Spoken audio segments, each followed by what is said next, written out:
What's up, everybody? Good morning. How we all doing today? Wow, chat loaded properly. Nika, congratulations on first. Forget what? Congratulations on second or whatever. Zeus, congratulations on second or whatever. LaFosse, congratulations on last. Forget what? Congratulations on 37th.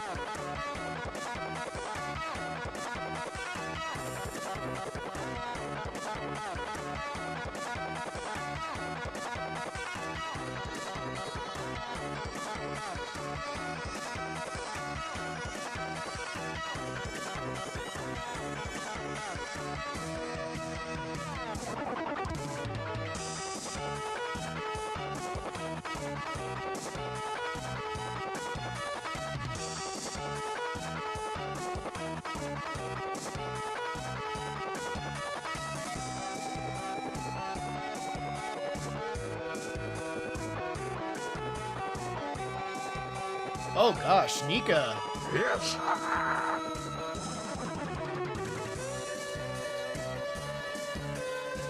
Doesn't matter much, but whatever. But for whatever it does, I don't consider these play days qualifiers. Qualifiers can be used to filter through a lot of teams in weeks out of the tournament. Stepping stone mid stage.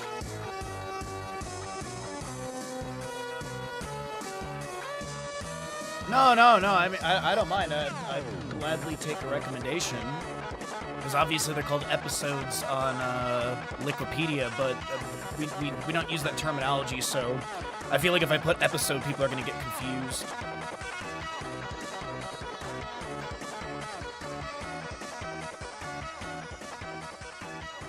Nika, though, congratulations on the 222 watch streak. It's huge.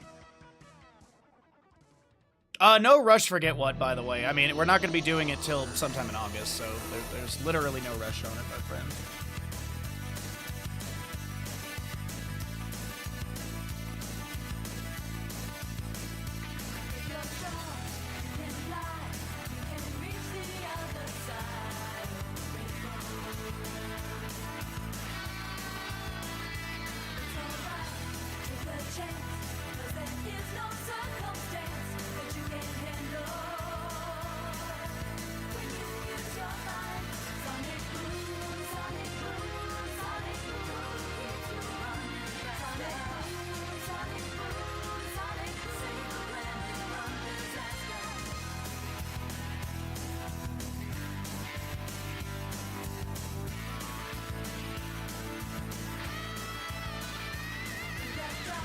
Yeah, I want to use the grill for it. Indeed.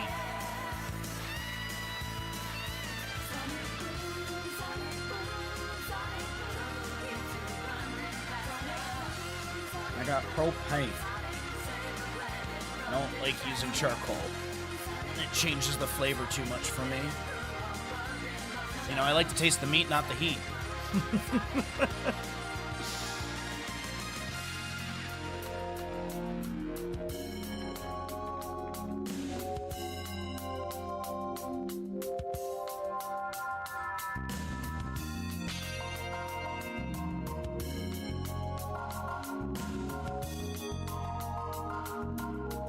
Also, forget what, congratulations on first over on the YouTube side.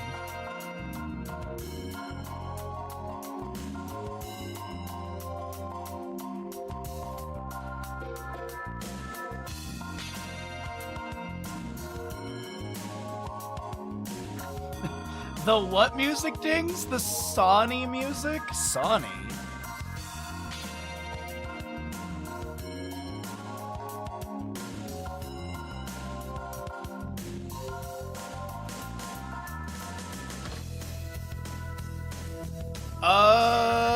I would have to ask Adam if he has a grilling skillet. I assume he does. Adam pretty much has, whenever I need something, Adam always has it. So, I'll ask him next time I run into him.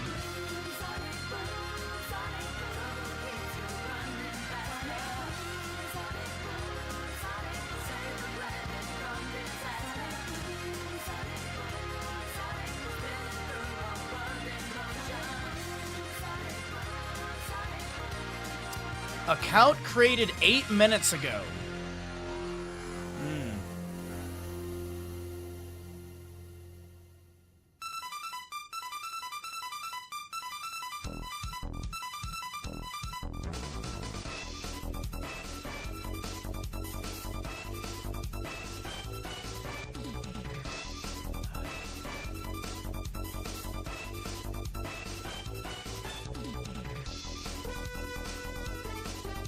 So it's like a perforated skillet, effectively.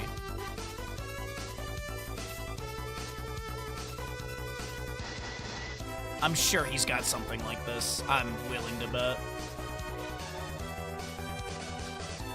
Now we're running faster. What song is it? I can't hear the music because if I monitor the music, then it doubles up on your end. So I don't know what the music is.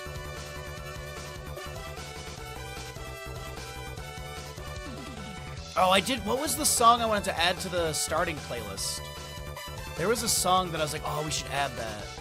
Farts.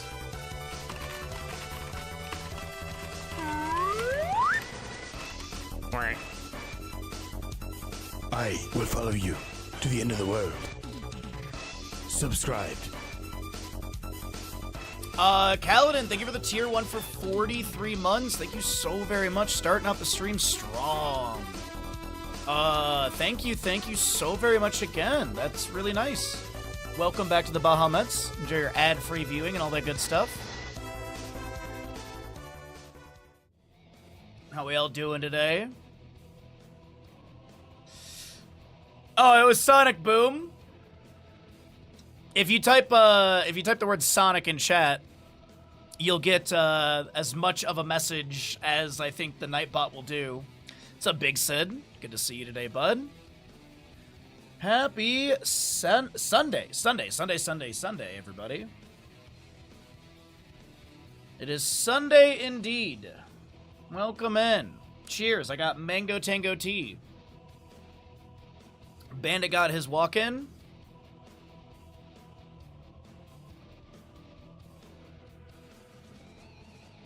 I'm just gonna straight up ban that person because that's a bot. The account was created 8 minutes ago. I'm just gonna straight up ban them. They're banned. Yeah, that's no. Can you drop down your Discord or Snap username? Like, who asked for Snapchat?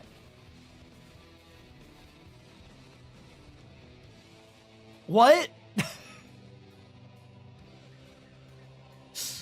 Who the hell asks for someone's Snapchat? That's so weird, dude. I'll add you and DM you my portfolio. Like, ugh. No. Bots. Why don't I get banned? Because we don't meme with bans because literally you cannot watch the stream anymore. You cannot type, you cannot watch. We don't meme with bans in this channel.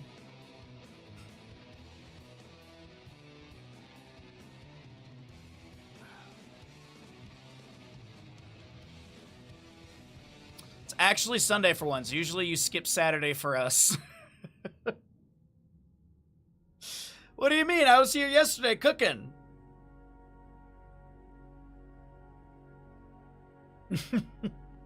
That's a paddling.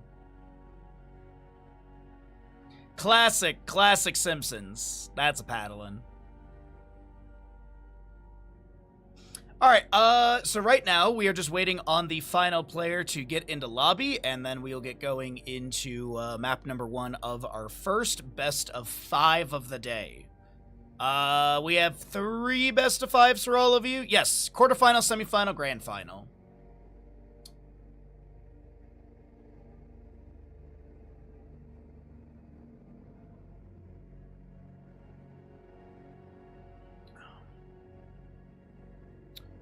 Alrighty. I think the player needs to relog. Yes, it looks like they're relogging, so we'll get the last player in here. We'll get the last player in here, and then we'll get going into our map number 1, which will be Infernal Shrines. I can actually pre-write the prediction for all of you, at least. Infernal Shrines. Is it going to be Clawy Kittens or the Lore... Lore Refreshment?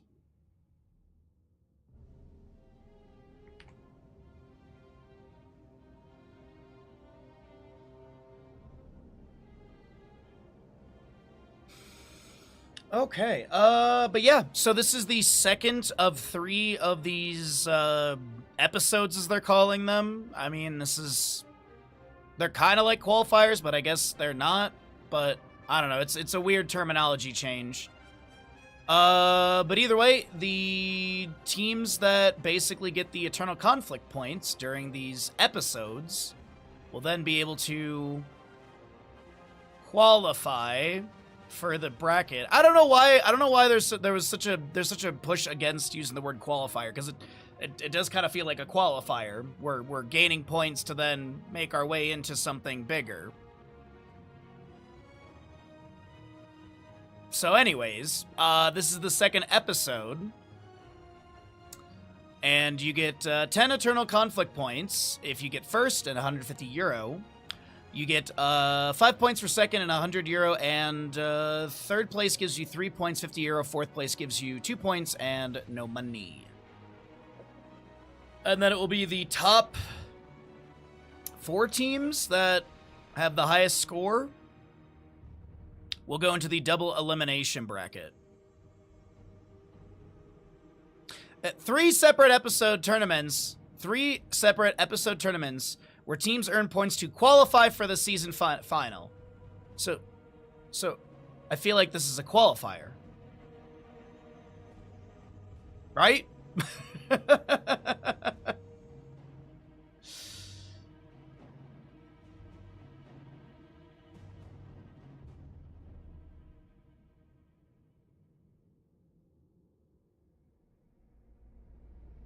Yo, what's up, Ninja? How you doing? How you feeling today? Hopefully a good day ahead of you, right? Pokemon Museum Day for you, I think.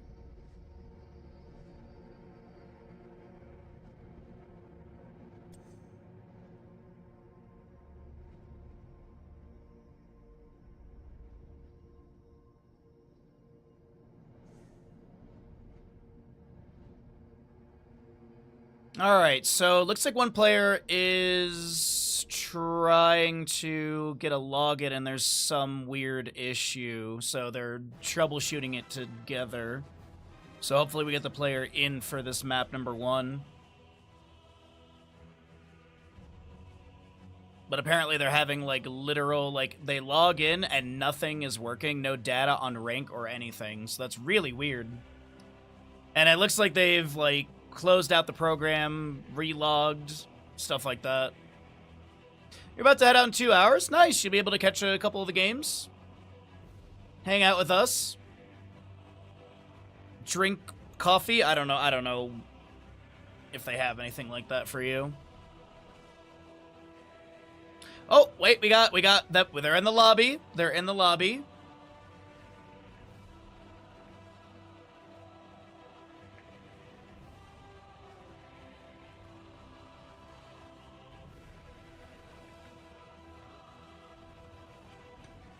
All right, we got 10 players. We're ready to go.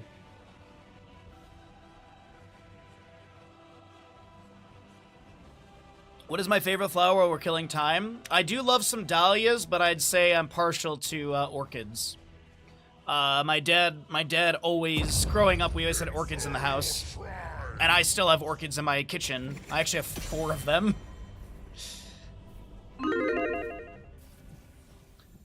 Welcome in, everybody! Draft.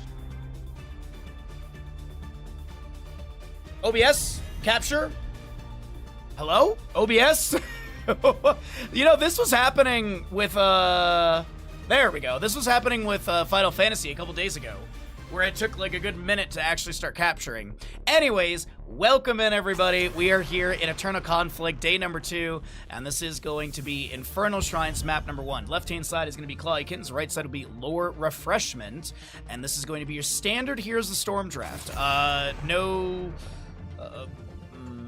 No restricted heroes, no heroes can only be played once, no tournament bans, so 90 heroes available. Bans, of course, don't carry over, anything like that. So your standard Heroes of Storm, best of 5 series. We'll have 3 best of 5s for all of you.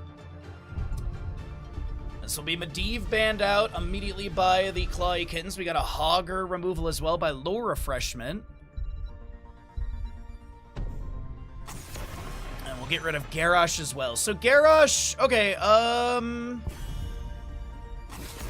Garrosh leads me to believe that Lore Refreshment wants to play a dive-heavy composition. Garrosh can kind of really upset those things. The crusade calls. And okay, they're actually gonna grab the Johanna, so this might just be a target ban onto the main tank player for the side of Clawy Kittens, because Garrosh is also just solid in general. But a Johanna first pick, you got Ironski, you got Condemn, good wave clear setup. Things like Gul'dan pair well into Johanna if they want to try and go for Azmodan stacking. That is a thing we see here and there, but I don't think at this rank it's really going to be a priority. Actually, there is Patapon, so maybe. It's a perfect day for some mayhem. And also, it was clarified, this is a borrowed account. This is actually TV Coffee. Just so they have all heroes unlocked sort of thing. So it's just something to note that it is going to be TV Coffee. I will be saying that name, even though it says Perfy. Or Perfy. Johanna Anduin on the right-hand side. You got your Hanzo and Junkrat on the left as well for Clawy Kittens. Really good poke. Wave clear out the gate. You got control as well. And Maiev. Okay, so there's a bit of the dive. More control, though. It's a very control-heavy composition. Chastise, Condemn, Punish slow, Subdue slow upgrade. You also have your Umbral Bind. You got Containment Disc assumed, because that is the more popular level 10 talent for Maiev. We do see Warden's Cage here and there, but I don't think it's going to be a Warden's Cage setup, unless they're going to try and go for, like, Warden's Cage Light Bomb sort of thing, but I don't think so. I could see this being a Genji ban. I was thinking with the Anduin and the Maiev, they could go into that Genji with the Swift Strike mobility as well. Looks like Lucio will be removed, getting rid of that high 5 cleanse. Vala was banned out by Clawy Kittens. Alright, with the Hanzo Junkrat, Stitches is an option. Stitches is not a bad option here. You also can be going into Diablo as well. You got Dragon's Arrow stun with possibly Apocalypse and Riptire. You could be going into Hook Gorge, and you have the Steel Trap Chattering Teeth. But there's going to be that Diablo. It's probably more so Diablo leading on this map. Just because the hard initiation into the enemy is really nice. The control is pretty good into Maiev as well. Try and punish her aggression or step up with the Spirit of Vengeance teleport.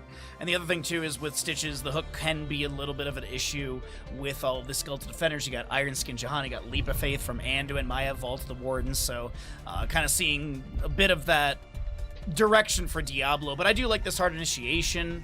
Not a bad draft for the side of Clawy Kittens. We're going to round out the right side. And I was thinking we'd be leaning into like a Gul'dan here for that wave clear, because it's a little lacking. They pick up Greymane, which isn't too bad. Diva for the soul lane's a little surprising. And a Zeratul. Ooh, solo lane Zeratul. Okay. Alrighty, well, we got our first draft of the day ready to go. We got 5 minutes still on the gamble. Get your predictions in as we load on into map number 1. Thanks for being here. Thanks for being awesome.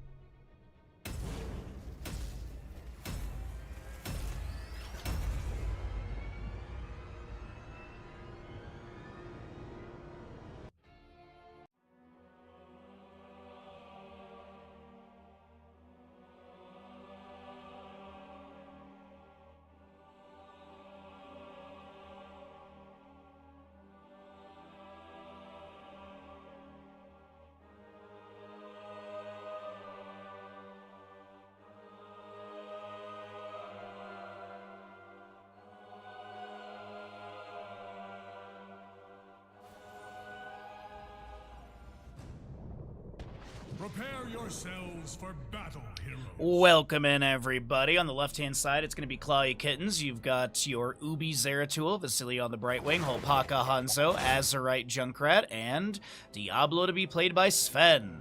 No one unlocking the Easter egg. Right side of the map, we will be seeing low refreshment. Halcyon is on your Johanna, Patapon Anduin, Claude Maiev, Kathy is your Diva, and that is going to be TV Coffee on the Greymane. 4, 3, 2, Alright, Shadow Hunter, you've also got your Hypershift Brightwing, Symbol Geometry, Extra Wound Timer, Soul Shield as well. Light Wells that immediately goes out. This also is going to be Zealous Glare, nice memento. You've got your Full Metal for Diva, and Viciousness on the Greymane. Hanzo does pick up a stack or two on Simple Geometry early on here. Zeratul still in the bush on the left-hand side.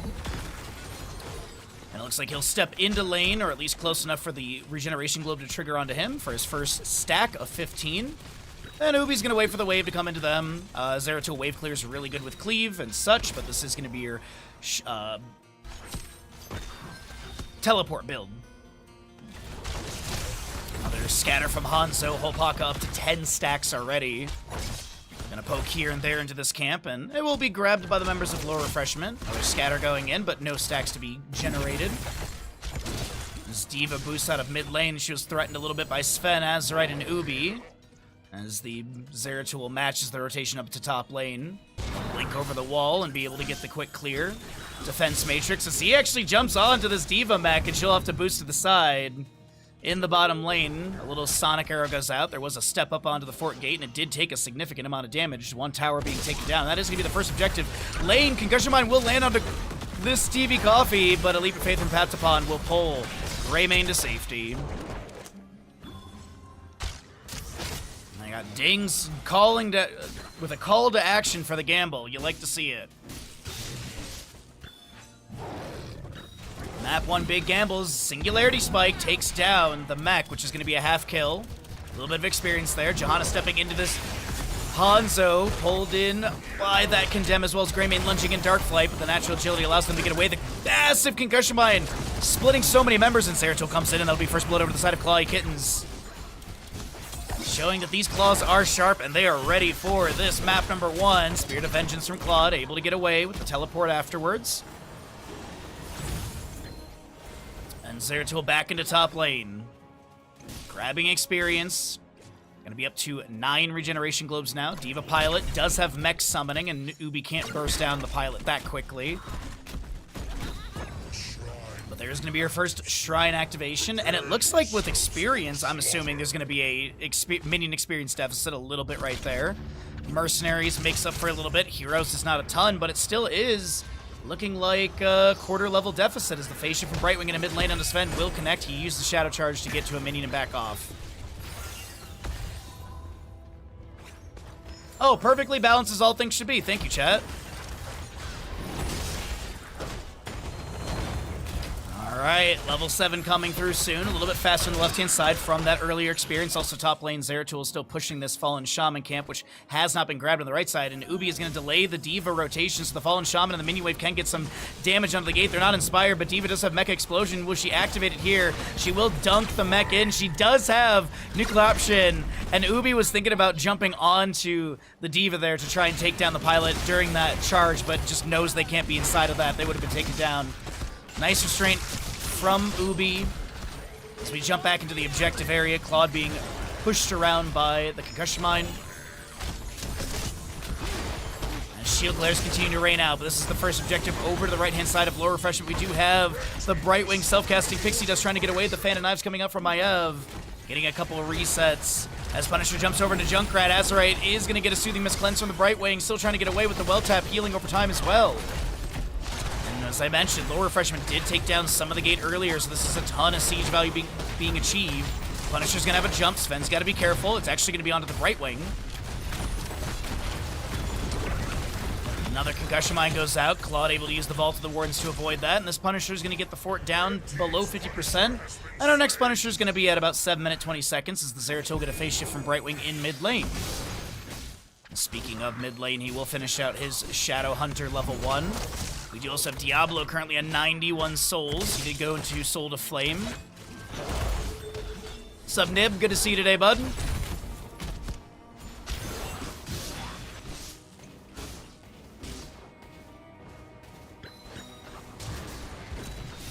Singularity Spike lands. A handful of damage going into the Diva. Zeratul will be able to take down the pilot, or the mech, excuse me. We'll be low on health. Maybe considering trying to jump onto the Diva pilot, but we do have a fight in mid, kind of breaking out here. I'll do my best to watch the minimap for that possible dive out from the Zeratul, because, yeah, this Diva, she knows, she wants the experience, and there's the Shimmer as Zeratul steps into lane.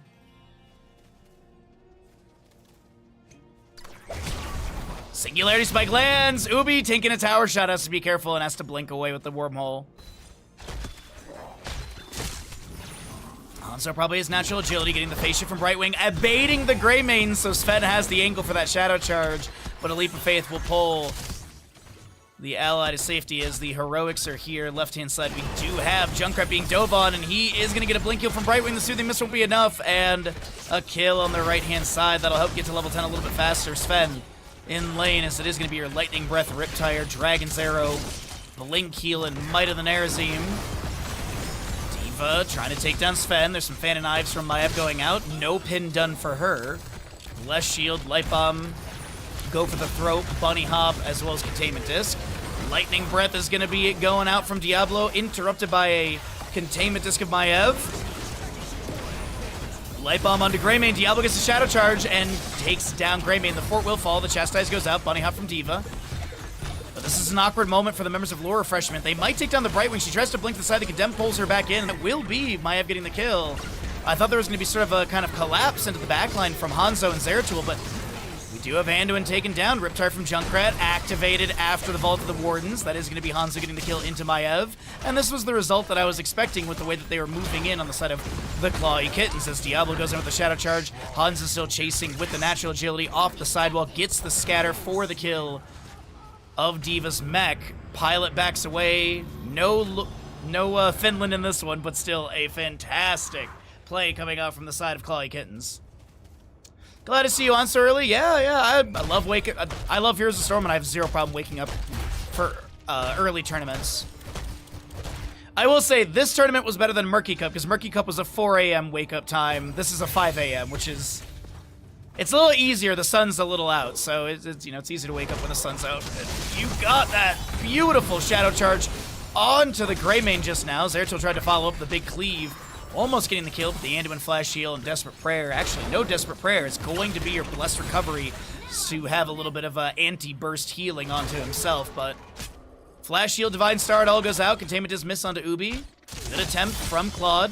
Dragon's Arrow goes wide of the enemies as Diablo's trying to find a flank angle. And the objective is still contestable. Fallen Shaman cleared away from the right-hand side. Looking at the minimap, left side is not being worked on. Zeratul getting another wave in mid. Going to try and push up for level 13. This does open up the opportunity for Lore Refreshment to get a lot of Skeletal Defenders early on. Maiev is going to go clear out that wave that's connecting into mid lane Fort Gate.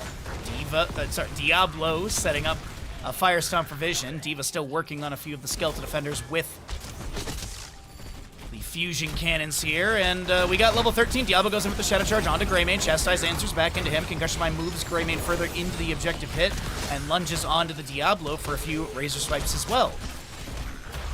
It is 6-30 though in these defenders, and it doesn't look too good for the members of Clawy Kittens to be able to get this objective, but maybe they can be able to get some kills here. Pats up on throws the Chastise out. We have to go for the throw from Greymane, as well as that Flesh Shield Johanna. In the backline, we still have Diablo putting pressure into this Anduin. Zeratul in the mid lane will take down the Maiev. Phase shift from Brightwing interrupted, I believe, as Diablo is still trying to get away from a few enemies. Dragon's Arrow lands. Does this have the room for Diablo to back away? The Concussion Mine does not want. The Shadow Charge is good. The Phase Shift will activate. Johanna falls. It's 32 Skeletal Defenders as Zeratul dives in for the kill into Anduin. This is Diva Pilot to be taken down, but no Finland as Maiev is back up and alive.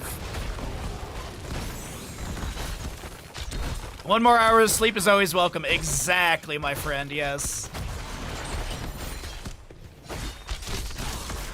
Scatter off the fort into Claude, who's trying to get away. Containment disc onto Diablo.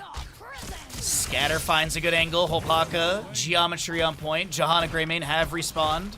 Objective being worked on by the Junkrat, and I can't believe it. Clawy Kittens are just turning it around. What looked like a bad objective phase for them just absolutely looks amazing.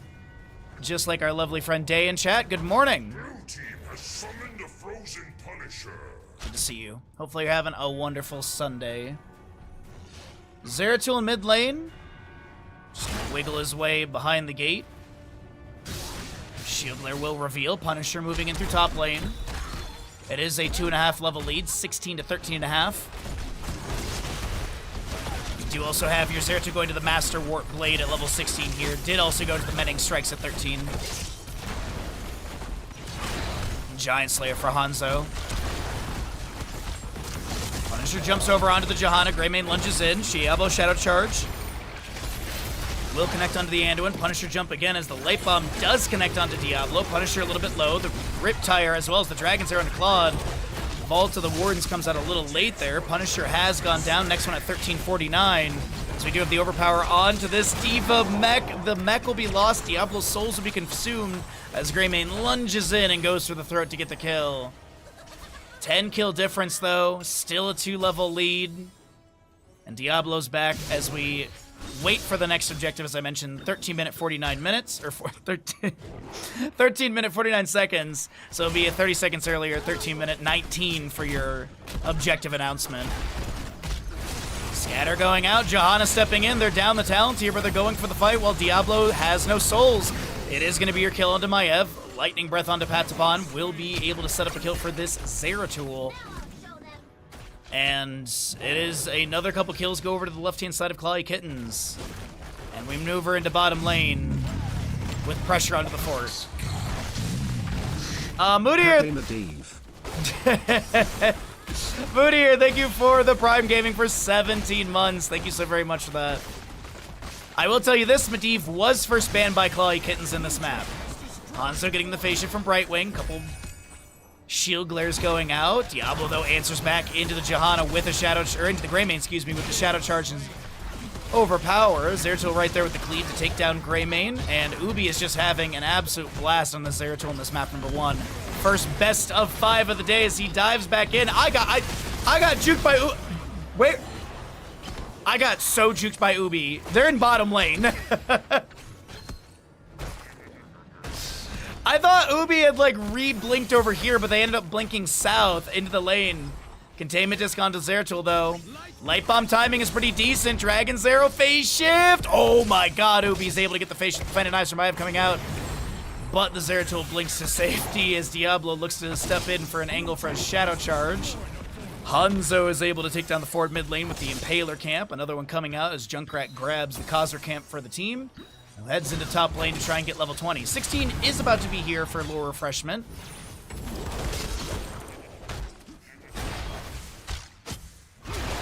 Some more shield glares. Less shield in the face of Hanzo. He tries to get away with the natural agility over the forward. Actually does get it there. I thought I saw the animation going out, but a kill onto Hanzo. Diablo souls are full if they're going to look for this team fight. I heard the go for the throat from Greymane. Zubi looks to cleave back onto this Anduin. Singularity Spike going out. You have Bunny Hop from Demon on the left-hand side. The Riptire also coming out from Greymane. The Inner Beast from Greymane is also active as he tries to back away. They clear out the Riptire. Meanwhile, Ubi was trying to get a kill. Blinks back into the back line. 250 HP. A Leap of Faith will pull TV Coffee to safety. The Greymane here. And the next objective is available for contest. Shadow Charge, a Light Bomb answers back into Diablo. He has an Umbral Bind applied as he overpowers the Greymane. Big Fire Stomp going out. Zeratul jumping into the backline once again, trying to get these kills, and Anduin will be taken down. This is going to be also Greymane lunging into the left-hand side will be picked up. This is Zeratul still chasing over here. Umbral Bind pulling Ubi in. The face shift from Brightwing, anticipating Ubi to go and be a little bit more damaged. That Dragon's Arrow was so close to landing.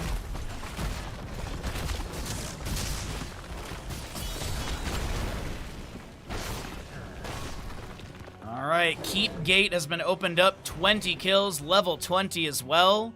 We have play of the game from Hanzo? I never see this. I literally never... I think this is the first time I've seen this year. Invisible friends. Okay, hold on. Containment disc onto Zeratul. Umbral Bind is applied. Light Bomb is not going to find a stun. The Bunny Hop did have a little bit of harassment. Mecha Explosion with the nuclear option is going to find a little bit of damage onto Diablo, but he had Spell Armor from his Soul Shield as the Arcane Punisher moves in through mid lane. Blue team has summoned an Arcane Punisher. Another initiation into top lane. Dragon's Arrow to follow. Play of the game will land as the Punisher continues to move in. Diva Mech will be lost by Hanzo Poke.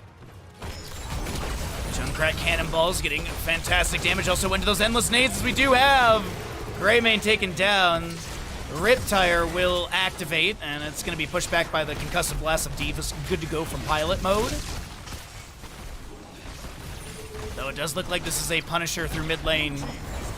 Taking down Keep, we do have Zeratul and crew on this core. Concussion Mind maneuver. That's a big Punisher jump over from the left-hand side. Zeratul will take down the Diva pilot. Overpower from Diablo. Spirit of Vengeance from Maiev into a teleport as well. Able to back away. The core shielding has been broken. Also continues to work through this entire core with the Punisher help. Punisher jumping over to this Maiev once again. They go for the kill, and they do manage to get it. Diablo pulling Johanna out of the Hall of Storms nearly there, but it is going to be your map number 1 over the side of Clawly Kittens. GG, well played.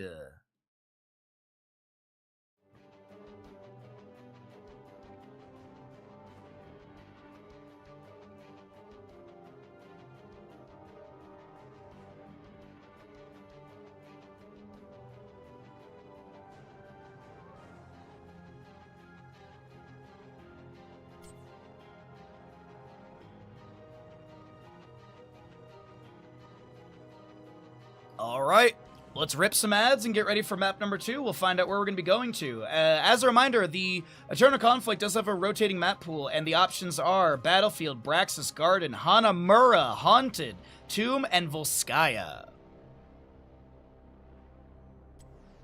Play of the game is 100% win rate. Ugh, God dang it.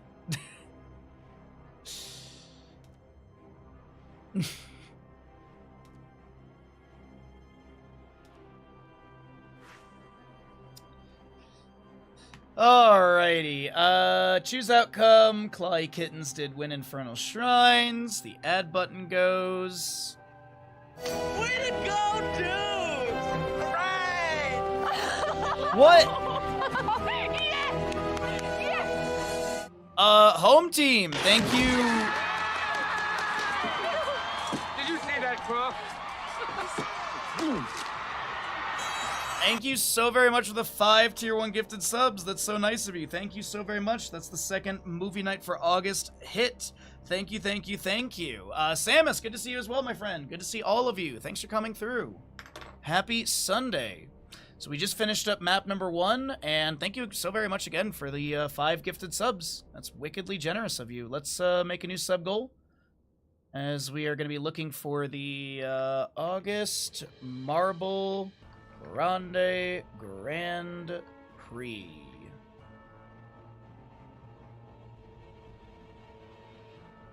Okay. Lobby looks like it's up.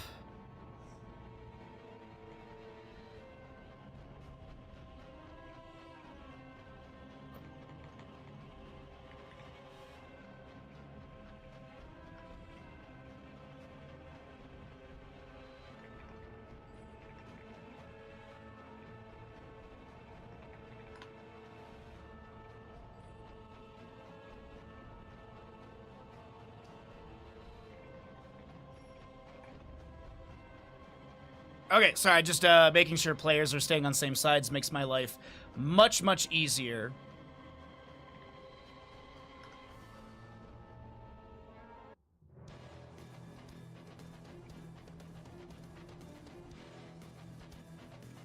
Okay, teams are on same sides. We are heading into Tomb of the Spider Queen. Alrighty. I appreciate it when players stay on same sides. It makes my life so much easier.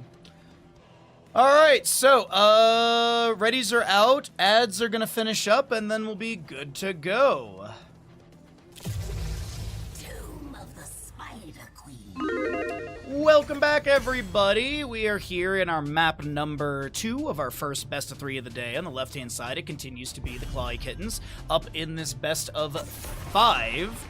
As we are here in our single elimination bracket. We have 3 best of 5s for all of you today, as the winner of this will be going up against Skibidi Exodia. I am looking at the wrong episode. There we go. So Skibidi Exodia will be up next versus the winner of this series, and then we'll have the grand finals, obviously, later on.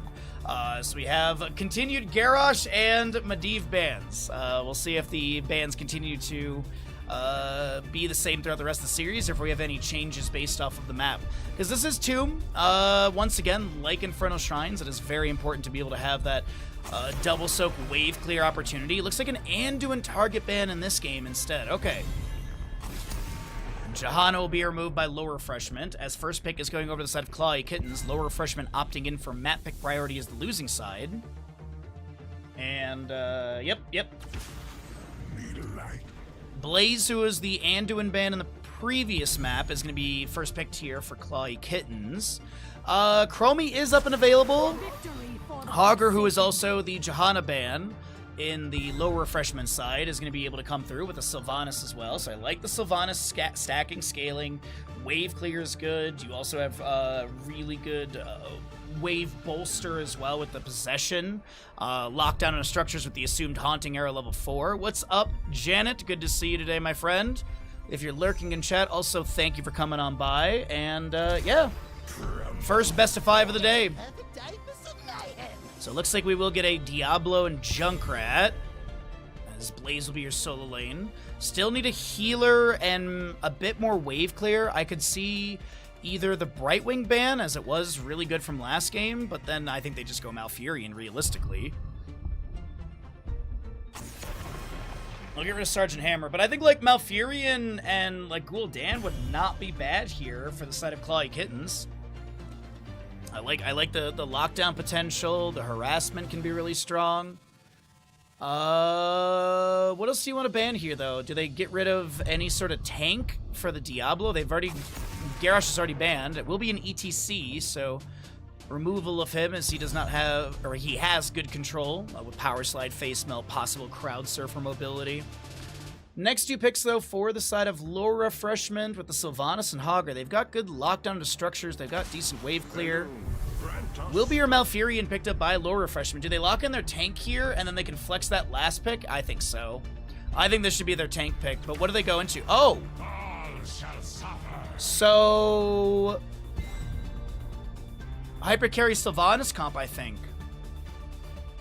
I think this will be the Hypercarry Sylvanas, because I think they're still going to main tank. Unless they're going to run, like, 3 Bruisers or something.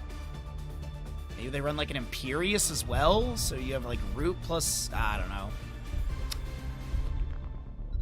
Last 2 picks, though. I don't mind the Brightwing. I think the Brightwing can work out again really well. Ooh, Tyrandavala. That is some dive, sustained damage, wave clear is good. What are they gonna do here on the side of Low Refreshment? Is it a true tank? Or are they gonna go for like an Uther healer, so double heals? It is triple bruiser Hypercarry Sylvanas. Interesting. Okay. Curious what kind of Thrall it's gonna be, because honestly, Echo the Elements goes hard on this map, especially once you finish it with the wave clear potential. For Echo the Elements can be really strong. The average at this rank of play, I would say, is around level 16. I'm seeing that complete on a map like this, double soak heavy.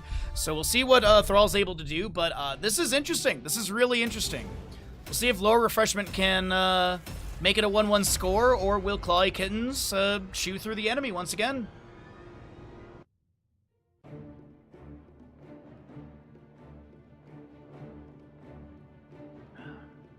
Thanks again, everyone, for hanging out today with me. If you're new to the stream, be sure to drop a follow. And if you're lurking, thank you so much for lurking. Happy Sunday. Happy Heroes of the Storm, Eternal Conflict, day number 2.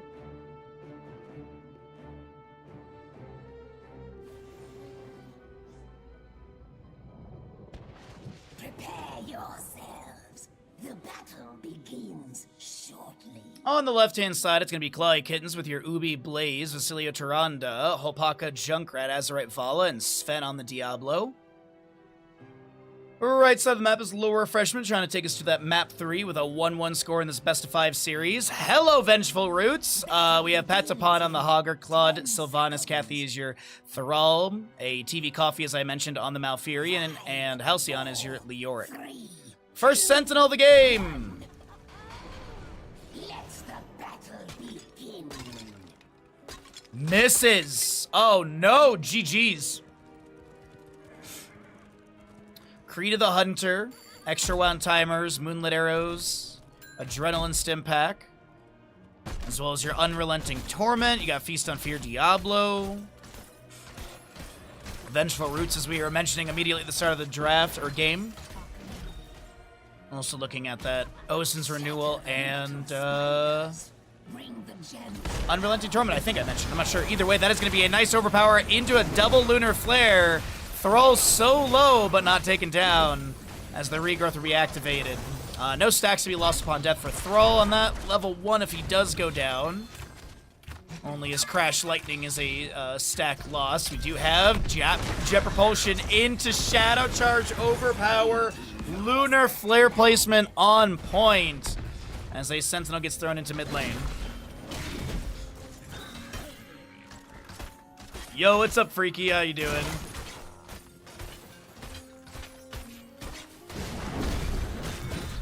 Man, the Lunar Flare placements are so on point. Credit where it is absolutely due on that. Left side camp has not been grabbed yet. This is going to be your Bruiser camp picked up faster by Lower Refreshments. This possession, Sylvanas will be pushing up this wave a little bit. Shadow Charge doesn't find the edge of the wall that Diablo was hoping for. Concussion Mine zones the Sylvanas. She does get the Haunting Wave, but gets chunked a little bit. And the Fort Gate of top lane will be opened up, or damaged slightly, excuse me. Hogger Blaze bottom lane, having a little 1v1. The Sentinel landing from top lane. Jet Propulsion comes through onto Hogger. Staggering Blow pushes him off the point. Ubi's going to look to back away. The Feral Spirit is going to be landing. We do have the Drain applied, and the ally rotation is just not quick enough. Now does Sven step up for the gems? He does get the vast majority. Another Sentinel thrown down into bottom lane for Vision from mid. Vala and Tyrande working on that Fort Gate a little bit as Junkrat Steel Trap is thrown out. Does go into the Chattering Teeth as you see the radius around it. Concussion Mine pushes back the Thrall. He's got the Windrush active. Huge damage on the whole Pac on the Junkrat, and they will be taken down. That's 15 gems. Vala gets 5. 10. Doesn't get the other 5 bundle, which I honestly think is very okay. Haunting Arrow level 4 from Sylvanas is active, as there is going to be a little Shadow Charge from Diablo into Hogger in mid lane, but I can see Hogger at a little Hog Wild back away. Feral Spirit with the Frostwell Pack level 4 is going to be active. We do have that Vengeful Root with 1 stack, and Vengeful Root doesn't scale. It's 58 damage per second. So it doesn't scale per level, but it scales obviously from these stacks. So it's 58 plus 7 currently. So not much stackage at the current moment, but we'll see what ends up happening as this map number 2 does progress. Multi-shot going out onto this Malfurion. Vala Creed the Hunter onto her first 50th stack. Does have your Death Dealer level 4. Diablo Shadow Charge into the fort wall. We are going to see the Lunar Flare missing, but the kill into Hogger still will be achieved, and this mid lane camp plus mini wave is pushing in, and we'll be able to open up the gate completely. Sidewall is being taken down as well. Little Wraith Walk from Leoric. The Feral Spirit Frostwell Pack gets a massive triple hit for the final 3 stacks needed. Jet Propulsion Blaze comes through. The Chattering Teeth down on the ground. That will connect onto the Thrall. No level 7 for the Sticky Wicket yet.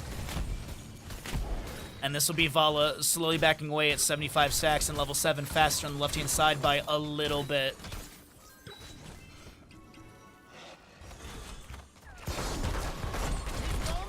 Chunk onto Hopaka here, but this will be a Concussion Mine allowing them to easily disengage. Azerite with some of the turn-in, 45 of 50. Hopaka's got the rest. Vala resets for full mana as we get into the first Webweaver summoning. How much siege value will be picked up by Klykens, or at least can be grabbed. I want to point out that Tyrande Sentinel came from, like, well, right here, and hit onto Leoric. That was just really good. few grenades go out from Junkrat for the dismount potential, harassment as well. Mid lane Webweaver. Maybe being assisted. I'm trying to see which lane they're going for. Shadow Charge into Lunar Flare. Up to 7 stacks, looking for 3 more for that 30% range increase. Concussion Mine pushes Thrall and Leoric further away, opening up more siege for the Webweaver, which is already down to a third of its HP. Bottom lane is getting pushed up. Mid lane still pretty hardy at 2/3 HP overall. But as we cycle through the other numbers, we've got the mid lane cleared away. Actually, hold on. Diablo lands the Shadow Charge. He's full on souls. Jet Propulsion misses onto Claude. The Twin Flames do go out, and I think that's about it. Alright, so Webweavers have expired. 26 of 55 on the left-hand side held. 55 on the right with 15 of 50 turned in. They dive onto Sylvanas mid-air. They take her down. The Feral Spear from Thrall into Sven. Steel Trap goes out from Junkrat. Shattering Teeth chases onto Malfurion, but he won't be caught. And meanwhile, Diablo actually... Hold on, Valo is getting value in top lane. Diablo catches the Thrall in the rotation. Well, Malfurion will get some stacks. Uh-oh. That is a good 17 gems lost. Starfall, Apocalypse, Reign of Vengeance, Riptire, and Bunker. As Diablo did go into your Shadow Charge with the Sacrificial Soul. That's how he landed that wall collision, then finished out of souls, because you get 10 souls and 20 armor before you are fully stacked. When you're fully stacked, you have 40 armor for that 3-second duration. So boss is going to be grabbed. Blue Webweaver's not available. Sylvanas is not going to be... I think... No, she had no gems, I think, actually. But only 3 needed for the turn-in. Who's got it? Looks like it's Leoric or Malfurion, possibly Hogger. Thrall also is available on the funds for that. They do go into your Rolling Thunder level 7. Oh, no, Leoric! Leoric, no! Thrall steps in with the Sundering, but Diablo's right here. The Starfall is going to be coming through as well. The Apocalypse from Diablo, the Rain of Vengeance from Vala, trying to save her stacks. The big Twilight Dream from Malfurion. The boss will go over to the side of Clawdy Kittens, but Tyrande, Vala fall, and only Thrall, unless they get the kill onto Claude here. But Hopaka just used Concussion Mine to back off this point, and I think that might have been a small misplay on the side of Clawdy Kittens. They get the boss, yeah, but they lose a couple members, and more importantly, 5% off of Vala's trait, or Gambit. Now, I will say, though, meanwhile, Booby in bottom lane is going to be able to work on this fort, get it dropped down to a 3rd HP. Boss in top lane is going to get some damage on his keep gate as Claude clears this away as quickly as they can. Opaka with a well tap. You see that healing over time. Trying to get those gems on the ground as Tyranda's maybe looking to step in for a flank with the Vala. The Lunar Flare lands on a Malfurion, the Rain of Vengeance as well, and he will be taken down as Leoric does get a Wraith Walk to the side. Diablo Shadow Charge connects into this Thrall. As I mentioned, he did go that Sacrificial Soul. And also going to be picking up the Diabolical Momentum at level 7. Sylvanas might catch Blaze here. She does have Wailing Arrow level 10. Actually, 18-second cooldown for that. Nice bounce for Hogger. Get some damage onto Ubi. Patapon is gonna try and siege a bit here, but here comes a flank from Diablo once again. The angle onto Thrall has no wall collision. 62 souls as the Entomb from Leoric catches the Tyrande. She throws down the Starfall. Diablo comes in with the Shadow Charge. The overpower's there. Starfall getting a few more hits here, but this is Diablo. He's not full on souls. Claude is so low. 72 HP. Concussion Mine over the wall. Riptire as well. Tower shots take down the Thrall. As some gems will be picked up. Does Blaze have a Jet Propulsion to Malfurion? He absolutely does. The damage from Junkrat is good. The Twilight Dream won't be enough to dissuade the enemy's potential for a kill, as Patapon with 26 gems will not be able to get those back.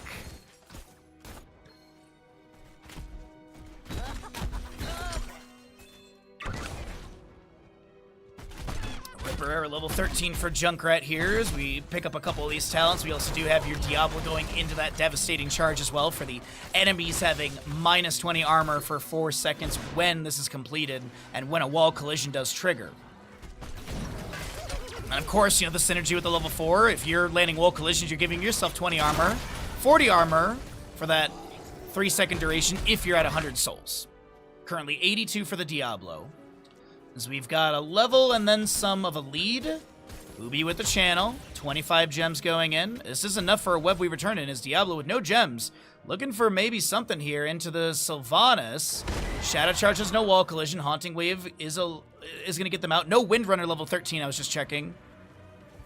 And they're unable to collapse onto the Sylvanas. But this mid lane wave is still pushing up. A multi-shot quickly advances the wave. Sundering from Thrall pushes the ball to the side. She answers back with a Hungering Arrow. The Lunar Flare, the Starfall, the Vault forward. And they manage to get the kill. The Rain of Vengeance catches the edge of Malfurion's foot, and Vala with the double kill. The Riptire is interrupted by, I believe, the Wailing Arrow of Sylvanas. But this is Web Weavers available, and this is mid lane Keep Gate going to be taken down first. Junkrat Concussion Mine goes over the wall. Spread Volley triggered as he Concussion Mines back to safety behind the wall. York, by the way, with the ominous raid, so usually Royal focus with that at level 16. No! The Hogger bounce! Junkrat is taken down. That's 30 gems that I'm seeing 10 over here that are not being picked up. Multi-shot. That's a lot of damage into this Leoric. Rain of Vengeance finds the Sylvanas. The auto-attack. Did you see that? It was lagging behind. I thought it was going to kill Claude. But they live. And this is going to be Diablo heading to top lane. 11 gems needed for the turn in. Azerite has it. The blue team has done as I asked. The spiders shall aid them.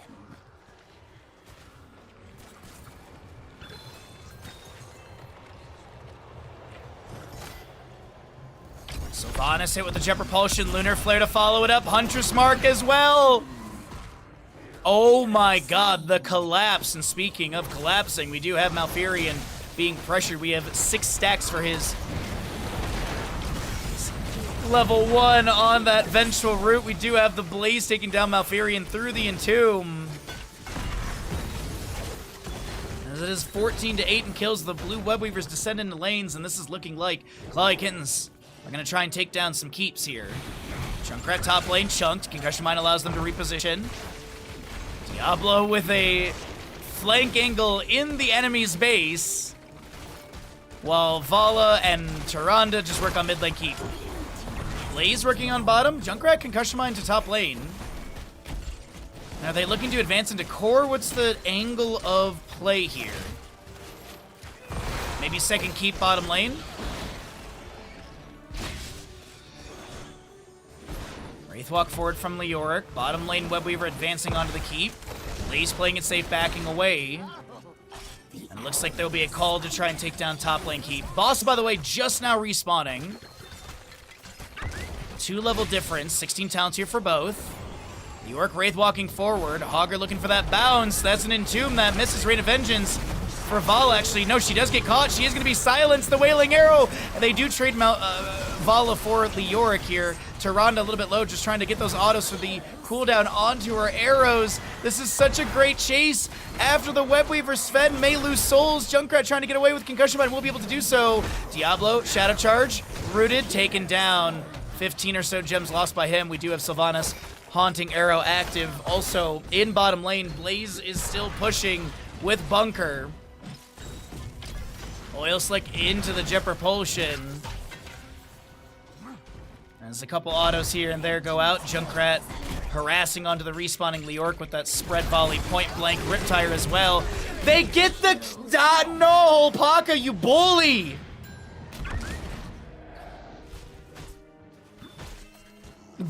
Ubi's currently running down bottom lane. I don't know what's going on over here. Bunker is 36. Ubi's probably very dead. Oil Slick ignited. Ubi lives a little bit. You do have that Juggernaut plating. It is level 20 fortified Bunker. 20 seconds though on that, as one auto from Claude will be enough to take down Ubi. And this is just delaying out the death timer. Hero slain. Leoric is respawned again next to Junkrat. Deja vu, I've been here before. Leoric trying to get revenge. Sundering goes out. Junkrat, does he have a Concussion Mine?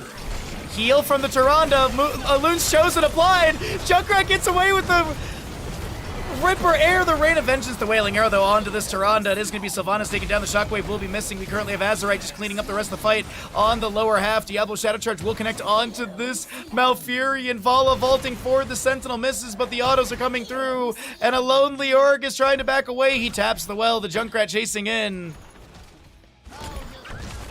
As they try and get the Finland. Shadow Charge comes through. Leoric Wraith walks. Is going to be achieved by Clawy Kittens as they have a 21-12 game here at map number 2 of our first best of 5 of the day. GG, well played. One map from entering in to our semi-final matchup up against Skibidi Exodia next. My God. Alun's chosen level 4. I can't even. Nicely done.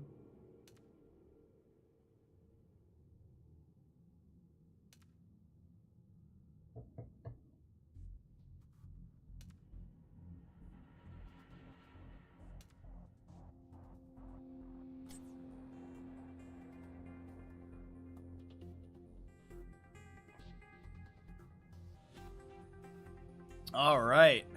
What a game. What a game, number 1.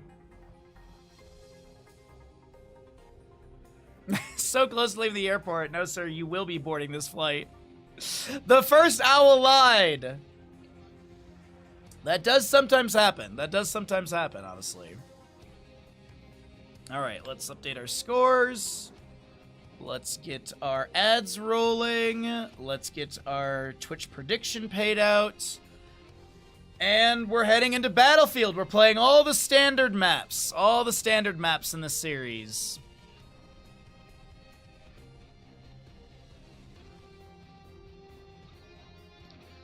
So, yeah. Okay.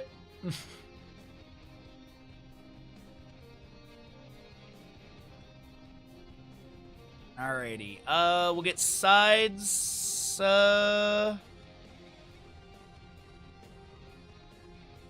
set up.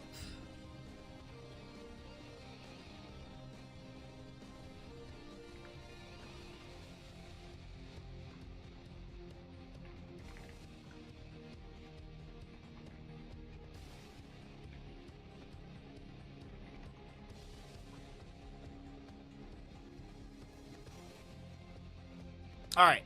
I'm doing my part. I'm doing my part. I'm doing my part. I'm doing my part too.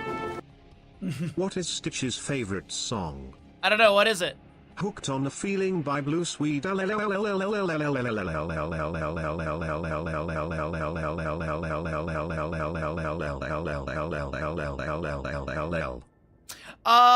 Zig, thank you so very much for the tier 1 for 57 months, nearly 5 years of support. Can you believe it? Also, Yes. congratulations on your 215 watch streak. What's up, Crush? Good to see you. Good morning, Stark, as well. Good morning, everybody. We are getting ready for map number 3 in our first best of 5 of the day, as we have this Clawy Kittens on the left and Low Refreshment on the right. Players are getting the readies out, and we'll figure out what's going to go on for this map number 3.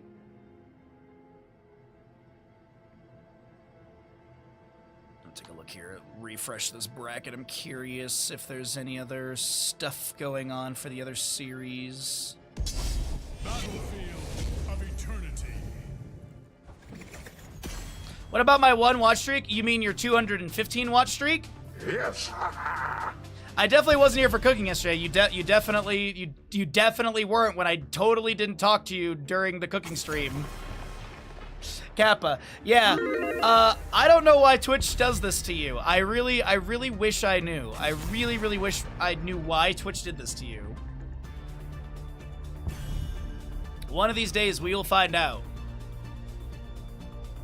But right now we're gonna find out if the members of Clawy Kittens. What's up, Ashen? How you doing today? If the members of Clawy Kittens will be able to get the 3-0 in this not upper bracket, this is single elimination bracket, in this quarterfinal matchup. Up next is the semifinals of Skibidi Exodia versus the winner of the series, then we go to grand finals after that. We get a Medivh Yrel ban from the left-hand side of Clawy Kittens, continuing to get rid of Medivh. Hanzo will be target banned, and Johanna will see removal as well.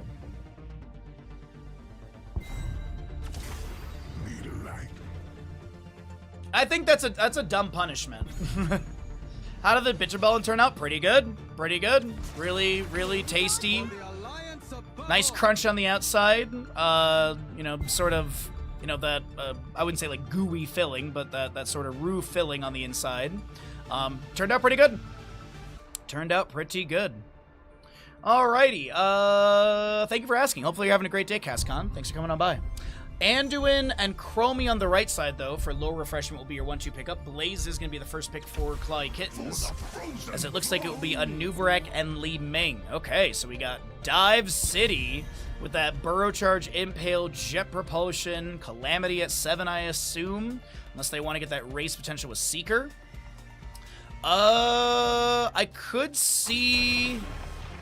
I was thinking maybe we could see like a Genji ban potentially, because the double reset on this map is not super uncommon. Unless lower refreshment is trying to get the Genji with the Anduin so they can do a light bomb into the backline and harass onto Li Ming. That could definitely be an avenue that they're looking at. It also could just be a hyper carry Li Ming. Like they could still go into like a healer and support for the side of Clawy Kittens. They could go into a healer and another bruiser if they wanted, like Thrall, because there's no Meta Madness. It's standard draft rules, so you can see repeated heroes. It's nice to have a little break from the Meta Madness. I enjoy the draft style and everything, but it's nice to have a break where we get to have your standard heroes, the Storm. I don't know. I like it. It's refreshing, is a good way to put it. With your Chromie, though, in Anduin, we could still see that Genji. Get an ETC, which is going to bring up some control. And then Hogger for the solo lane. So they're gonna flex that last pick and see what they want to do. Do they want sustained damage? Do they want some sort of backline dive mobility like that Genji? Do they consider a Zeratul by chance? If maybe it's a lone Li Ming, maybe they can dive onto the backline into Li Ming and whatever healer it is and try and take them down. Though, with that, at the Chromie, I wouldn't hate a Brightwing here. More spell armor is really, really nice, being able to apply it to allies to try and mitigate some of the Chromie burst. It looks like it'll be Malfurion Tracer. Good synergy between them two with the regrowth applied to Tracer, and Moonfire's giving, obviously, the heals. Then you have your Innervate for the Li Ming as well for cooldown on basic abilities and mana return on top of that. Right side, last pick. What do they want? Is it a hyper carry Chromie? No, we get a Jimmy right click. I was thinking maybe Cassia for a blind. I was thinking maybe Cassia blind, possibly a Valkyrie to maybe pull people in. But Jimmy right click, standard auto attacker, but he does have really good race. Hyperion or Banshee is really good on this map. Duskwing level 20, the upgrade for Rainer's Raider is really strong as well. But let's get into it. Map number 3 of our first best of 5 of the day.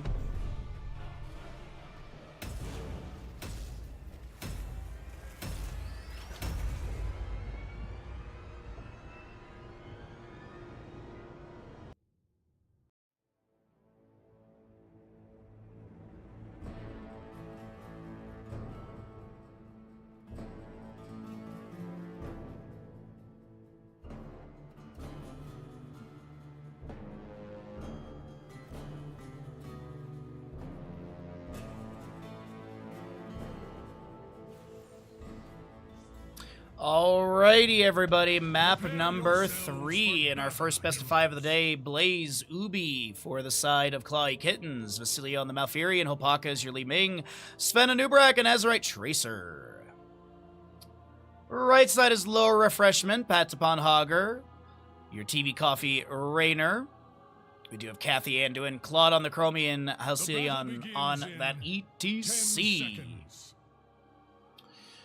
All right, Time Walker's Pursuit. Ace in the hole for the Rainer. No Exterminator. Okay. You'll also be having your On the Prowl for Hogger, Lightwell, Legion of Beetles. There's going to be your 1-2 Punch, Aether Walker, Emerald Dreams, and of course the Adrenaline Stimpack for Blaze. Also going to be seeing ETC with his Proc Rock level 1, looking for the 20 Regeneration Globes. Tracer blinks in, trying to play into that jet propulsion of Blaze. Many oil slicks go down. A melee from Tracer as well onto Patapon, as this is going to be your Hogger tapping well. And wouldn't be surprised if Tracer... I was thinking maybe they go for that camp, but no, they've got the inspired minion wave. That is going to be actually Chromium bottom lane going down. I didn't think that they would have a kill available. But somehow, some way, Palpatine returns. Alright, so... ETC has made his way into top lane. Power slide avoided by a blink back by Azerite. Staggering blow onto Ubi. Pulse Bomb is connecting onto ETC. He's going to activate a basic ability to try and get some of that armor. The melee comes through, and that armor is not going to be enough. The goggles, they do nothing. As this will be another Nubrag dive into the bottom lane. We do have the root from Malfurion as well. The Arcane Orbs, the Magic Missiles. Li Ming gets a reset and a third kill. Quickly picked up by Clawy Kittens. Okay, I'm just going to literally have to just hopscotch between these lanes as we're just getting kill after kill. 4-1 in kills as the Tracer will be taken down in top lane. Unfortunately, Hogger was picked off by her, if I'm not mistaken. And this will be more magic missiles poking into bottom lane. Nubrag has rotated to top to grab the experience. Our first objective will be announced at 2-minute 30 in-game time. We'll be seeing some Fallen Shamans possibly grabbed right before that 2-minute 30 mark. Or maybe just on the doubt of it. Malfurion Moonfire reveals the time trap. Doesn't fully clear it out. Li Ming is going to throw the Arcane Orb. Good angle onto the minion wave to get that full splash of the orb. As this is Hogger bouncing around in top lane, and Nubrek lands the Impale Mace. Tracer comes in with the melee. The Pulse Bomb is available. They need to get Patapon down to like a third of their HP if they want to do it. Pulse Bomb sidestepped. Nicely done. Patapon will not fall. Ubi does get the Impaler Cam just above. Khazra Cam for bottom. Picked up by Lore Refreshment. As the announcement of our objective is nearing here.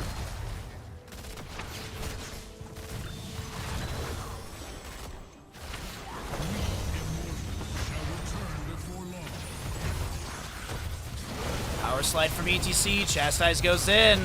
That is a nice big burst onto a Nubrak. Is there any counter kill onto this Raynor, who was rooted for a moment? Doesn't look like Vasily or Holpaka are able to do anything about that.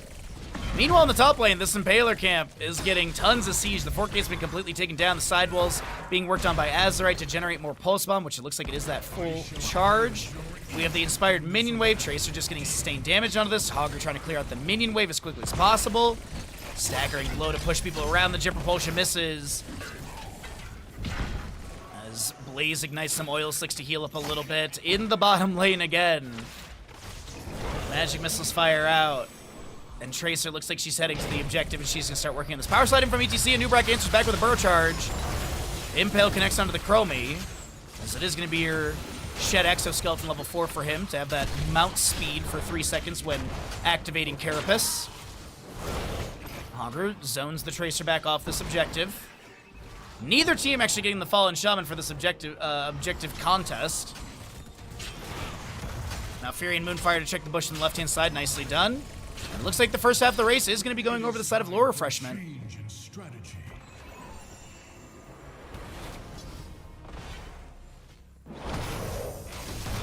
Furion has the regrowth activated. That's going to be Pulse Bomb into the Anduin. Power slide from ETC to try and create some space. Tracer blinks in, and that'll be a 5th kill on the left-hand side. Level 7 here as well.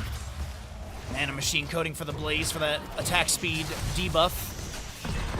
Twin Flames go out. Li Ming looking for an angle to get some Arcane Orb poke with that Triumvirate. Did go Calamity level 7. No Seeker for the race. Nubrek Burrows finds the ETC. The Impale's there as well. Jet Propulsion from Blaze comes through. And this is ETC trying to power slide away. 210 HP. Chastise from Ando, and the Flash Shields are coming through as well. Sven getting a little bit low. Hogger is able to take down a Nubarak, and now Blaze misses the Jet Propulsion stun.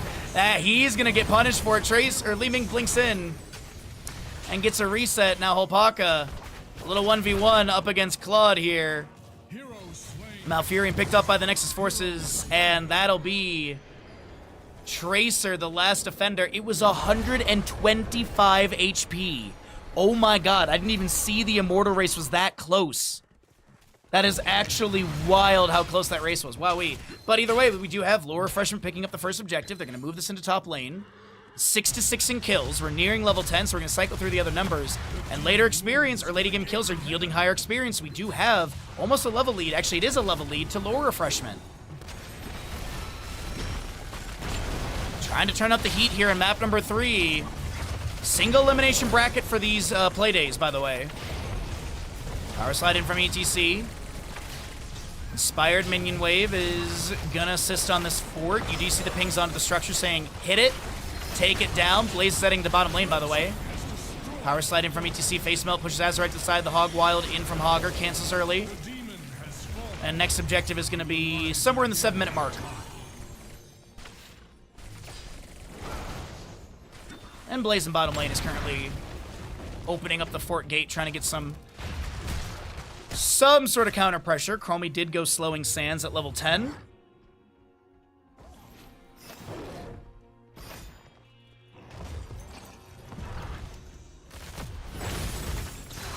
Twin Flames will discover the time trap in the bush. And what do we have for heroics here? Impale finds the ETC, power slides in. Mosh Pit, Light Bomb, Hyperion, and Shockwave. As we also have 15 regeneration globes for the ETC up to 20. No Desperate Prayer once again. Also at Horror Anomaly, we didn't mention for the Chromie. More time traps for her.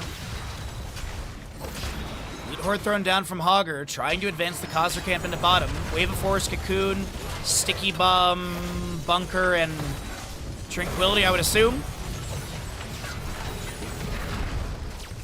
Indeed. As I said, somewhere in the 7-minute mark is going to be our next objective. Here we have it announced at 7 minute 15. Tracer currently working on top lane fort.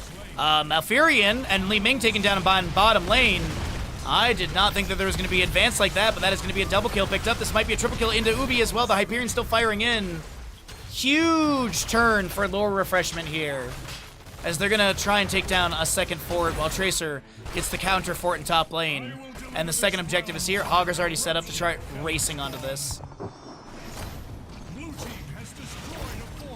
Raynor joining in. 1 regeneration globe needed for ETC on his level 1, which if they get the objective, they can grab the double globes in the middle, which will be enough to trigger that one. Or he just gets it off the wave right here, actually.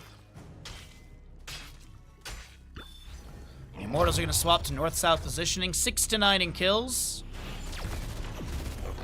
As Raynor starts getting a few autos out. Azurite walks through the time trap. Blaze as well. The Malfurion Moonfire does reveal it. ETC is going to get a face melt. Tracer trying to step in and get the kill onto this Raynor. The sticky bomb hits the ground. Does get a slow into Claude, who ends up running into an Arcane Orb. Hogger bounces decent here. Has to cancel it. Another Arcane Orb finding the back line. And ETC just trying to block any of those angles Hopaka's going for. Back on the Immortal race. We are in the second half, so no more transitioning locations. Nubrak burrows in. Time trap from Chromie. Not going to be activated. Light Bomb onto ETC. Hit with the Cocoon. And an Arcane Orb does hit onto that ETC hide afterwards. Time trap from Chromie finds the Nubrak. He's going to try and sprint away, skitter away, and will be able to do so. Pulse Bomb lands onto the Endo, and the Sticky Bomb is good. Claude is a little bit low. Blaze comes in with the Jet Propulsion. The Tranquility from Malfurion is going to give some armor to the allies who do have the regrowth active, as well as that Malfurion. On this point, we do have that Hyperion zoning Malfurion to the side. He's trying to get those Moonfires. Blaze will be taken down. Li Ming goes down to the Raynor just below our talent bar, and it's 11 to 6 in kills. 12 to 11 in our levels, favoring Lore Refreshment, who's on the precipice of level 13. And this second objective will go to bottom lane. How much siege do they get? Because that shielding is pretty beefy.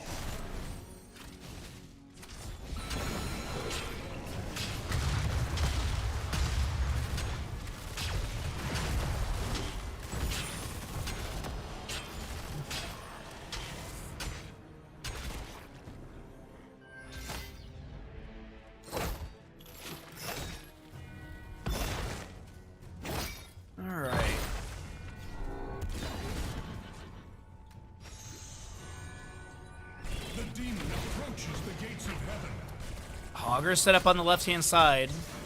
Magic missiles will fire out here and there. Raynor continuing to pepper the lane. Damage is looking extremely good onto the keep gate right now. Hyperion up in 17 seconds. We could be seeing once the keep gate goes down and Hyperion's available for it to be launched into this keep to try and get these Yamada shots for the extra damage and take the structure down. But I think, honestly, the damage is there. Power sliding from ETC. Face melt going through. We do have that sticky bomb. And ETC will pull to the side. Time trap from Chromie in the bush just above Tracer. Will she be caught? Not going to be activated in time. Hyperion from Raynor is going to be summoned. They guarantee the keep with this. But do they want to go in for more? I don't think so. Keep is taken down bottom lane, and that still is a fort available on the right-hand side as well for lower refreshment. So they have that constant catapult pressure with nothing. There was a shockwave attempted, but mid-air leap of faith activation will actually put it on 10-second cooldown. So Hogger just now getting that back off cooldown. Pulse bomb landing onto ETC, sidewall taken down to the bottom lane fort gate. Next Immortal is going to be like 12-ish, maybe close to 13 minutes. As Hogger heads to top lane to go deal with the stacking catapults.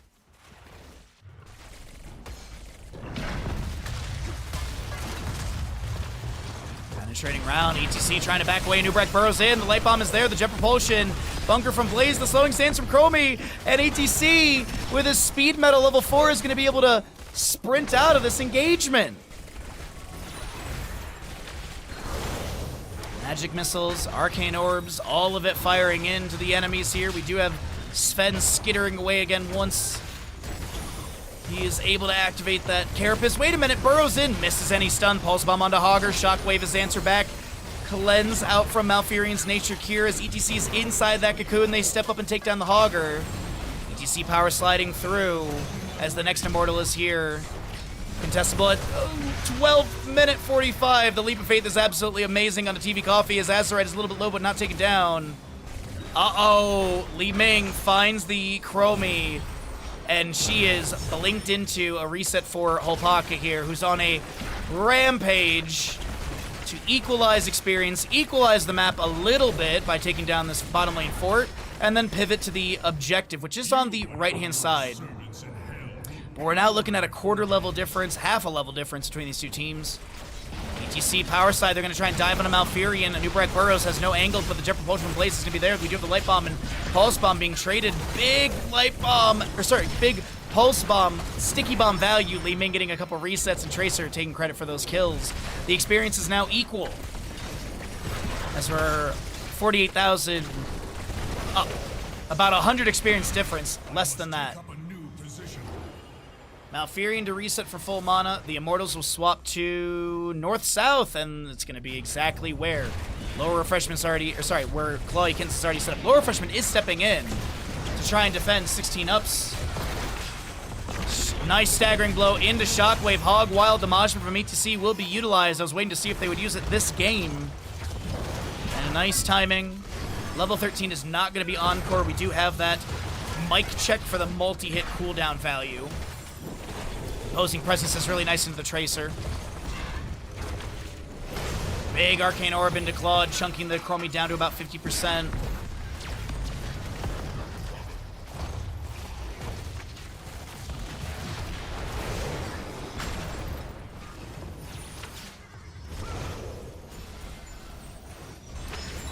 Time walks pursuit, scouts to the left-hand side. Raynor starts racing this. Blaze is going to try and get the last 5,700 health. Root from Malfurion finds the Hogger. He throws down the Loot Horde to block the enemy to step up, but the Arcane Orb does get a little bit of damage. Blaze still continuing to race on this Immortal. Less than 1,000 to go. And gets it for the team. Staggering Blow will tag this camp, so they can get it, but here's the thing. The fight's going to break out. The Wave of 4 is pushing enemies into the Arcane Orb. Tracer blinking forward. Light Bomb is available, as well as the Sticky Bomb from Tracer, which connects onto a couple enemies. Hogger bouncing around the slowing stance from Chromie, trying to zone the Tracer back as she wants to take down this, and will not be able to do so. The time trap from Chromie. Recall from Tracer immediately. ETC power slides through a few enemies to back away. The Hyperion from Raynor will be utilized, and that is a big pull in favor of Clawy Kittens. The Immortals heading into bottom lane. The allied team pushing top. Gonna go for the double siege. Actually, they're gonna put Tracer in bottom lane with the Immortal as well.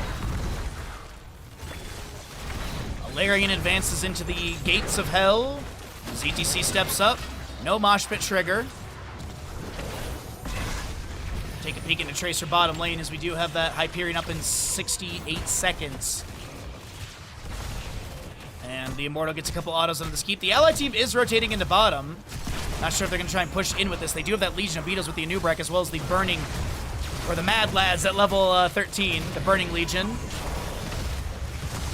Big damage onto this Raynor. They blink in. Leap of Faith is not going to be enough. And Raynor will be taken down. The keep falls as well. Anubarak burrows in, finding the setup into Chromie. That's a reset for Holpaka. The Sticky Bomb lands on the ETC, but he's inside the Hull Storms, which mitigates the damage. And disabling or debuff effects. Or shielding damaged. Hogger and into defend. Tracer blinks back into the ETC. Arcane Orb catches the side of the core.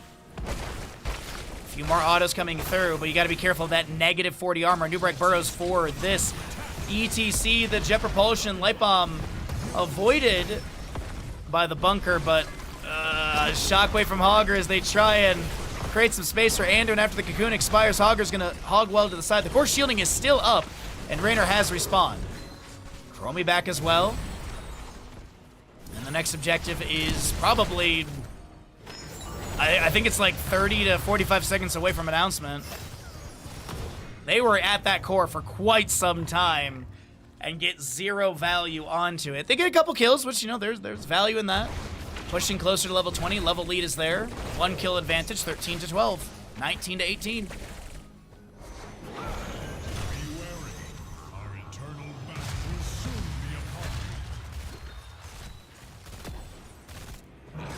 All right.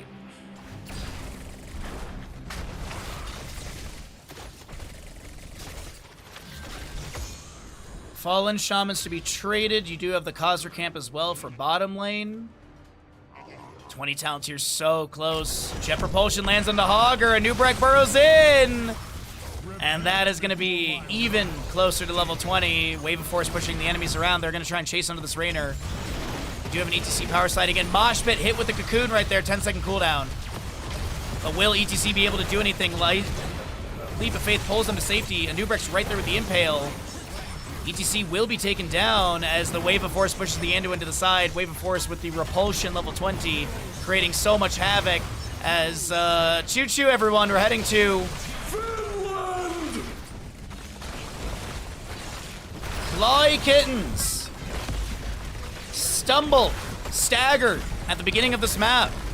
Lower Refreshment looked like they had an opportunity to make this a map number 4 in this best of 5 series, but in the end, the Clawy Kittens show their fangs and are able to take apart Lower Refreshment. GG, well played. The 3-0 goes to Clawy Kittens, and they advanced into the quarterfinals coming up next. Sorry, semifinals coming up next up against Skibidi Exodia.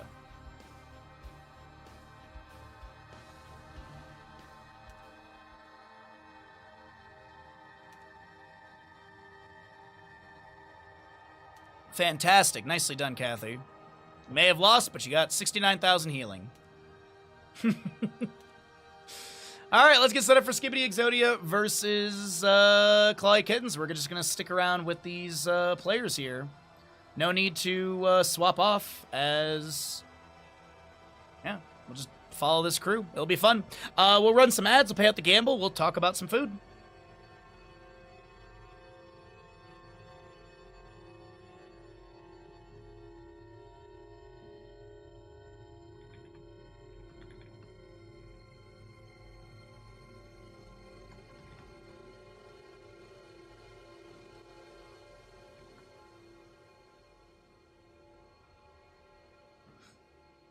Alright, that's all good. Choose outcome.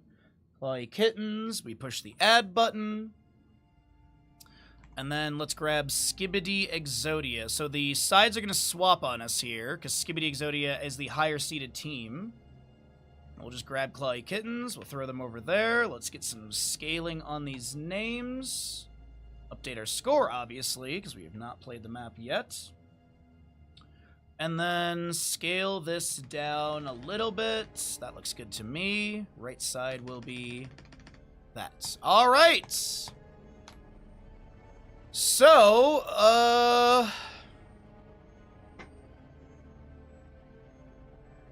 that all looks good. All right, wonderful. I'm gonna whisper over to Hazu so I can join off his lobbies. Oh my god, the first lobby for this is already up?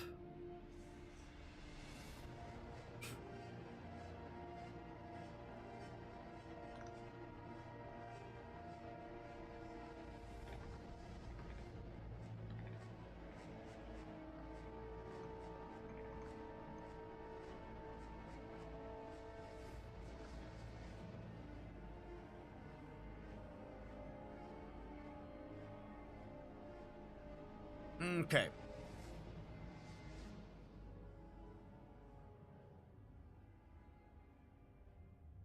I got the lobby link out. Alright,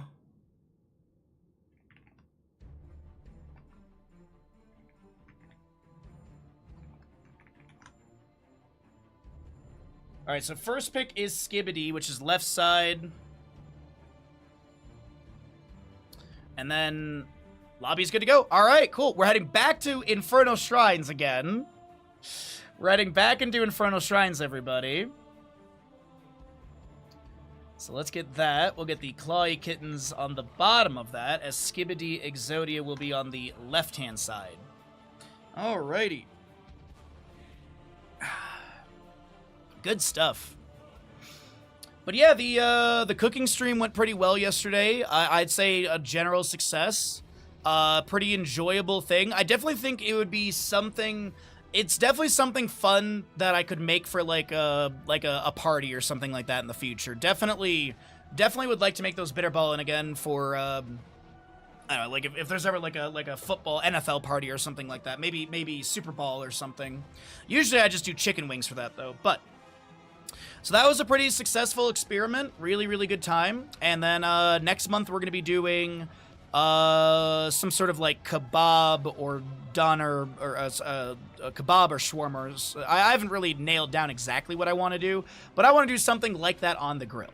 So that's what I'm leaning into for our cooking stream for the month of August. But yeah, we've had, it's been some really, really fun streams lately. We've also been working through Final Fantasy VIII, for those that may have missed that. We've been playing through Final Fantasy VIII. It's been very fun. I'm still waiting to find out why people have a negative opinion about that game, because it does get a lot of negative response or feedback. I apparently ran over something on the floor. I don't know what it was, but I ran over something. There's something on the floor I need to vacuum up, apparently. I don't even know what it is. I don't eat in here. That's weird. Oh, no, I know exactly what it is. I ate goldfish during D&D yesterday. So, yeah, I dropped one on the floor and I was like, "Oh, Bandit will probably pick it up," and he didn't apparently. Alrighty. Alright, so we have lobby is ready to go. We're going to get going into this lobby number 2 in just a moment. And we'll be seeing the Skibbity Exodia versus Clawy Kittens. And then they will go up against the winner of the other semifinal going on right now.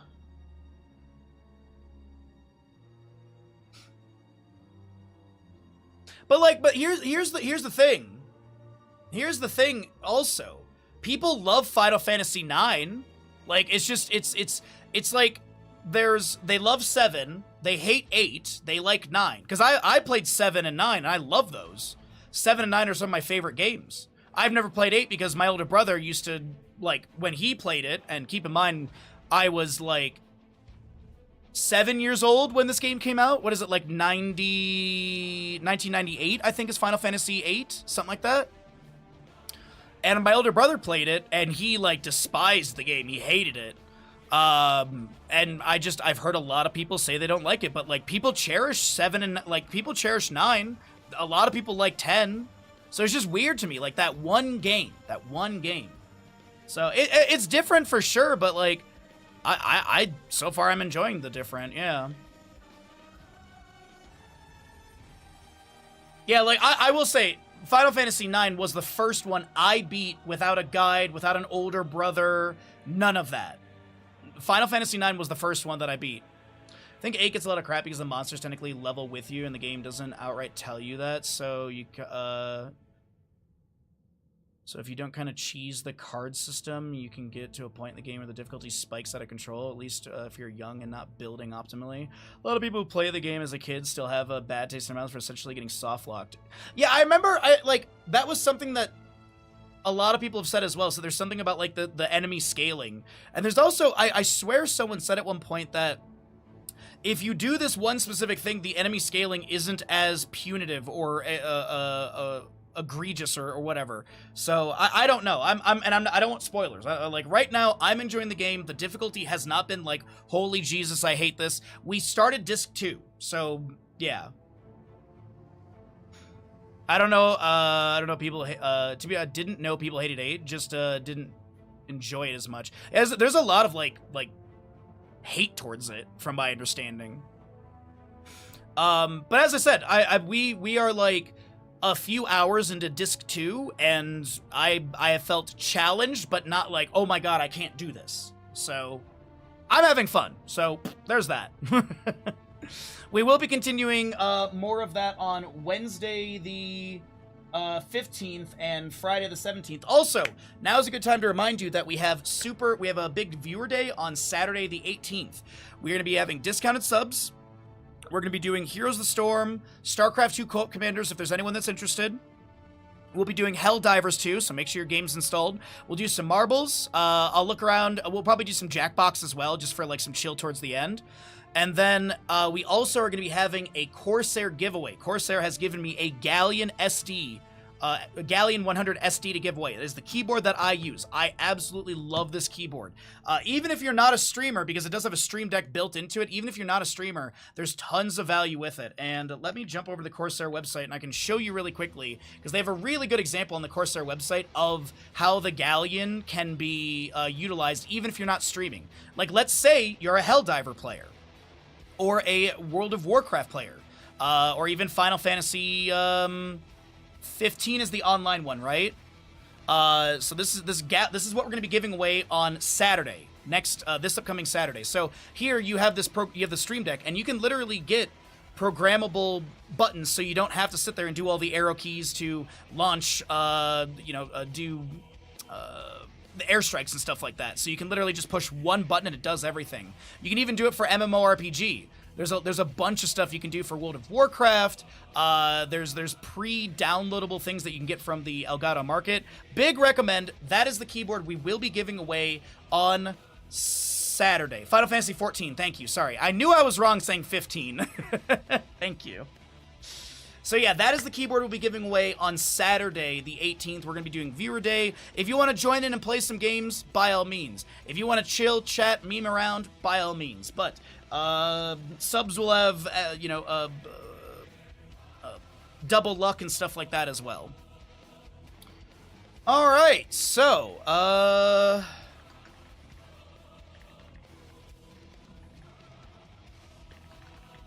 I'm going to give a good morning and a good luck to everyone. We've got 10 players in the lobby. Thank you all for your patience. Thanks for listening to my spiel between these games. I'm super excited about the Viewer Day. I'm really looking forward to our 9-hour Viewer Day. It's going to be a really, really good time. What games are you planning to stream today? This.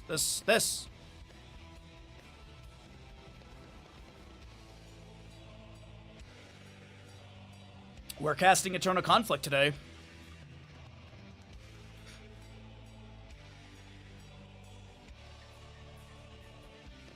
Alrighty. It's hot in here already, my god.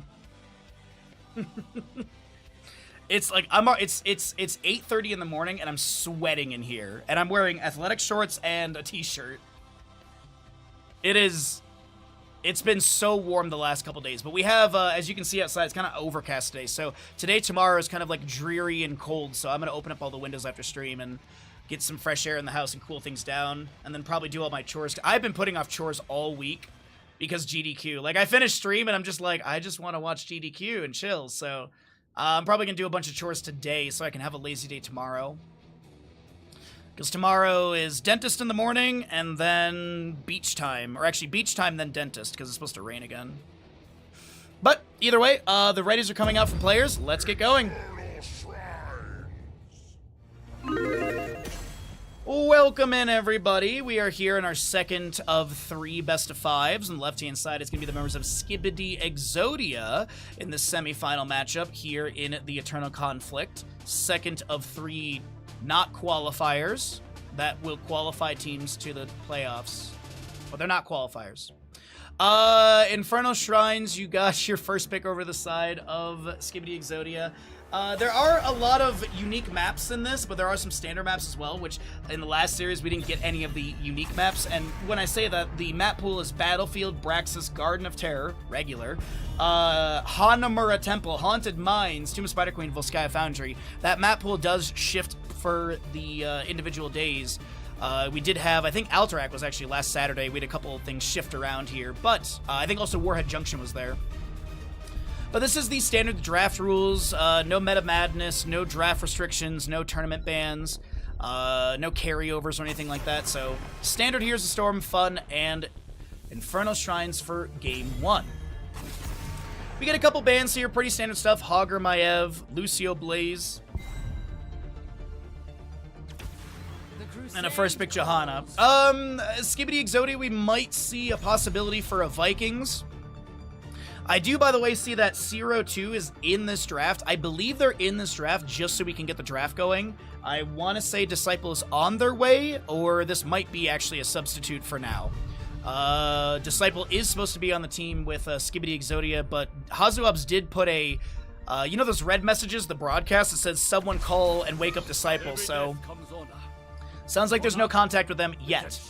Brightwing Hanzo for Infernal Shrines, not too bad. You got Scatter, maybe Explosive Arrow level 4, could be Target Practice level 1 as well. Explosive Arrow level 4 with the Piercing Arrow level 16 for the double explosions. Unless they go into like a Gul'dan, then maybe we see like full Scatter build. Possibility Giant Slayer at level 16.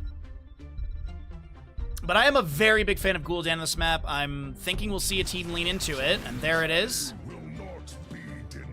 The Dahaka is a very phenomenal pickup as well. Wave clear is extremely strong.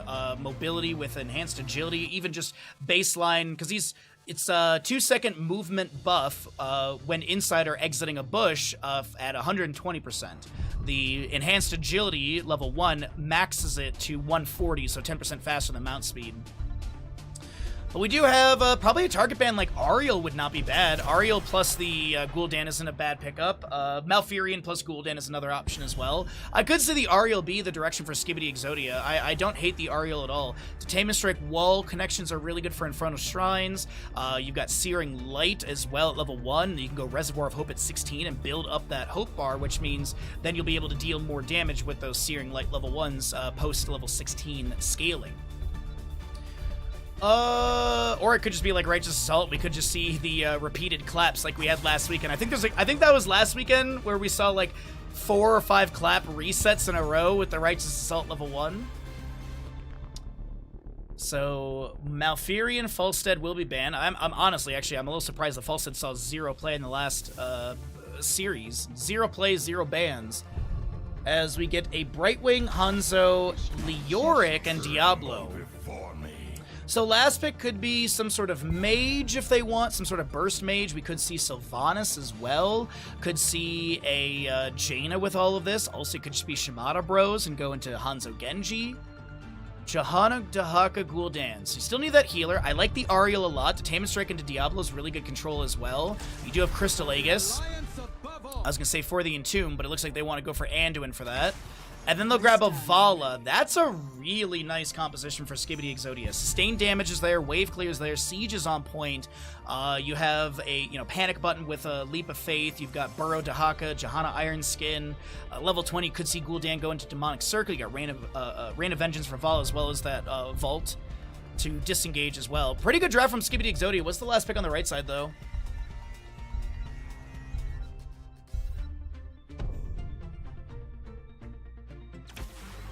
The Nexus. Interesting. Last pick Orphea. I was not expecting that, but I do like the mage burst potential. Crushing Jaws with Lightning Breath could be really good, like Crushing Jaws into Entomb. Engulfing Oblivion level 20 with the armor debuff and Buried Alive. There's some really cool stuff that we could be building here. This could be an Apocalypse game too. Apocalypse wouldn't be too bad. Lightning Breath Entomb, classic combination. Let's get into the game. What's up, Hunter? How you doing? Nice to see you streaming. Yep. 6 days a week. Monday's my only day off. Well, get your predictions in, as we are going to be heading into Infernal Shrines, map number 1 of our second of 3 best of 5s today. Prepare yourselves. And of course, we're live games. There's a delay on stream. Left-hand side, Skibidi Exodia, Dino Gul'dan, Hazuab's Dahaka, Hunter Orc Anduin, Rutsu on your Johanna, and Zero2 subbing in on Vala. Right side is going to be Clawy Kittens with the Ubi Leoric, Vasilio Brightwing, Hopaka Hanzo, Azurite Orphea, and a Sven Diablo. As we have no Kitten believers in the chat. Oh my gosh. Even-Handed Blessing, Pursuit of Flame, Zealous Glare. You also have your Vala with Creed of the Hunter. Simple Geometry, Ghastly Reach, Hypershift, Ancestral Strength, and your Diablo with his Soul Shield. Dahaka, considering maybe Tissue Regeneration? Maybe even Enduring and Swarm? It is going to be Tissue Regeneration for the Dahaka at level 1. So maybe some like Essence Claws and stuff later on, because it does synergize with the higher amount of Essence you can generate in total, as well as a bit of a quicker Essence generation from Regeneration Globes as well. First objective, Mortar in the mid lane, as we get into the double soak rotations for both these teams.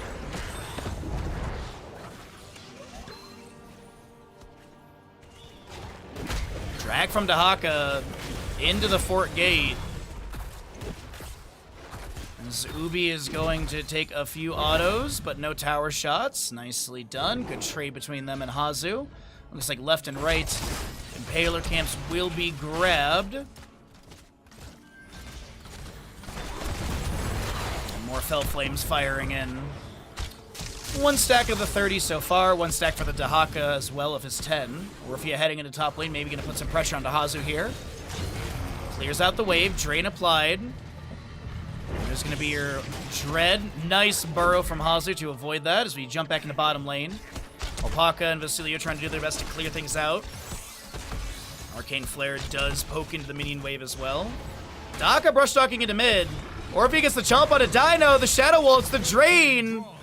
But Azurite has the damage. That's a Shadow Charge from Diablo going into Hazu. Dark Swarm is active and the Dahaka is able to maneuver through the enemy. Nicely done. First kill picked up by Clawy Kittens.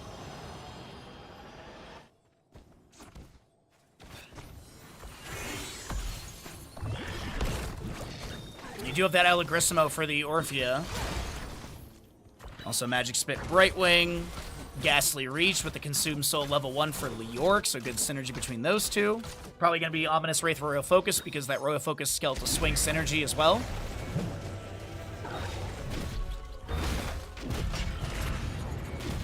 Drain applied, a drag missed. Gul'dan will be picked up by the Orphean bottom lane once again. I honestly was not anticipating that. I was thinking we'd be able to watch the little solo lane skirmish there, but a second kill going into Dino. Shadow Waltz as Orphea is able to dash around. Nice bit of chunk onto Rutsu here as Diablo Shadow Charge pushes the Johanna further through her gate. Another Shadow Waltz. Condemn as well, face shift from Brightwing. As the Dread gets thrown out. And the big thing with Allegrissimo is reduce the cooldown of Shadow Waltz by 1 second. And if you hit the enemy heroes with the end of it, set the cooldown to 0.75.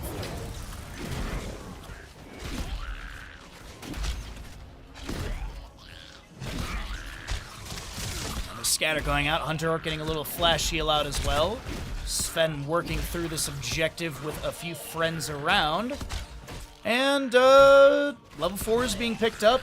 Nothing to really mention that's crazy. I mean, we do get Hero Stalker for the Dahaka, but that's really not that big of a deal. Just no Lurker Strain, so no bonk, no movement speed, no stealth value. Flank, Scatter, and Arcane Flare to check because the enemies were missing for a little bit. 4 to 31 as Gul'dan Corruption lands. What's Dino taking at 7? Is it some spell power? It is spell. Okay, spell power and healing reduction.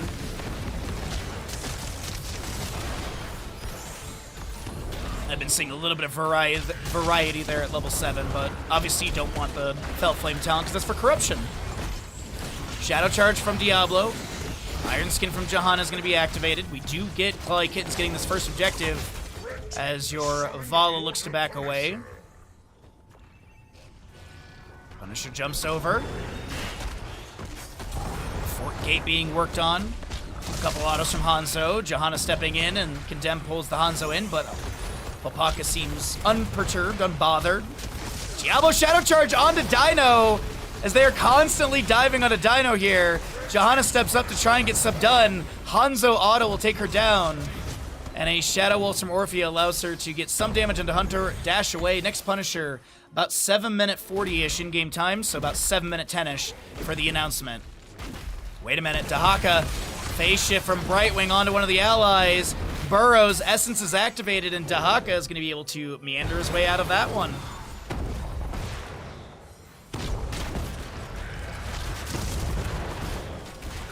Sonic Arrow going out. Bottom lane Fort Gate opened up. Diablo coming in with the Shadow Charge angle, but doesn't have the wall collision into Vala. Zero trying to get away. The chomp from Orphea will be a double kill. And Dino, wait a minute, Hopaka goes over the wall. Finishes simple geometry, but they can't take down Hunter Orc. That chomp for the double kill. And resetting Dino. Level 1 stacks back to 0. Clawy Kittens with a level lead, talent tier advantage. Entomb, Blink Heal, Dragon's Arrow, Crushing Jaws, Lightning Breath as well. As the body blocks are here, the overpower! Johanna is taken down. And bottom lane is going to be where our next objective is. Still a minute 10 out from the announcement. And the bottom lane Fort Gate sidewalls are all that remain. Absolutely phenomenal play from Clawy Kittens at the beginning of this.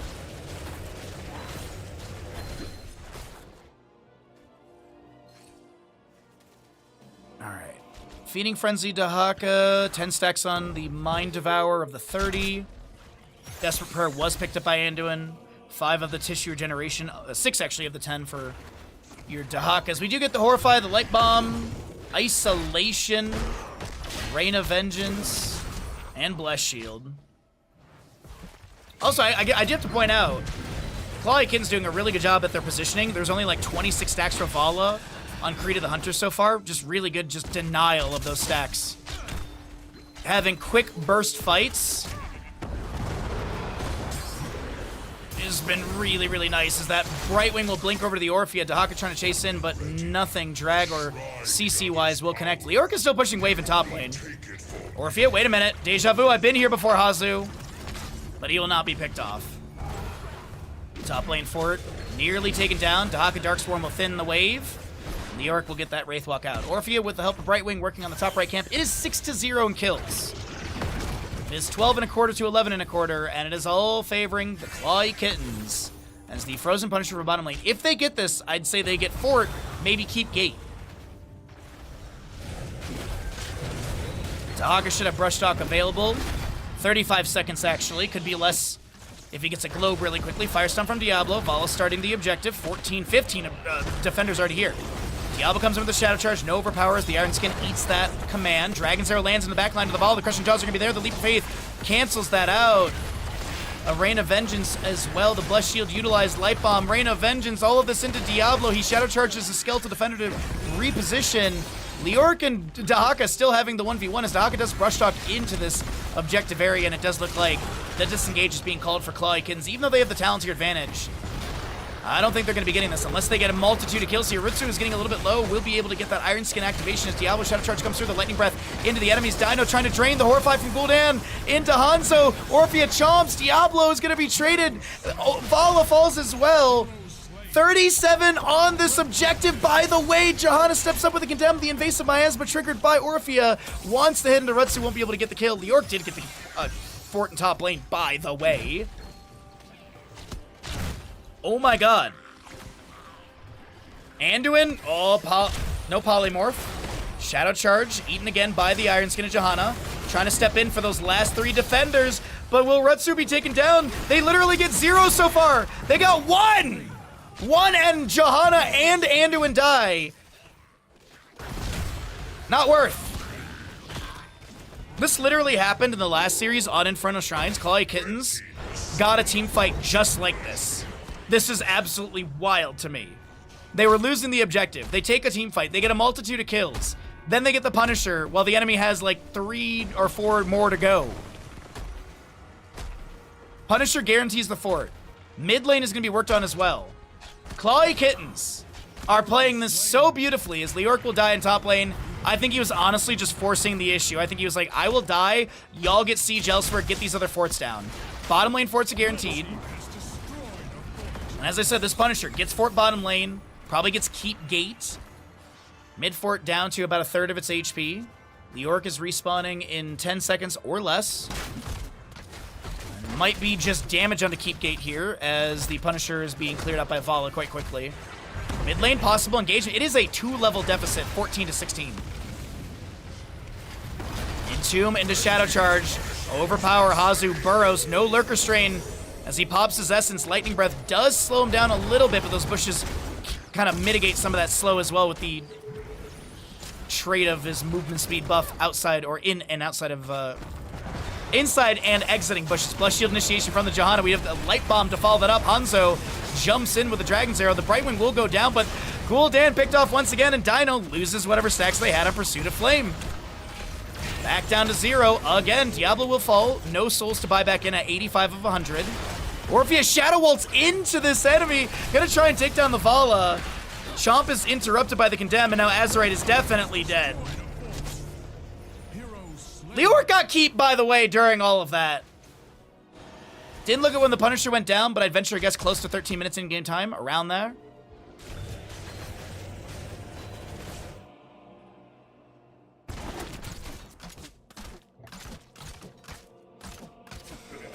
Oh, right. Wow, man, just wow. 6 kill offset. 5 to 11. We do have the level 16, the Rampant Hellfire, big for Dino. Really wants to finish that level 1 for the 33% area increase. Vala got that Manticore as well. Elongated Tongue for Dahaka, fishing for bigger drags. It is going to be Speed of Pious level 13 for the Anduin, but he did still go into Glyph of Faith level 16. We did see some inner focus this past week when we were casting some Heroes Lounge. Leap of Faith. Dragon's Arrow lands onto the Johanna. Light Bomb will be applied to her. She steps into the Diablo. Orpheus done with the Mind Devourer. The Crushing Jaws go out. The Horrify's the answer back into a couple enemies, and Diablo, 95 souls, will now be able to respawn quickly here. It's kind of an okay death. Obviously, it's not good because he's dead and stuff like that, but he'll be able to get his souls built up, and then his death timer's less than the objective announcement timer, so he'll be able to rotate into lane, get the 5 souls he needs, and there'll be full souls for this objective phasing. So it kind of works out. Yeah, it sucks to lose your Diablo, but at least you're not going to consume souls now and then not have them for the objective. It's a kind of silver lining in a sense. But that kill gap is starting to close a little bit here as we do have 5 kill deficit. 17.5 to a little over 18, favoring Clawy Kitten still. Leorc goes to soak bottom lane. We do have that Diablo back, as I mentioned. He'll get his stacks off this minion wave here. Looks like he's actually going to anchor for the allies. Firestomp checking the bush.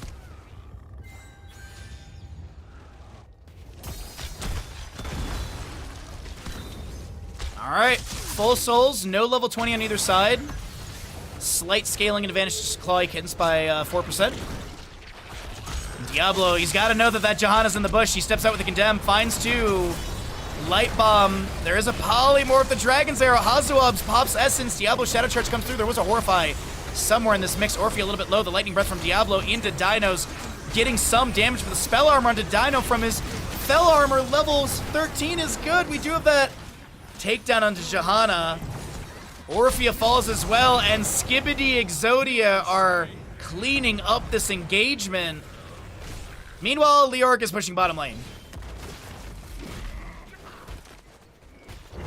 Yeah, Fell Armor for Gul'dan mitigated so much. I was literally looking at Dino's health bar. I'm like, how is Dino's health bar literally not moving from this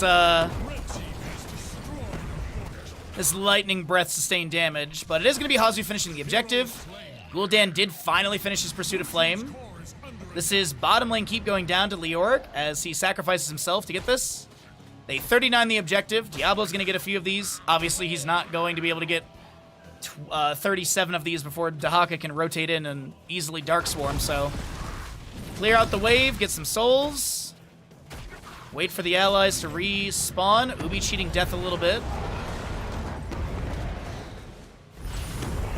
What if they just backdoor during this through bottom lane? You know, they just sneak through the bottom corridor, hug the edge wall. The Orc is respawned. They catch the Johanna with the Buried Alive, but she'll be leapt to safety by Anduin. Lightning Breath up in 2, Buried Alive up in 40. Leoric is getting another wave for bottom. Johanna and friends, they're going to steal away this Impaler camp. Scatter checks the bush ahead. Haunt, Gul'dan, Contagion, Censure, Radiating Faith, and Vala with her Farflight Quiver. Scatter finds Hazu. Tower shot onto him once. Orphe a little Shadow Waltz hit. Leoric has joined the team. He's not going to be split pushing to try and win through bottom lane, but they do have that Catapult stacking in top and bottom. Mid lane Punisher pushing in, though. Onto a keep. 15 minutes in. Can Skibidi Exodia make this a victory? Dahaka drag lands onto Ubi. And this Leoric will immediately be taken down. Isolation into the Diablo. Orphea playing it safe with the Shadow Waltz. Bullseye from Hanzo stuns Dino for a moment.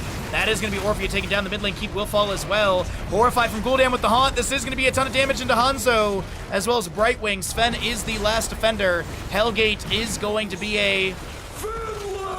That is a GG. Skibidi Exodia with a map number 1 victory.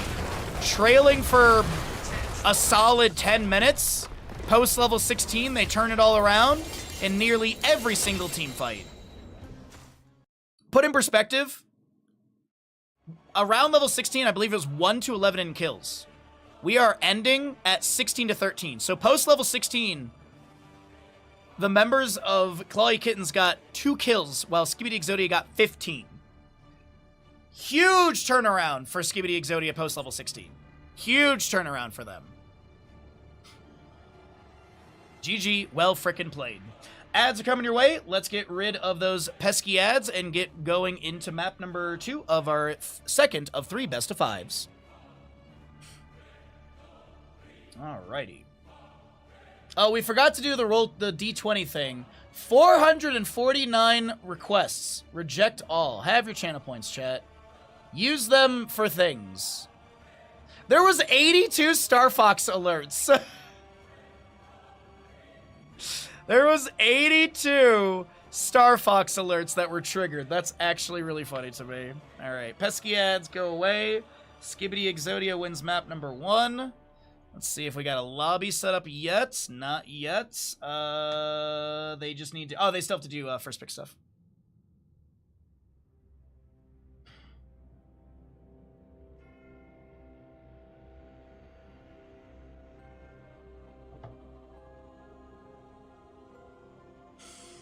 Alrighty, so... Cocky little freak! And immediately we're back to doing it, aren't we?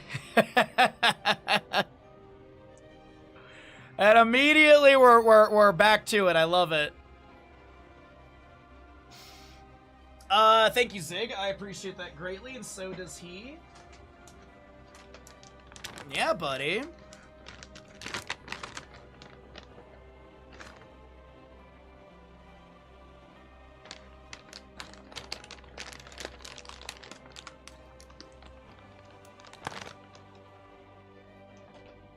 Okay, that's good.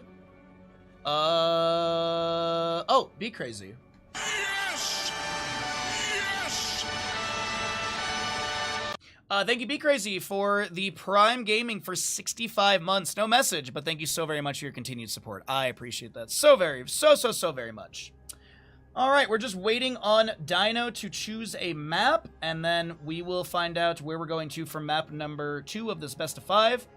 We'll see if they want to go to something silly or if they go to something standard, like Battlefield or Garden, because it is standard Garden, Tomb of Spider Queen as well. But we do have some, like, sillier maps, like Braxis, Hanamura Temple, Haunted Mines of Volskaya Foundry. Yeah, Prime can be weird. Oh, it's Battlefield. Who's surprised? Yeah, Prime can be very weird sometimes. Sometimes it lets you do the message, and sometimes it just immediately triggers, which is weird.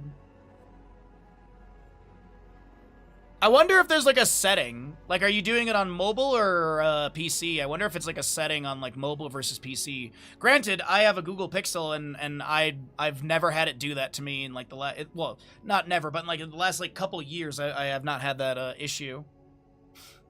All right, lobby is set. Sides are looking. I'm just gonna double check that the sides are the same. Ubi should go to the right. Okay, cool. Yeah, sides will be the same. PC, that's even weirder, because I feel like PC have more control. Mr. Buds, someone redeemed a pet sheet. Oh, how you doing today, bud? How you doing today? You know, got dunk in your eye, mister. Want to smell it? You know, is it tasty? You're a good boy. You're a very good boy. Yeah. Yeah. Ugh. All right. Thanks for the redemptions. As ads are done, and we are ready to rock and roll into map number 2 of this series, and then I gotta get a cup of tea after this game. What's up, Kalavoth, over on the YouTube side? Good to see you, bud. Sorry I missed you a little bit earlier. All right. Readies are out.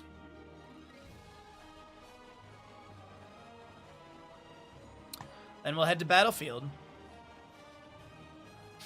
It's all right. In 5 days, they're going to tell me it's my anniversary. I'll go through it again. Welcome in, everyone. The ads are out of the way. We've got everything ready to go for map number 2 and our second best of 5 of the day in this single elimination bracket here in the semifinals of Eternal Conflict. Season 2, day number 2 of these day stage game qualifier matches. Hogger and Lucio will be banned away, as it is the standard draft style. We do have a substitute in for the members of Skibidi Exodia, as we mentioned a couple times in the map number 1. So we will be having them substitute in. I'm not sure if Disciple will be joining us for the series or what, but either way. We do have that Hogger Lucio banned, and Chromie will be removed as well, not wanting to deal with the Bronze Dragon. So what do we have here for the last ban? Do they get rid of anything that races early on, or do they just get rid of more solo lane stuff that they don't want to deal with?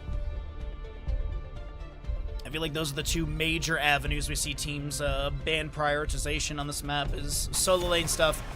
Alarak will be a unique ban as well. Hey, bud, stop licking your paws. So Alarak is out of this one. They get the first pick, Blaze on the right side. Okay.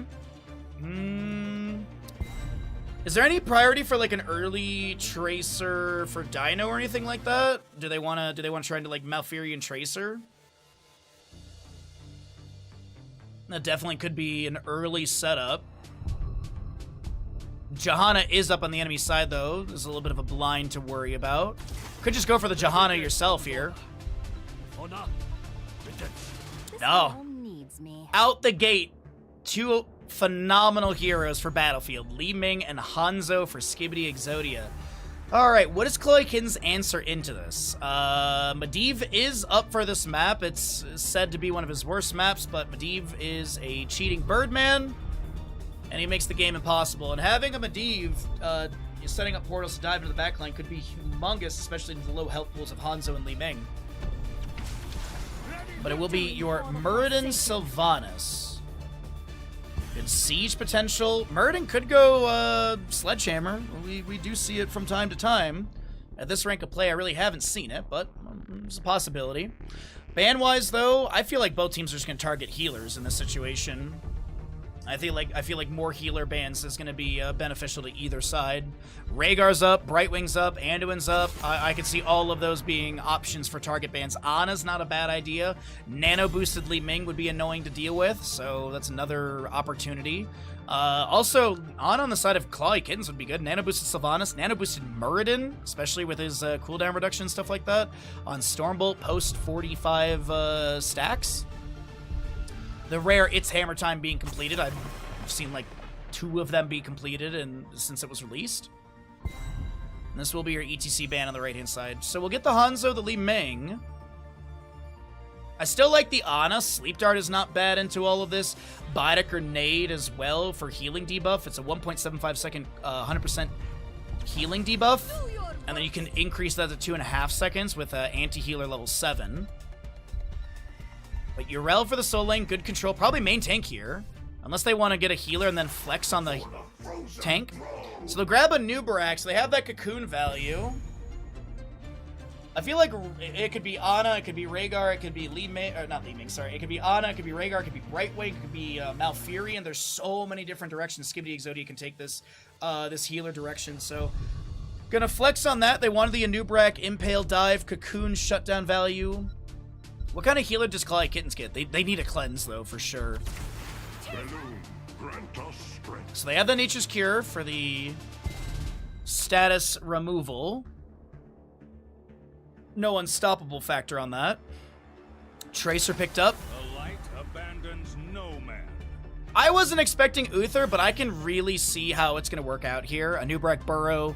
Hammer of Justice, Impale, Righteous Hammer, Dragon's Arrow, potentially Bullseye as well, displacement from Wave of Force. I don't think it's going to be a Disintegrate game. This is a really good draft for Skibidi Exodia, though. The Sylvanas Tracer could be a really scary combination as well. So get your gambles in, everyone. We're going to load into map number 2 of our second best of 5 of the day. Coming up next should be the Grand Finals.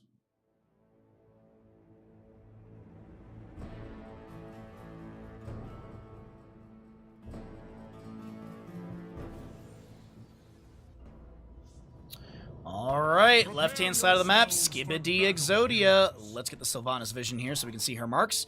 We do have your Dino Hanzo, Hunter Orc Uther. Zero is on the Li Ming, Hazoab Zurel, and Urutzu is your Anubarak. Clawy Kittens on the right side, Azurite Tracer, Vasilio Malfurion, Holpaka Sylvanas, Ubi Blaze, and Sven on the Muradin. The battle begins in... Hammer of the Lightbringer for Uther. You've got your Simple Geometry, Aether Walker, Dauntless Yrel, and Nerubian Armor as Muradin picks up the Dwarf Block, as well as the Adrenaline Stim Pack. Emerald Dreams, 1-2 Punch for the Tracer, and last pick for the last will be the Sylvanas. Typically Unrelenting Torment, could be Might of the Banshee Queen, which it actually is going to be. Uh-oh, hold on, top lane, Yrel. Avenging Wrath over the wall? Just slight overkill. As, yeah, 29 overkill from that Sylvanas as the top lane 4K is going to be damaged here. Sven is trying to slow down the enemy rotation. Arcane Orb connecting into Azurite as they blink a little too late.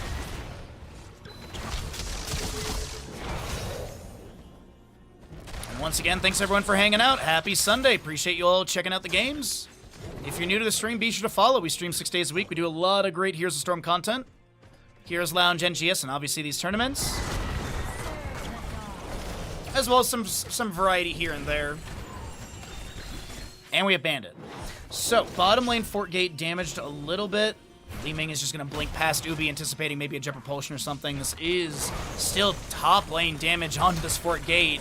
Pulse Bomb goes down for extra siege value. Hazu jumps out with the Avenging Wrath, the Righteous Hammer. Sven scouting the rotation. Hazu marked by Sylvanas as she gets the Haunting Wave to the side. We do have Malfurion taken down by Hanzo. 1-1 in kills thus far.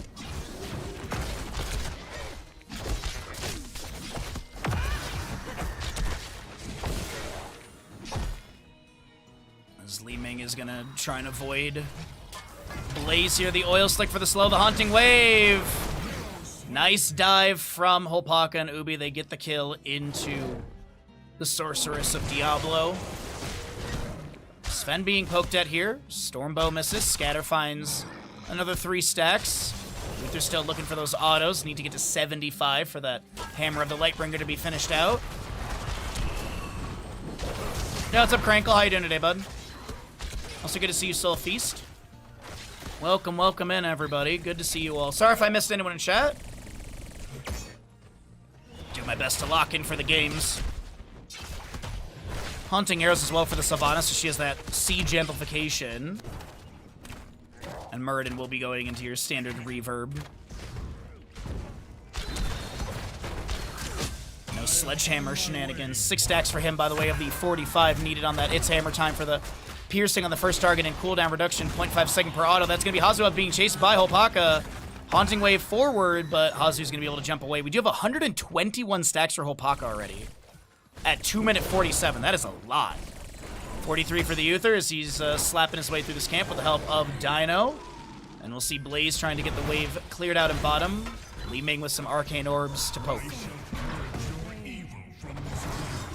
Haunting wave 4 from Sylvanas. We do have those haunting arrows active. And this bottom lane fort gate is going to be opened up a little bit. Hanzo with the race right now. 8 stacks still on that simple geometry level 1. Hazu dealing with the top lane wave, but maybe Sven has a store bolt. Looks like there's going to be a dismount from that beetle that was summoned by Nubarak. Nubarak burrows. Not sure if it was disengaged or looking for a target, but there's going to be a impale meeting an entangling vine of Malfurion. The root is good on Darutsu, but won't be enough to set up a kill. The Immortals will swap to race potential sides. We do have the left side a lot lower, and Muradin dwarf tossing in to try and zone the enemy's back while Tracer races on the right. Venging Wrath into this Sylvanas, the Haunting Wave. Triggered somewhere in there, and Holpaka does get that dash to the side, the teleport to the side. 155 stacks still. I want to make sure I'm still stuck on the Holpaka vision so we can see the marks underneath the characters. Tracer still racing. Getting a little bit closer, but still the race on the left-hand side is a little bit faster. Right now we do have Hazu jumping away from this Sylvanas pressure, and it does look like Skibidi Exodia get the first objective of this map. Heading into what lane? Not sure which one has been damaged more, as it looks like it'll be bottom with Sylvanas Malfurion already setting up for defense. Shines on.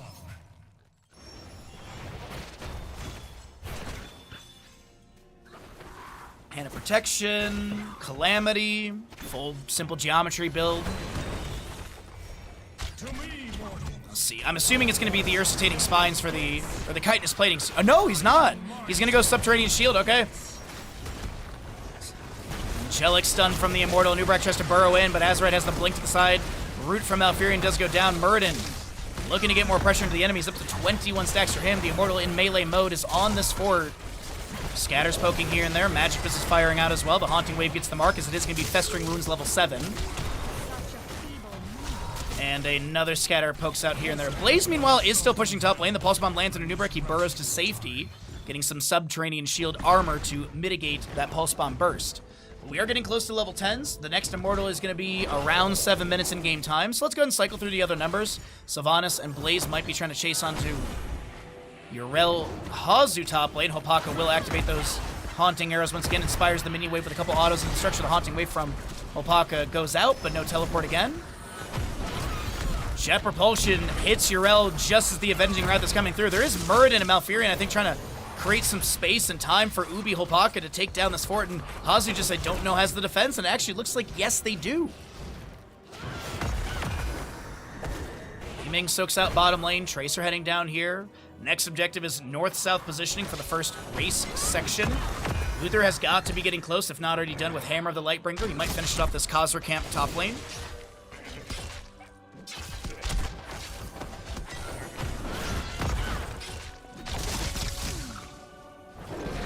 Nicely done. Little Righteous Hammer pushes Blaze back. The Haunting Wave through Yrel as Nubarak goes in with the Burrow Charge. Impale misses. Emerald Dreams from Malfurion puts the Scourge to sleep. But no Haunting Wave teleport forward into Hazuabs for the sustained pressure. Speaking of sustained pressure, Tracer in bottom lane is pushing back this Li Ming, and they will lose most, if not all, most of the fort gate. They still have the two side walls, but if the Immortals won by the members of Claw Kins, it will go to bottom lane. Stun from Uther, thrown into the Muradin. Does have that Pursuit of Justice level 4. Did go into the Hand of Protection level 7. Nubrak is going to get hit with a Stormbolt. Mini stun from the Skullcracker 7. Urel clears out the top lane wave. Just waiting for that 10 to trickle on in for both of these teams. Wailing Arrow, Twilight Dream, Bunker, as well as the Avatar, Dragon's Arrow, Wave of Force, Divine Shield, a Cocoon, as well as the Ardent Defender. The Twilight Dream from Malfurion will be activated. Murden takes down this. Anubrak, the Haunting Arrow from Sylvanas is active. Urel coming in with the Avenging Wrath. Righteous Hammer is going to bonk onto a couple enemies, but still, it is Clawly Kittens getting some decent value here as the Haunting Wave will be thrown up by Sylvanas. She does have that damage increase, by the way. She's over 250 stacks, so her Black Arrow percent damage increased from 15 to 50. Significant damage bonus for Hopaka here. And then Healing Return on the 400th Mythic level. 25%, doubled against enemy heroes with 3 stacks of Banshee Curses. We do, Black Arrows, that is going to be a nice collapse onto Sylvanas. She will fall. And another scatter going out, poking onto Sven. The Immortals have not swapped sides yet. Nubrak goes in for the burrow onto the Impale. Malfurion hit with the Righteous Hammer. There's a stun from Uther as well. And Skibidi Exodia pick up the double kill at a crucial moment as the Immortals will be swapping sides.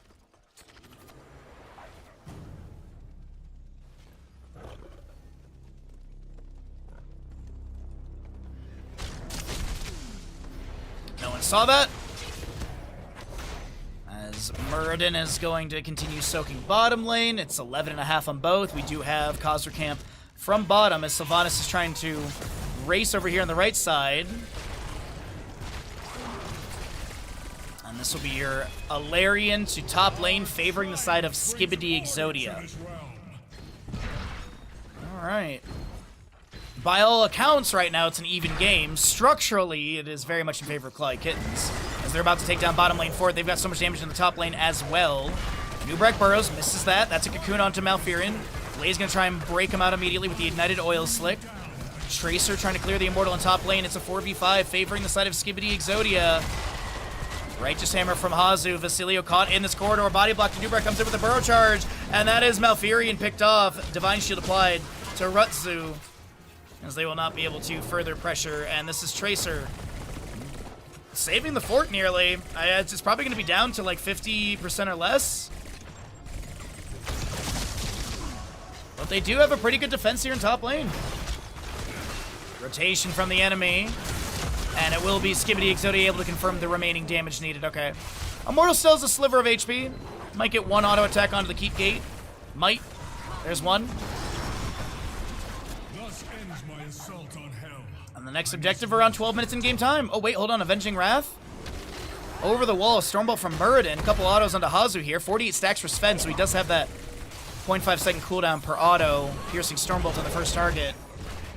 With the 13 talent here on the right-hand side, Clawly Kittens want to step into the enemy. Hanzo did have to use natural agility, I believe, in bottom lane. I saw on the minimap as Ubi is putting pressure onto this gate. Back into the top lane.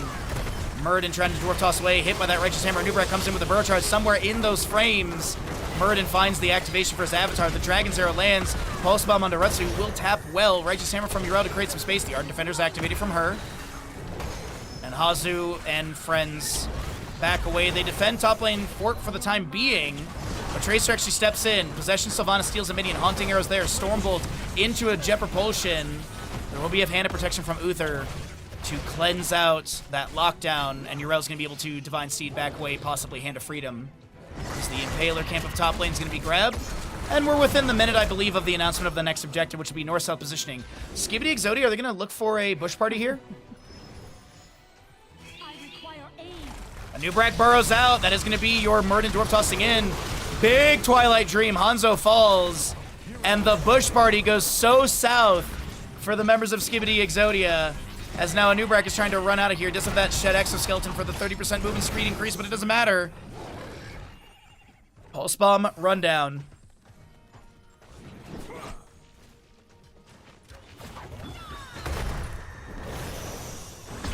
Twin Flames firing out. Top lane wave being pushed up. Tracer getting bottom.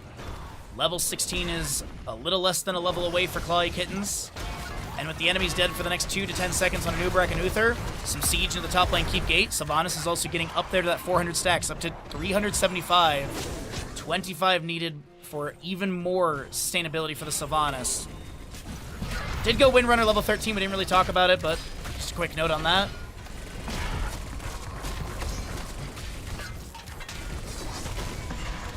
I must take up a new position. And 61 stacks for Muradin. 99 to go for the ability to have that range increase and width increase and piercing all targets. Tracer immediately going for the race. Angelic Spin zones her back for a moment. Pulse Bomb utilized for faster race potential. There is race on the left-hand side from Skibidi Exodia. And that damage is looking pretty good as the Fallen Shaman has finally grabbed the Dragon's Arrow launched, only hitting into Malfurion. The race is extremely close, and it's going to be a 133 HP difference favoring the side of Clawy Kittens. That is such an insanely close race. Double digit is the lowest I've ever seen, like 70 or something. Never seen single digit, but yeah, 133 is still wowee. Yo, what's up, Umber? Good to see you, dude. Approaches the gates of heaven. Happy Sunday, my friends. You can breathe a sigh of relief until whenever you guys play next. Haunting Arrow from Sylvanas. There's going to be a Jet Propulsion landing onto the Anubrak. The Impale comes through as well. This is Rutsu trying to back away. The Divine Shield will be applied. Tracer's caught inside the cocoon. And the Haunting Arrow from Sylvanas is active. Can the members of Clawy Kittens make this a 1-1 score? They definitely are going to get keep. Immortals in melee mode, moving in towards the score. Talent to your advantage as well to Clawy Kittens.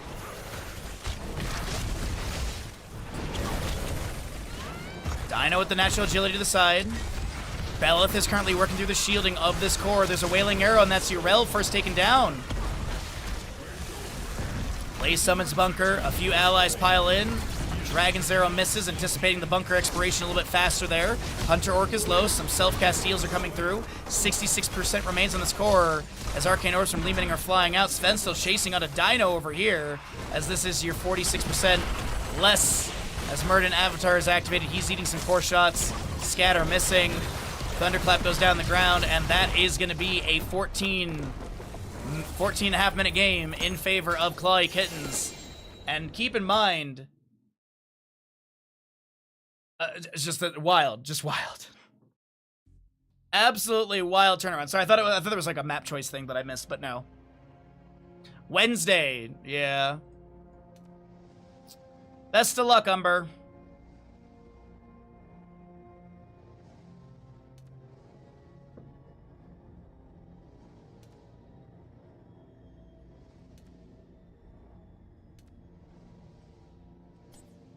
All right, let's pay out some gambles here. Let's get ourselves set up for the next lobby. We got a 1-1 score, so let's see what we're going to be heading into. And thank you again, everyone, for the new followers. Welcome on in. We run ads during the downtime, which is right now. If you want to use your Prime Gaming, now's a great time to utilize it. Support the channel, all that good stuff.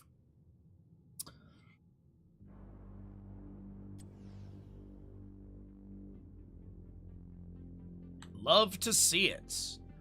Alrighty, so Clawy Kittens with the payout on this one. Huge play from them, honestly. That was absolutely fantastic. But once we get our next lobby, we can go ahead and run and grab a cup of tea, because I am thirsty today. I've already gone through 2 cups in... Granted, I have been casting for 2.5 hours straight, so there's that.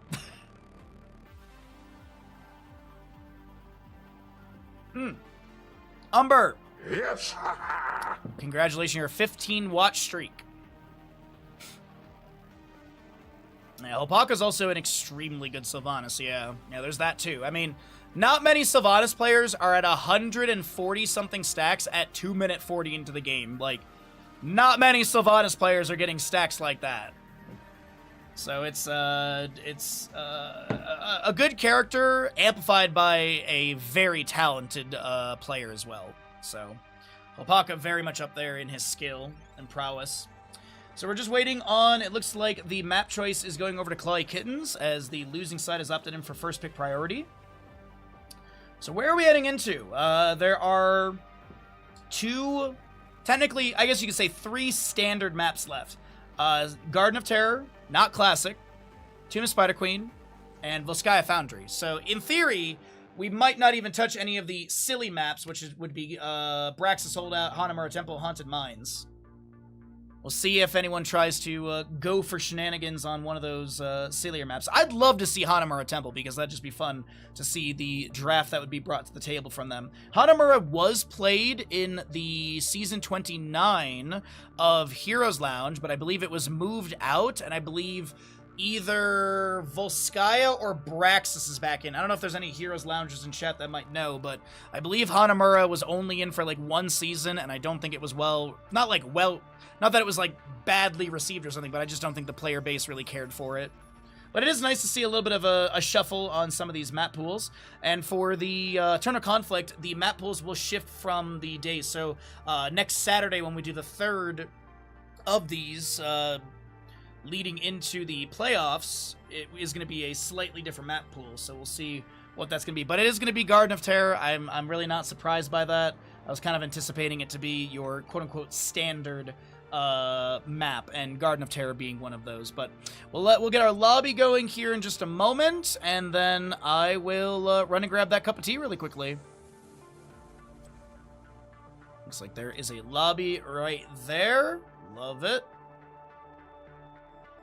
And then we / lobby link to anyone that might need it, as the players are being placed on the opposite sides.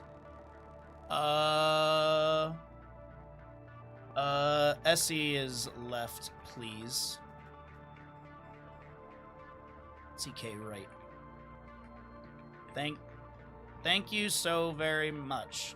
It does mean a lot to me. Alright, just thanking the players, because keeping sides same really does mean a lot to me. It makes casting so much easier, so much better.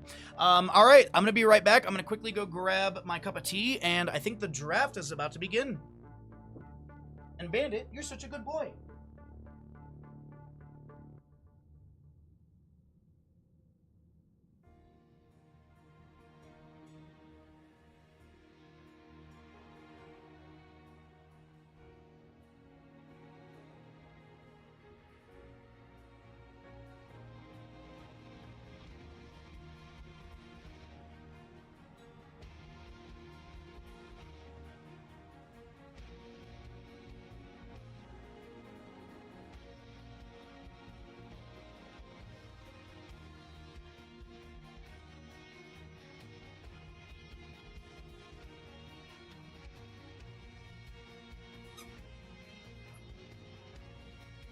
Alrighty.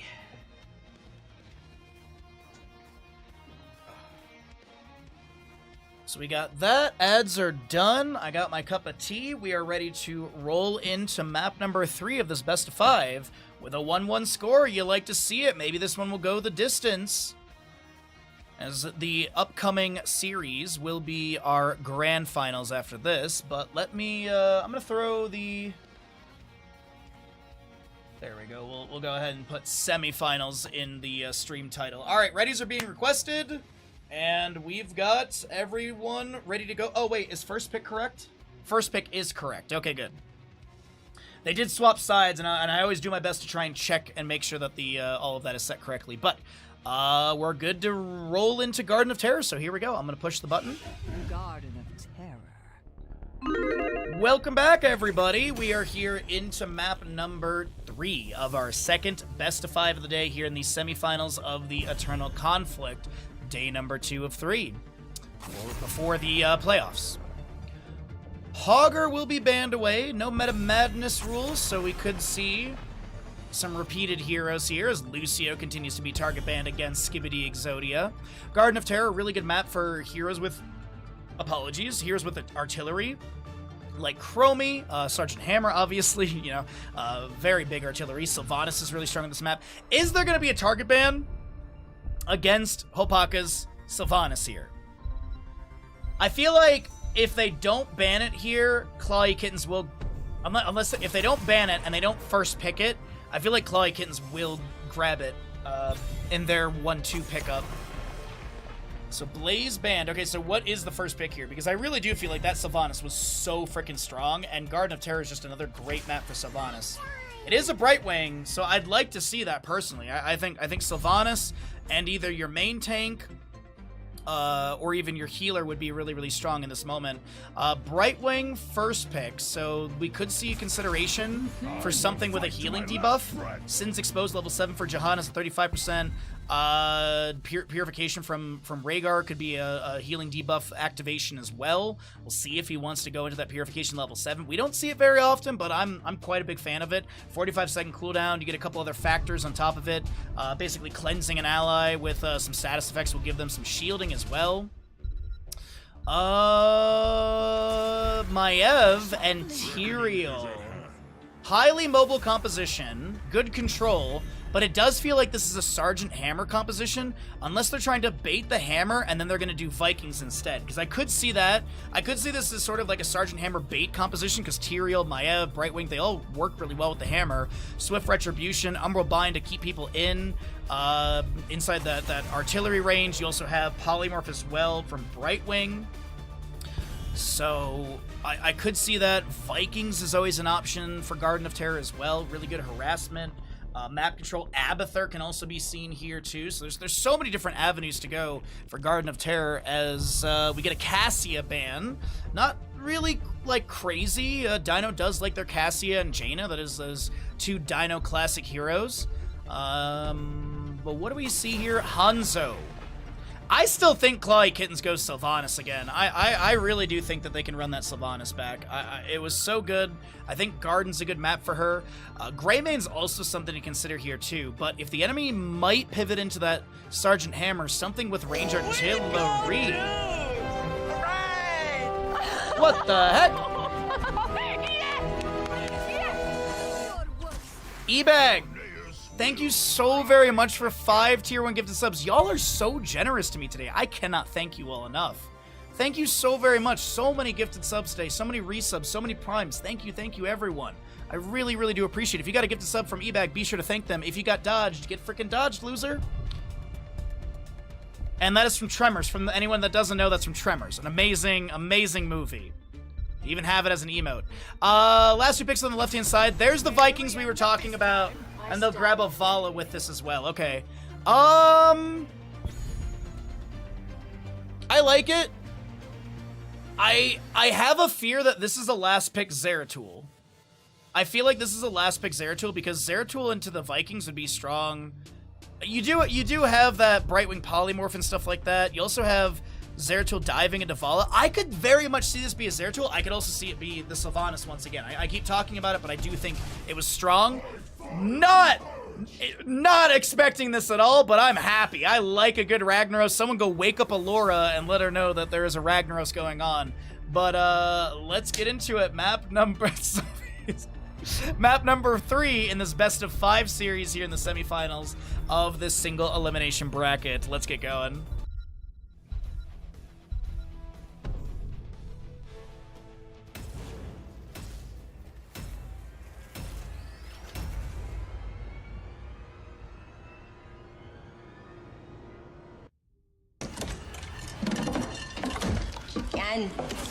Good.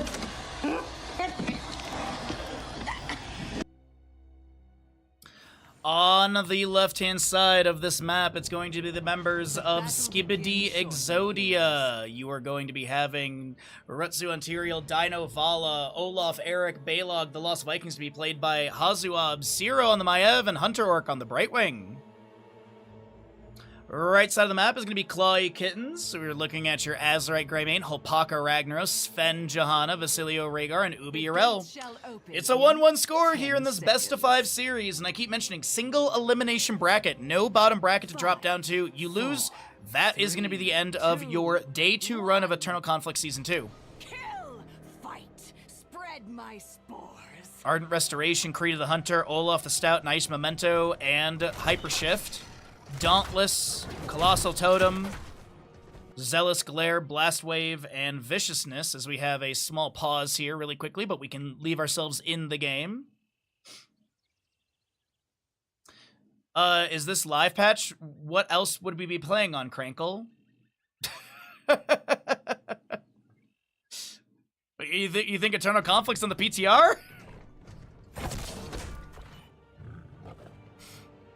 Why do we have Ragnaros? Because Holpaka is 200 IQ. Trust.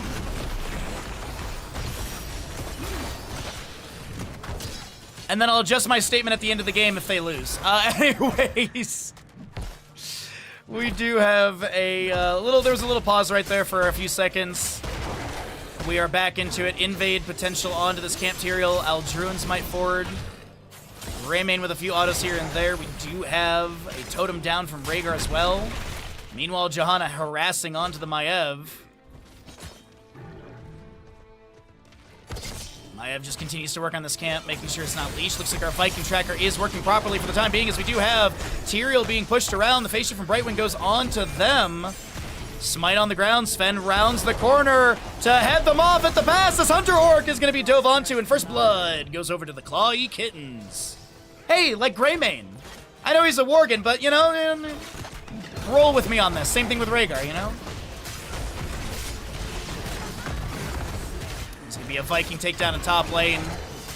Aldruin's might over the wall, as Tyrael will be able to jump over, but this is going to be that bruiser camp that was contested a few moments ago, now pushing into this fort gate, and Rapid Siege is coming through. Inspired minion wave on top of this Greymane in Worgen form with his inner beast active. You see the purple glow in his weapons as he rolls back into human form. The Righteous Hammer into the Maiev as they are going to try and get some Fan of Knives out. The Umbral Bind connects, but that is going to be another kill, and the fort gate going down in favor of Clawy Kittens as Ragnaros manages the Viking in mid. One Viking getting free siege in bottom, as that is probably equalizing in some of the lost experience here. If you're curious, there's the breakdown really quickly at the bottom of your screen. Another Condemn from Johanna, another Avenging Wrath in. Aldruin's might from Tyrael thrown into this as Rhaegar lunges in for a bite into the Angel of Justice, but will not find any kill. First seed bottom right. So Ragnaros tries to chase onto a Viking. Hazu does have Eric the Swift, so long as Eric is moving, he's healing up, and Ragnaros mostly just trying to heal off the wave with his Empower Sulfuris. So the fort gate of top lane has been taken down. One side wall remains. The fort took a small amount of damage, as we also are going to be having your Greymane finish out Siege Giants for mid lane wave.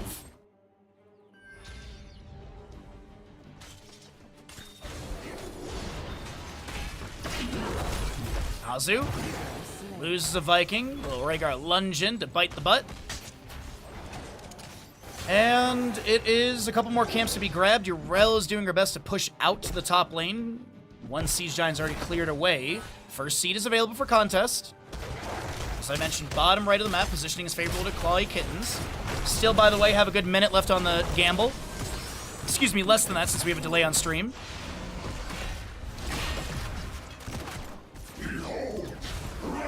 Ragnaros is going to Molten Core. That'll give wave clear here to the incoming Bruiser camp, but also poke around the objective if needed. Fort Gate is going to lose a tower. A few meteors are thrown out. Some rune explosions as well. Vala up to her first stack on Creed the Hunter. Robine to pull Sven. As Sven just runs into the enemy team. This is going to be Azurite very low. The Fan of Knives getting resets, but not going to be enough. And Zero with 180 HP will not be taken down. Wait, the Viking gets the kill? Was that just an Eric auto attack over the wall that tracked? Yeah, it is an Eric auto attack, 11 overkill. I thought Greymane had disengaged. I thought he was out of there. I thought he was in the clear, as they say, but no. He is also going to be going Insatiable level 4, which is going to be giving you that cooldown on your well, and also your mana return as well. Did go into the Wisdom Duelist, so we'll probably see like Unfettered Assault, maybe Lord of his Pack at level 16.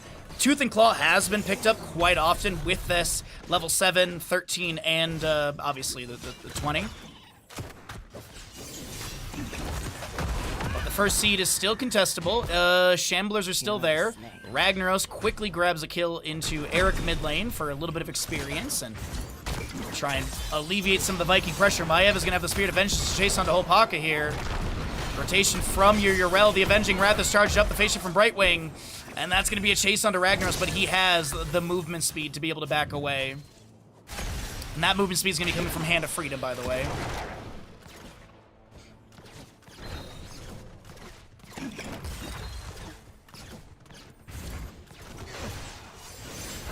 Smite down the ground, Spirit of Vengeance forward. Teleport not active. Greymane with a few auto attacks. Inner Beast is active. Trying to get some Wisdom Duelist stacking as well. And while we're waiting still for those 10s, let's cycle through the other numbers because the heroics are at the top of the screen. I gotta point out, the Vikings are at 25 regeneration globes at 5.5 minutes, which is just really, really nice Hazu stacking right there. Big rundown onto Greyman. He'll lose half of his Wisandula stack, so... Okay, that judgment was not needed, but sometimes you just gotta... Sometimes you just gotta establish dominance, as that is gonna be a Judgment Tyrael, Play Again Vikings, Reign of Vengeance, Containment Disc, and your Blink Heal. On the opposing side, Sulfurous Smash. So, everyone in chat, myself included, all juked by Hopaka taking Sulfurous Smash, not Lava Wave, which I kind of was thinking was the counter pressure they wanted. Containment Disc onto Ragnaros in front of his fort gate. We have Hazu eating some tower shots on the Olaf. He's going to sacrifice a Viking, and they don't even get the kill. The Sulfurous Smash lands. You avenging Rather Murel. The Molten Core is activated. Meteor Shower's coming through. Greymane lunges in. A Righteous Hammer pushes the Maiev to the side, and she's not going to be taken down. Pulsing heals from Brightwing coming through. Hunter Orc on point. As this is now an Umbral Bind onto the Yrel. She has the Ardent Defender activated. Reign of Vengeance missing. Ragnaros Molten Core is going to expire, and he'll start hearthing immediately. Soon you will have another seed together here.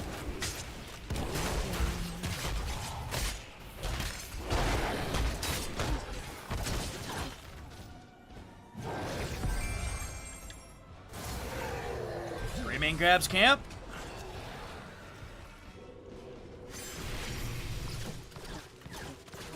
Zvala keeps her hatred going. 99 stacks, 30 regeneration globes for the Vikings. Ragnaros will take down Eric and bottom.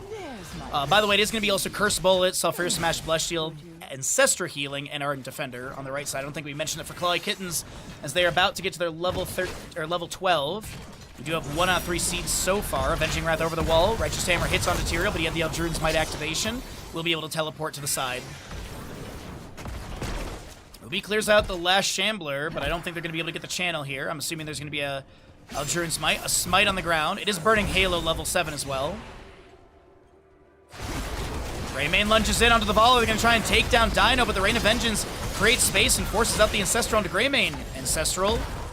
Finish. We do have your Containment Disc onto the Rhaegar. He's looking to back away. The Fan of Knives coming out from Maiev. We do have the Vault of the Wardens as well. And Hazu goes for the channel on the objective. Can they make it 2 out of 3 for the side of Skibidi Exodius? Shield Glare interrupts. Judgment onto Rhaegar. And Sulfurous Smash will take down that Maiev. Vault to try and disengage. Polymorph onto your Yrel. Hazu Viking might be lost here. The Shifting Meteor doesn't chase in. Or Living Meteor. Spin to win from the Vikings, just harassing here and there. We, by the way, still have Balog pushing bottom lane. I just want to point that out really quickly. Olaf is soaking mid, and some experience gapping is starting to form. A couple kills are going to be needed to really mitigate the lost experience, and I don't think that's really happening. We have a Brightwing being Doban. She polymorphs the Greymane. He breaks vision by stepping into the bush. The Blessed Shield out from Johanna. A Viking will get the bottom lane fort just about now. Vala falls. Tyrael gets the face shift from Brightwing. Wait a minute. No, Brightwing interrupted, and she'll be taken down. Tyrael falls as well, and that's what I was saying. They needed to get a couple of these kills to be able to mitigate the lost experience from the Vikings. Maiev will be able to get this kill onto Greymane. Containment Disc onto Rhaegar, and Living Meteor goes down. There's another Viking to fall. Seed was still picked up by Skibidi Exodia. 43 regeneration globes for Hazuabs here at 9.5 minutes. Like, I know he's good, but holy jeez. Like, Tyrael's got 14 regeneration globes. 143 stacks for the Vala. No Subdun Johanna. Wisdom Duelist at 4 stacks as well. We did get that Unfettered Assault level 13. As the next seed is bottom left. Positioning is favorable for Skibidi Exodia, as they have a mid and bottom fort to pivot to if they need to. This might just be a give here from Clawy Kittens. I'm not sure how they want to play this. Ragnaros is still top lane. About a half a level deficit, maybe a little bit more than that. A seed has sprouted. Best not fight over it. Sorry. One Viking pulls the Shamblers to the side. Johanna was in the bush to delay once. Hazu going for the channel here. I think he's got it for the team. Indeed he does. Globe gathered by Vala. And this will be Hazu. Top lane already getting the wave pushed up 50%. We do have a few other members of Skibidi Exodia in mid. Vala, Tyrael, Maiev with the Brightwing as well, looking to open things up. And you got your Olaf in bottom. Spore Queen with some on-screen spam. Ragnaros pops Molten Core. Decent amount of damage into Balog. He'll be able to get a small jump and avoid any fatal damage. 150 plus stacks for the Vala.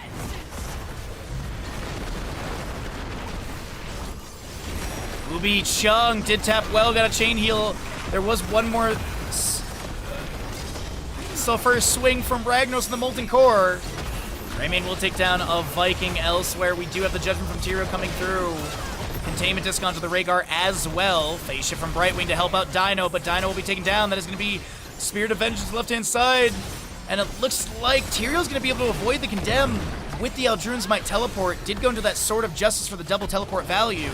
But I don't know about this one here. Rutsu's going to be able to smite the ground and be able to speed away. Greymane in top lane, though, might get collapsed on.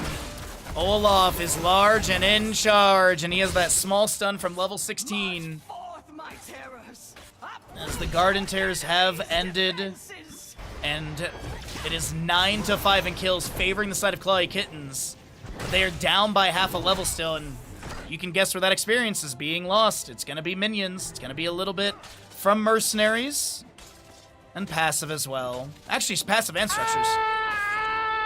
You don't say, Vita. How you doing today, bud? You're just in time for this map 3 of this best of 5 series in the semifinals. Winner of this series goes on to the grand finals. Coming up next. Phantom Knives fly out. Smite goes down. Sven looking to step in. That's going to be one Viking taken down. The camp will be picked up by Yrel. Containment is going to Rhaegar will end. He has a small silence on that as well. Cleanse from Brightwing Soothing Mist will trigger. Another Spirit of Vengeance. The Umbral Bind is going to be connecting on a Greymane. The Sulfur Smash misses.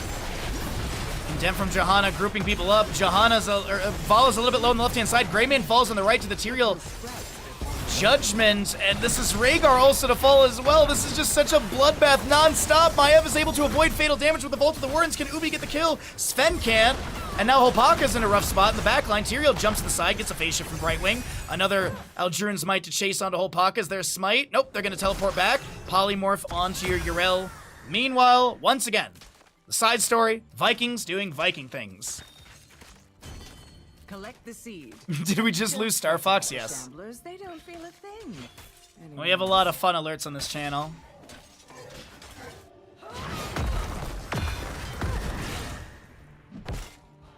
Alrighty, God, I gotta get some tea after that. That was such a long engagement. As our next seed is in the top right of the map. Still about a half a level-ish lead in favor of Skibidi Exodia. Viking bottom lane harassing a little bit. We do have Greymane working on the camp just above, and Johanna rotating with, just in case there was any sort of enemy. Hey! You did it! Thank you.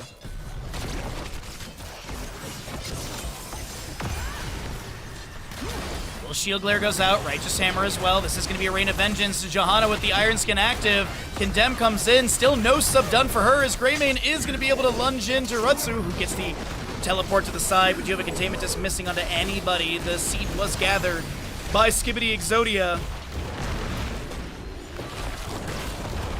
Yo, Umber, have a great day, bud. Thanks for hanging out with us for a little bit, and thank you for the lurk. We'll see you when we see ya.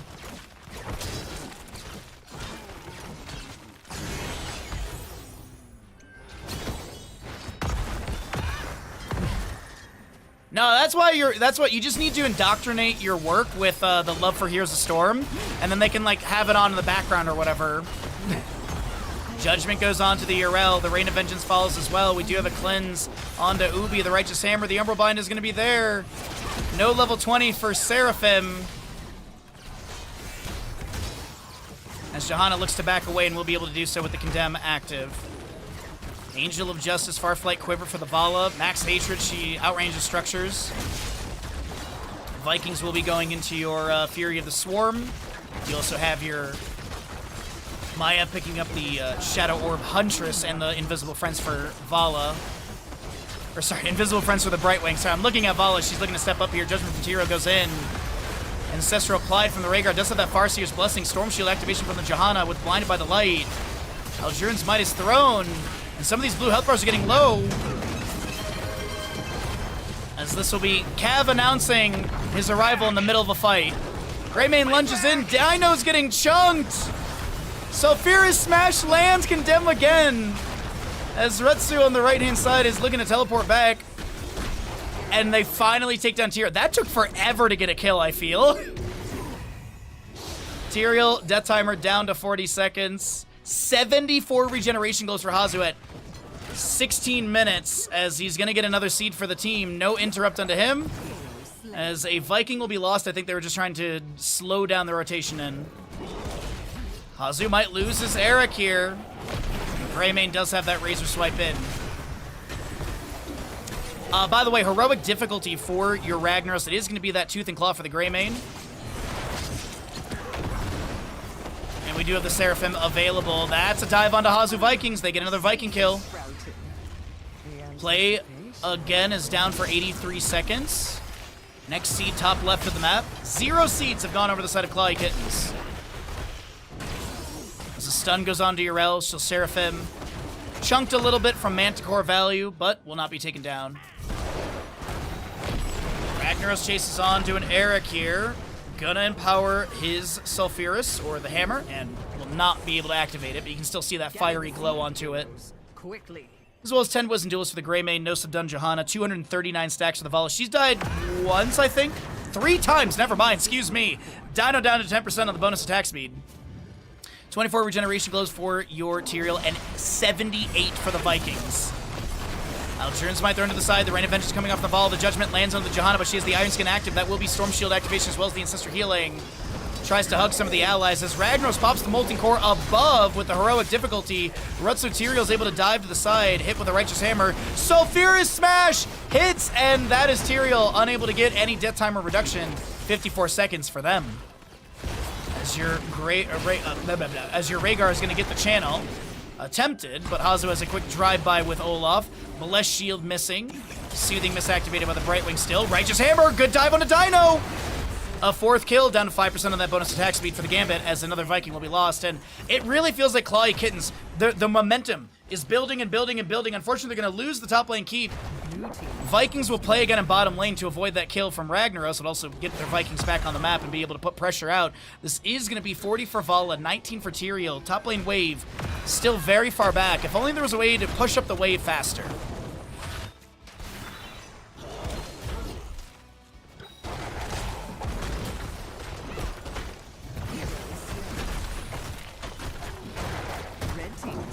(14-7) in kills. Mid lane fort does go down. Hazu with Balog in bottom lane pushing in. Siege Giants are on the fort mid lane, but the mini wave is arriving there. That'll take care of those eventually. Little Olaf, large and in charge for a small stun. Greymane Curse Bullet into a Razor Swipe. We do have Umbral Bind. Sulfuris Smash that lands onto the Maiev. Containment Disc onto the Greymane as well. And he'll be able just to back away afterwards. Judgment. And Tyrael is going to teleport back. Vala trying to chase him maybe a little bit. Trying to keep that hatred up with the hot pursuit. Siege Giant cleared away by Tower Shot. As your Viking bottom lane does push things up, that'll be cleared away by the incoming mini wave. Ragnaros is going to try and chase in and get this kill. And we'll be able to do so back in the mid lane. I was thinking we might have a longer or bigger fight to be had. Righteous Hammer into Vala. And that'll be a dive into her. Dino losing all Gambit value and Sister healing. An Earthgrass Totem slows down the Viking retreat as there's just an Eric available. Brightwing hit with the Righteous Hammer. And Templar's Verdict for that percent-based damage, but also the massive thing to mention is that minus 15 armor to the enemies afflicted. And this is going to be 2 out of 3 seeds, looking to be on the side of Clawy Kittens, unless they're going to be going for more pressure onto mid lane keep. So put Yrel on objective. The rest of the team is going to soak or push mid. Tyrael able to get the Eldrin's Might teleport to the side. Storm Shield activation from the Johanna, blinded by the light. Greymane with a few Razor Swipes and autos into a Viking. Olaf is going to charge in for the small stun. Mid lane keep has gone down.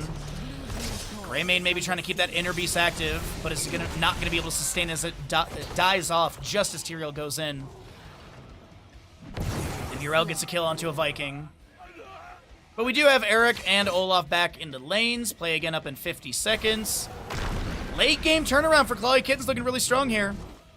As top lane has 5 catapults, 5th one just now arriving. Catapult value, if you're curious right now, 800 damage into structures. Actually, let's get this one from back here. Yeah, 800 damage into structures with the current scaling.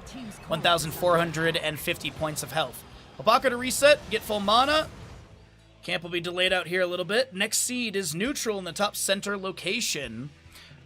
As I just saw the Viking tracker tick over to 87 regeneration goals. Make it 88 here. Wow.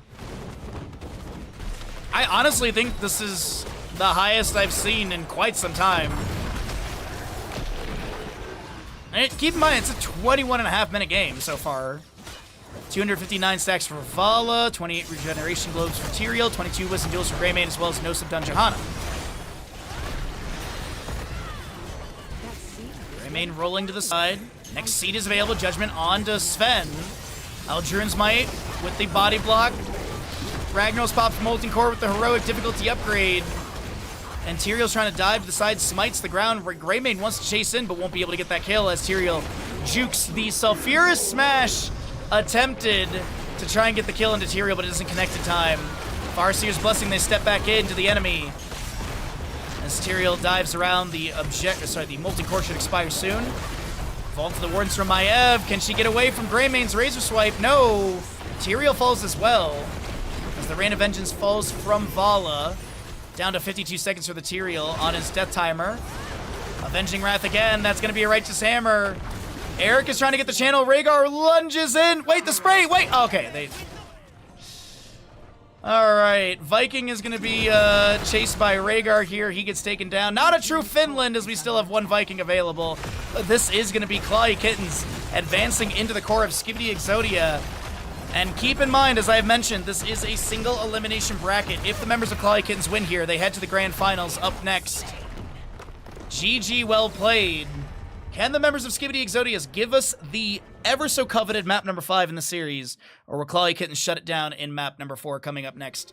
GG, well played, beautiful back and forth, absolutely phenomenal Garden of Terror map. And I'm glad you all have joined me today for these great games. As a reminder, if you're new to the stream, be sure to drop a follow. It costs you $0. Stream 6 days a week. We do a lot of Heroes of Storm casting commentary. We've also got some variety stuff. Like right now, we're playing through Final Fantasy VIII. Yesterday, we did our cooking stream. We have Baja still this month. We got some other silly stuff to do. We also have the super big viewer day coming up on Saturday, the 18th. We'll be giving away a Corsair Galleon 100 SD. And yes, Corsair does ship internationally. I don't know why people don't believe that, but they do. So yeah, there's that.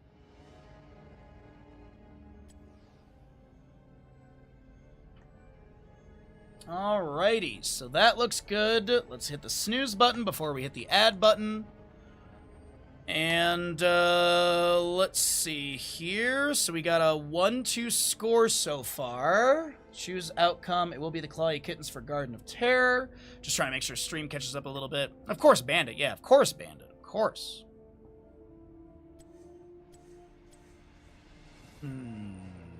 Okay. All right, so there's my whispers. Ads are good. They rolled out. Twitch Gamble's paid.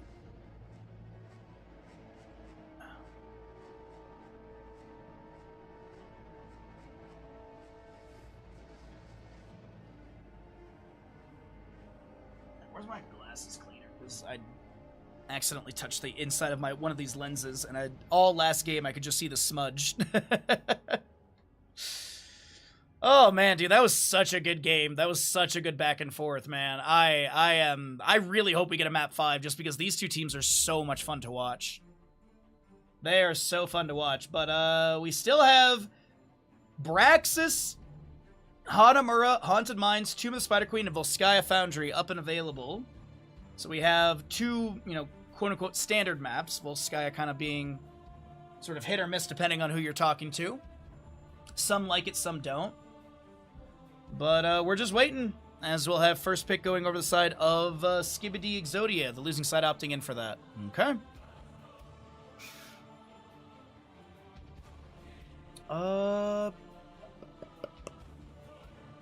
But yeah, the Corsair giveaway I'm really, really excited about. Really excited to give you all an opportunity to win what I think is one of the best Corsair keyboards ever made. I've been using this keyboard since basically November of last year. I obviously had early access to it because I am an ambassador for them, and they send stuff to us early. But I've been using this since November, and I use other keyboards for like the cooking stream and stuff like we did yesterday. But this keyboard is, it's always so good to come back to this. Also, the detachable magnetic, what's it called? Palm rest is extremely nice. Really good quality.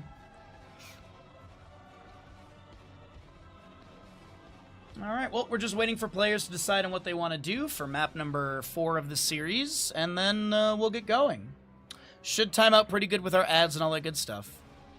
I'm hoping we get something like Hanamura or Braxis. I really want some chaos in all of this, but my gut says it's going to be Tomb of the Spider Queen. That's my gut in this. We just got to wait for our players to decide on what they want to do and hit the buttons on the bot.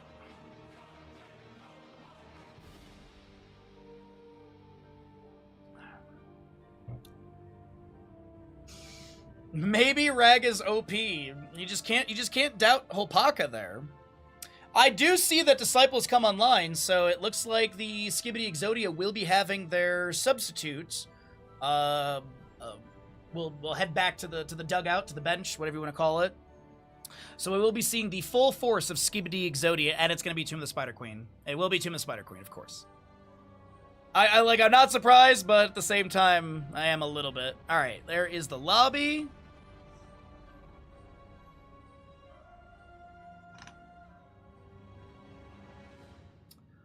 Alrighty, players are on sides. And we'll get going into this map number 4. But yes, it is going to be Disciple has come online, so it is going to be the full force of Skibidi Exodia. We'll see if that changes up anything.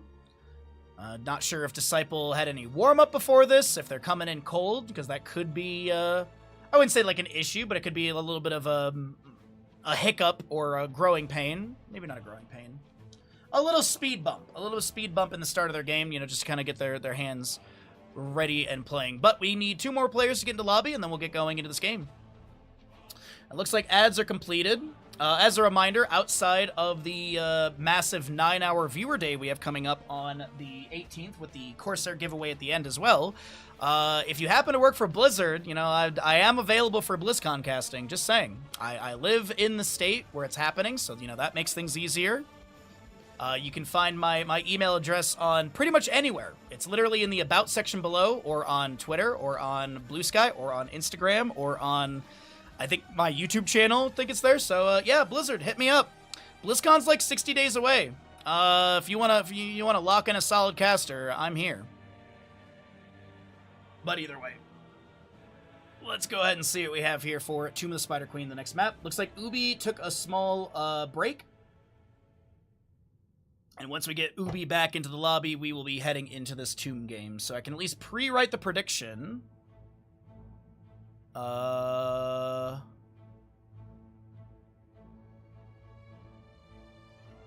okay, I see.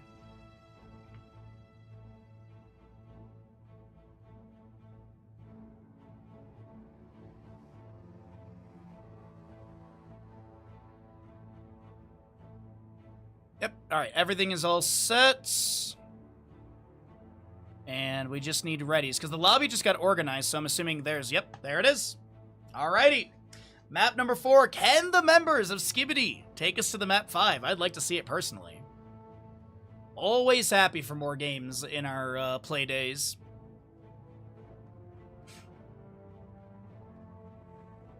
But all in all, it's been a very, very fun week. Ah, there's the second ready. Okay. Yeah, next week we'll be doing more Heroes Lounge casting, more Final Fantasy VIII, more Heroes Lounge casting on Thursday. Friday will be Final Fantasy VIII as well. Saturday will be the big viewer day, and then Sunday of next weekend will be the last, not group stage or not qualifier day for Eternal Conflict. All right. So on the left-hand side, it's gonna be Skibidi Exodia, as they will be down in this best of 5 series, but they did just get their full roster online, as Disciple is now here in the lobby. So we'll see if that changes anything up. We do have Clawy Kittens in the lead of this best of 5. If they win here on Tomb of the Spider Queen, they'll be advancing to the grand finals coming up next. And also, as a reminder, this is a single elimination bracket. So, loser, that's they'll be knocked out, and winner moves on to that grand final. Actually, no, loser goes to the 3rd, 4th place matchup, I think, right? But Tuma Spider Queen! First pick going over the side of Skibidi Exodia. Clawy Kittens will be having your map choice. So, still going into standard maps. If this is a 2-2 score, it'll basically come down to a Braxis, Hanamura, Haunted Mines, or Volskaya map. Those are the 4 remaining maps in the pool. As I keep saying, I have a feeling it's just gonna be Volskaya, which is, you know, like standard. But we'll see a Sylvanas target ban. Hogger removed as well. Lucio will be taken out. Is there a Chromie ban? Johanna? What is the Orphea? Disciple is back into this. Hanzo could be a consideration as well. A lot of target banning you could be leaning into for this map number 4 best of 5 series Tomb game. So get rid of the Blaze, just get rid of the solo laner, the Firebat. The crusade calls. Hey, Bandit, stop licking your paws, please. Johanna will be your first pick. Left-hand side, standard, really simple. Good double soak to be able to group up the minions. Obviously, shield glare and stuff, such like that. Bless shield initiation into team fights is strong. Varian could be a consideration for Clawy Kittens. Shatter throw into Johanna is really nice. You have that taunt activation as well. You also get that banner upgrade at level 16, and then Glory to the Alliance later on. For the Alliance above all. Speaking of the Alliance, we do have the Anduin. We'll grab a Dahaka with that. Good wave clear with the Dahaka. Anduin has your Light Bomb, a little Chastise in the base kit, as well as that Divine Star Poke. Can check bushes, also get some nice AoE heals to the allies. With the Johanna start, what do they want to roll into this? Do they want to go, like, healer and, like, I'd love to see, like, Gul'dan plus Ariel or something. I love the wave clear with Gul'dan on this map. Horrify is a really good boss control tool. Corruption could be the direction. Pursuit of Flame, I'm more partial to. I think Rampant Hellfire level 16 is a massive tool. You'd also do have that Spell Armor, Fell Armor at level 13. For your Fell Flame. If you do go into the Echo Corruption, we could be seeing that Bound by Shadow at level 7. Fell Flame hitting enemy hero, giving you a 1.75 second cooldown on Corruption. Pretty significant, especially on a tight map like this, where you're able to get a lot of that sort of Fell Flame poke. Malfurion ban, I don't hate that at all. They could have literally rolled Malfurion Tracer on this Skibidi Exodia draft, so I think that's a solid ban. With the Anduin Dahaka, is there anything they don't want to deal with? Is it like maybe a Genji consideration? Genji, Anduin, Light Bomb is often a playstyle, but it looks like it will be a target ban onto your Diablo. As I had mentioned before, Varian's up. I don't think Varian's bad here at all. Charge Taunt, you also have that Shatter Throw potential. If you don't want that, you also can go to some healing debuff with Mortal Strike. You could even just go into Warbringer and Juggernaut at 10-13, and you can charge to a target every 4 seconds, dealing 4% on that impact to the target.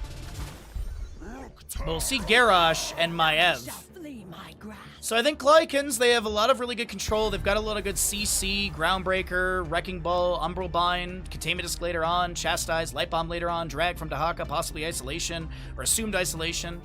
I'd like to see more Wave Clear, though. I feel like Clawy Kittens is lacking a bit in Wave Clear, especially like a Webweaver Wave Clear as well. So we'll see what they want to pick up here. But these last 2 picks, gonna need a healer. I like the idea of the Ariel. I think her control is really nice. The Brightwing will be seen.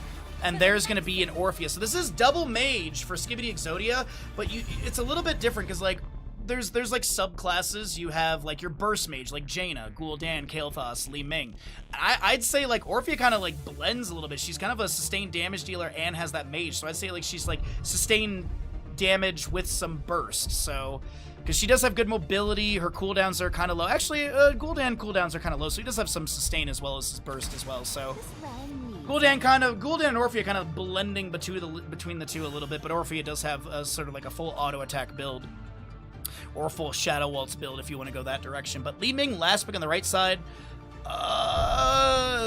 the kill threat over here is really strong. Honestly, the kill threat on both sides is really strong, but I feel like the wave clear, the wave push is so much better for Skibidi Exodia. Get your gambles in.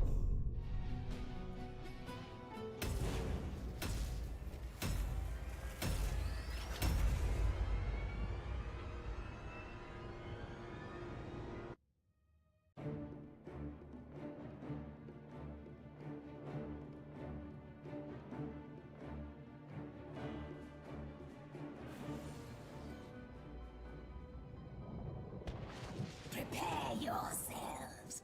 The battle begins shortly. All right, map number 4 in our second best of 5 of the day. On the left-hand side, looking for a victory here on Tomb of Spider Queen. And take us to the map 5 of the series. We've got a Disciple Orphea, Hunter Orc Brightwing, Hazuab Zurel, Dino, Gul'dan, and Rutsu on the Johanna. Battle begins. Clawy Kittens on the right-hand side will be looking for this Tomb victory, and they'll be able to advance in the Grand Finals if they find that with their Ubi Dahaka, Vasilio Anduin, Azerite Maiev, Sven Garrosh, and Holpaka on the Li Ming. As no one freed Harrison Jones, the poor man will be stuck in Tomb of the Spider Queen forever. Talk about some level 1s in just a second. Orphea's percent base damage at level 16 with the Bonds of Anguish on her Shadow Waltz build. But knowing Disciple, this is going to be the full auto attack build, if you will. Or trait build, I guess you could say. The Ancestral Strength at level 1. Hyper Shift on your Brightwing, as well as the Dauntless Urael, Pursuit of Flame, and Zealous Glare Johanna. On the opposing side, Tissue Regeneration, Power Word Shield, Pursuit of Vengeance. You have your Unrivaled Strength as well for Garrosh, which got a slight nerf, but still seems to be a big priority for a lot of Garrosh players. I'm very partial to the body check. I think it's super underrated. A little bit of damage, a healing debuff, and a slow debuff as well. Really, really nice on those. But either way, last one to mention is going to be Li Ming on her Aetherwalker. Ubi here in bottom lane. Polymorphed, slowed, Condemned doesn't pull, no Lurker Strain level 4, and that'll be first blood in favor of Skibidi Exodia.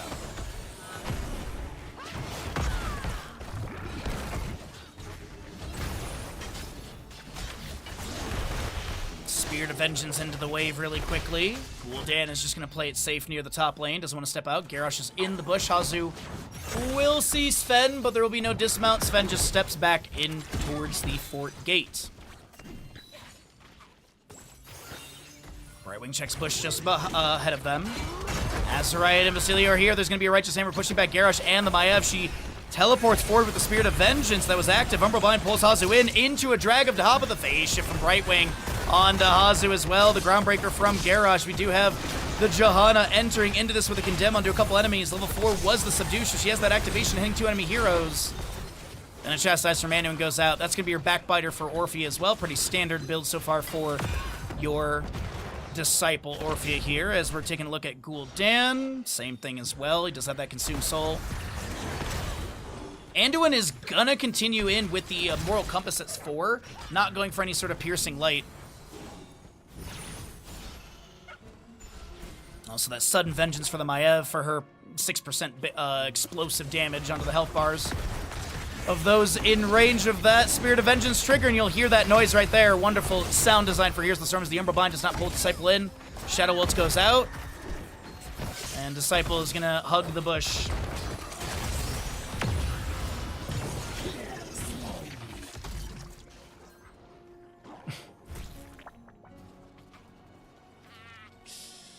Because sometimes you can't get the throw. You know, sometimes it's nice to push button on hero. They move slower, they have healing debuff, they take some damage, then you get the kill.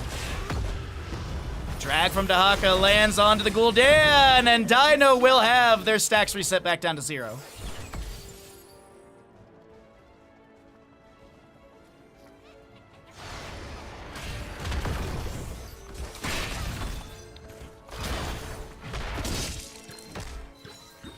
Dahaka clears out bottom lane. Rel mounting up, maybe looking for a Righteous Hammer onto Sven here, trying to create an opportunity. Indomitable will be activated, and Sven backs off just fine. Both teams with available turn-in. A few gems have already been turned in on the left-hand side for Skibidi Exodia. They get a few more through this Johanna, up to 4450. 20-50 on the right-hand side, as we will have a Groundbreaker missing. Wrecking Ball throws Johanna over the wall. Phase shift from Brightwing will be coming through. Dahaka burrows, Lurker Strain, gets a little bonk. We have the drag immediately, but the Polymorph cancels out that drag duration. Gul'dan pushes another wave in top. Groundbreaker lands onto him. Gul'dan draining onto Garrosh as we do have a small fight just below. Darkstorm from Dahaka is active. And Gul'dan trying to get away here with 4 stacks on his Pursuit of Flame.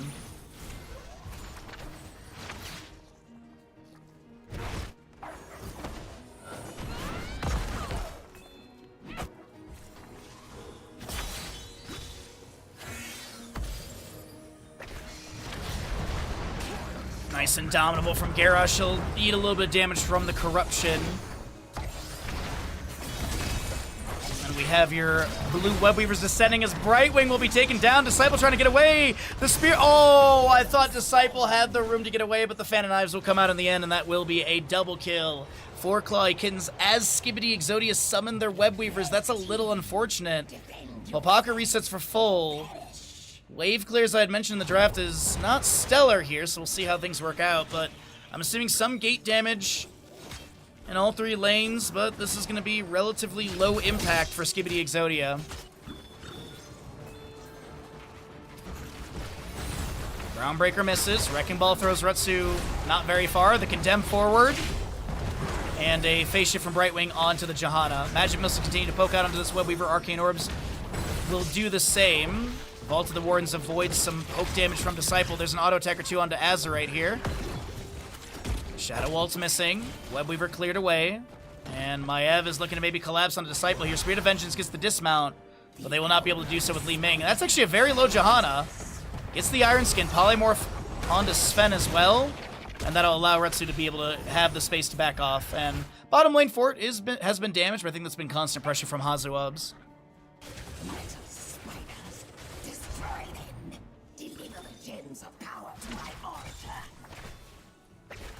Light Bomb decimates, as well as the Isolation and Wave of Force. Love the Decimate spins. We did get your Desperate Prayer from Anduin, and this is going to be Red Web Weavers Ascending. Now, can Garrosh invade this in time? Indomitable? Polymorph is there, he's on the point. No Horrify is available. Light Bomb comes through, Brightwing will go down, and this invade is going to be successful. The Eternal Feet is thrown down onto this point. Dahaka's like, I'll just sustain this, it's no big deal. He actually needs to get off this point, never mind, it actually is a big deal. The Eternal Feast is actually doing so much work right now. Ubi is staying on this point. We do have a very low Johanna, and they're throwing for a camp!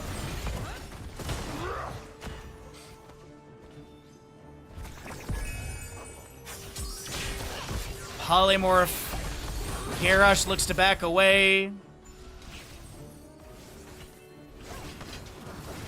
Alright, well that was a choice of things to do while you had an advantage down the drain, in the dumpster. And so these Webweavers will find about the same value that Skibidi Exodia did. Actually, probably even less. Yikes, dude. Wrecking Ball. Iron Skin gets activated.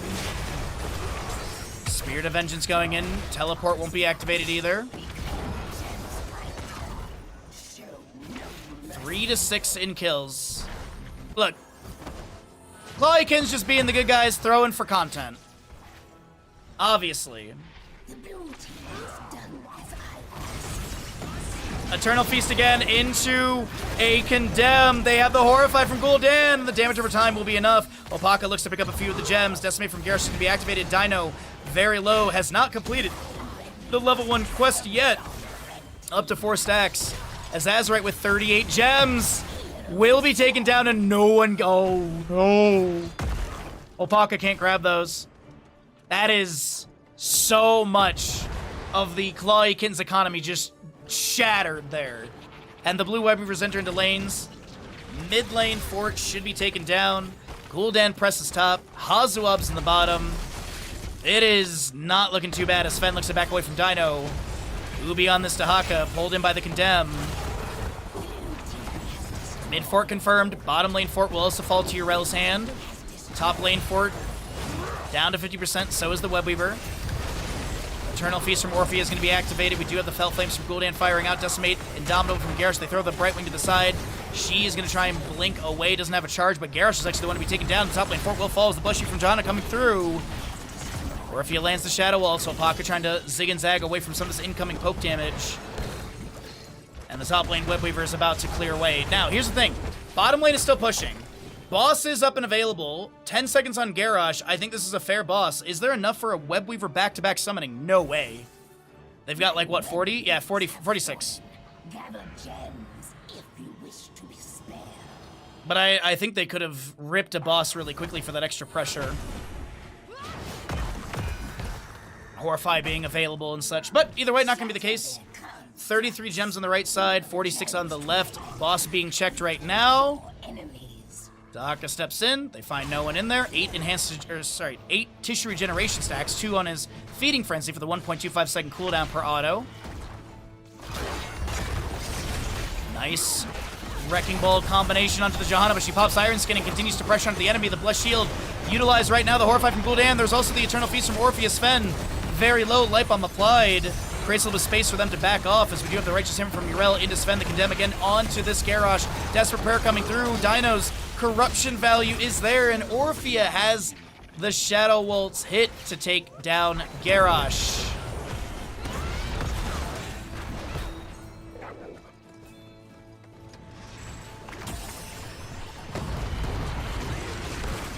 Boss to be ripped. Horrified down. But with Garrosh not here, this will be given. 55 of 60. 44 of 55 on the right side. As this boss will get a... No one saw that? Maiev will be able to turn in 18 at least. Yrel picking up quite a few gems in mid lane. Nearing... Actually, she will get it off this wave. So they have Webweavers plus boss. They get the turn in and possibly... Skibidi Exodia advance with boss plus Webweaver into a keep, maybe onto the core?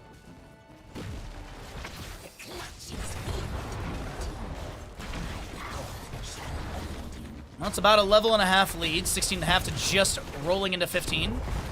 Boss is going to take down the keep gate. Johanna stepping up with the Condemn, sidewall being opened up as well. Arcane Orb flying in from Li Ming for a little bit of poke damage. This boss is already getting the keep down to 50%, so is the boss. This might be a push in for victory in map number 4, everybody.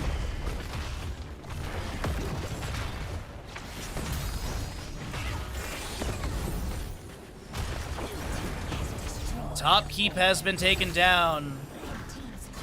Johanna, Iron Skin active. Dahaka is going to be able to avoid the boss stun with a burrow. The boss is cleared away. The Webweaver's here, though. That's going to be a leap of faith from Anduin. We also do have the Johanna taken down, but can they can they get a counter kill? Orphea trying to dash to the side. The light bomb's there. The isolation onto her as well, and she is next to fall. Garrosh with the decimates. The Horrify pushes back the enemies. Wave of Force onto Hazu as well, but Dino, Hunter, and Hazu looks like they will be able to break the connection to the enemy. Webweaver top lane's already cleared out. Mid lane as well. Bottom lane moving up, but it won't be able to take down the keep. We do have Maiev managing that. A really good defense coming out from Clawikins. They lose their keep, yeah, but they get a couple kills.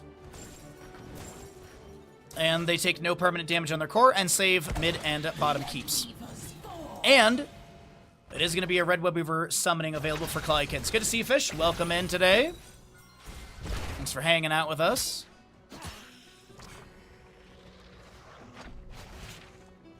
All right.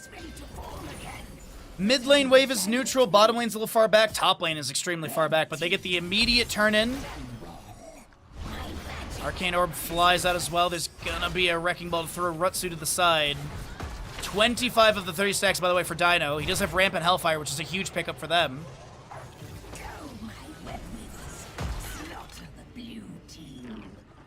Okay, Maiev is going to try and push out top lane a little bit. Mid lane, as I mentioned, is kind of neutral. It's actually a little bit further back than that. And how much siege is this going to find? Because right now, Skibidi Exodia just shred through this bottom lane Webweaver health.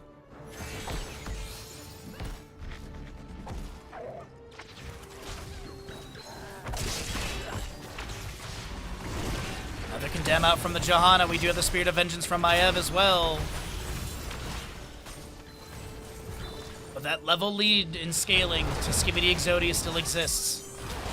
5v5 in this mid lane. Webweaver top lane still pushing up, and Clawikins just trying to zone this a little bit. Umbral Bind not getting the pull. Dahaka Drag missing as well. Iron Skin from Johanna on point.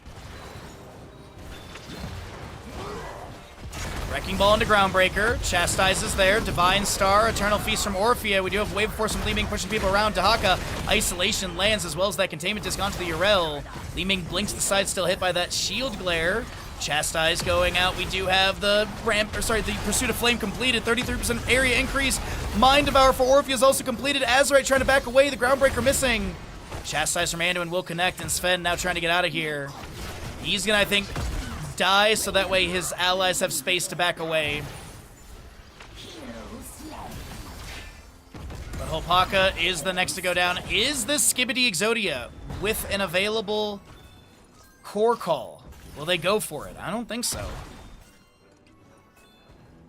I have Andu and Dahaka to defend still. Looks like they're going to go for mid lane, keep gates.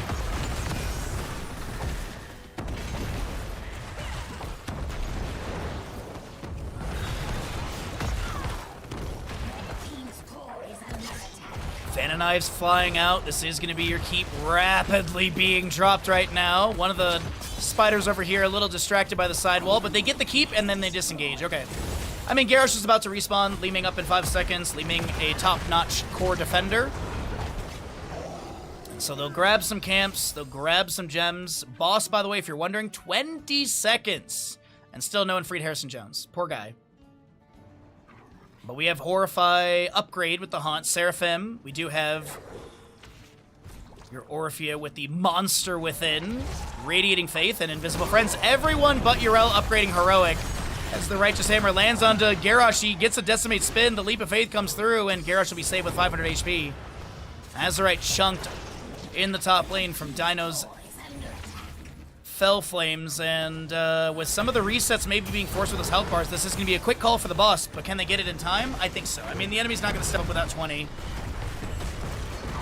16-minute boss, the scaling I don't think is just going to win on its own, but maybe with this plus the team siege, they could get this. Wait a minute, Hopaka. Seraphim, as the boss is going to be grabbed, but this is a really risky step up right now. Garrosh looking for an angle, chunked. He throws Johanna over the wall, and she's like, thanks, I got Iron Skin, I got some slow activation. And this is going to be Orphea taking down Garrosh. We do have the Ardent Defender from Yrel active. The Righteous Hammer lands onto a couple enemy heroes. We do have the Condemned from Johanna pulling the back in. Avenging Wrath once again landing into the Polymorphed Andu, and that pig is taken down. Shuttle Wolf's missing onto Hopaka, and Hunter Orc is going to try and get some autos in. We do have Azerite on the left-hand side to be taken down. Hopaka will fall elsewhere on our map. Ubi is trying to back away. No Finland to be achieved, as Ubi will not be taken down. The GG well played is going to be called, and ladies and gentlemen, Murloc Main's Champion Show goals. We've got ourselves a map number 5 in this semi-final best of 5 series. You love to frickin' see it. It all comes down to the next map. GG well played. Oh, phenomenal series. I'm so glad. We pick them good, chat. We pick them good. This has been such a good series, but we are going to set up for this next map and determine who will be making it into the grand finals out of the semifinals. As always, if you're watching the stream, be sure to drop a follow. If you'd like to subscribe to the stream and help us continue full-time streaming, bring you casting commentary and all that good stuff, be sure to consider using your Prime Gaming. If you'd like to start a reoccurring Tier 1 sub, it does help us out as it helps us hit for Partner Plus, able to give us a 60-40 split on all Tier 1 subs, whether it be gifted or resubscriptions. And as I said, if you'd like to use your Prime Gaming, it's much appreciated. But ads are going to be coming your way. We don't run ads during the game because why do you want to watch ads in the middle of a match? Alrighty, so that's all set. We got a 2-2 score, and we will pay out the gamble when stream catches up a little bit, and then we'll get the ads out of the way too. And as I said, there's 4 maps available. We'll see if this is going to be a Braxis game, Hanamura game, Haunted Mines game, or Volskaya. I think it's just gonna be Volskaya personally. I think they're gonna go standard. I don't think they're going to do any shenanigans here. Skibidi Exodia did win that. And we're just waiting on our lobby to be made.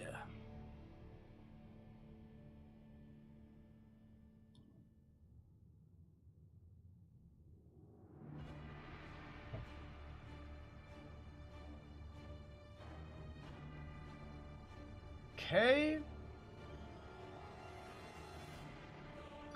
Something silly.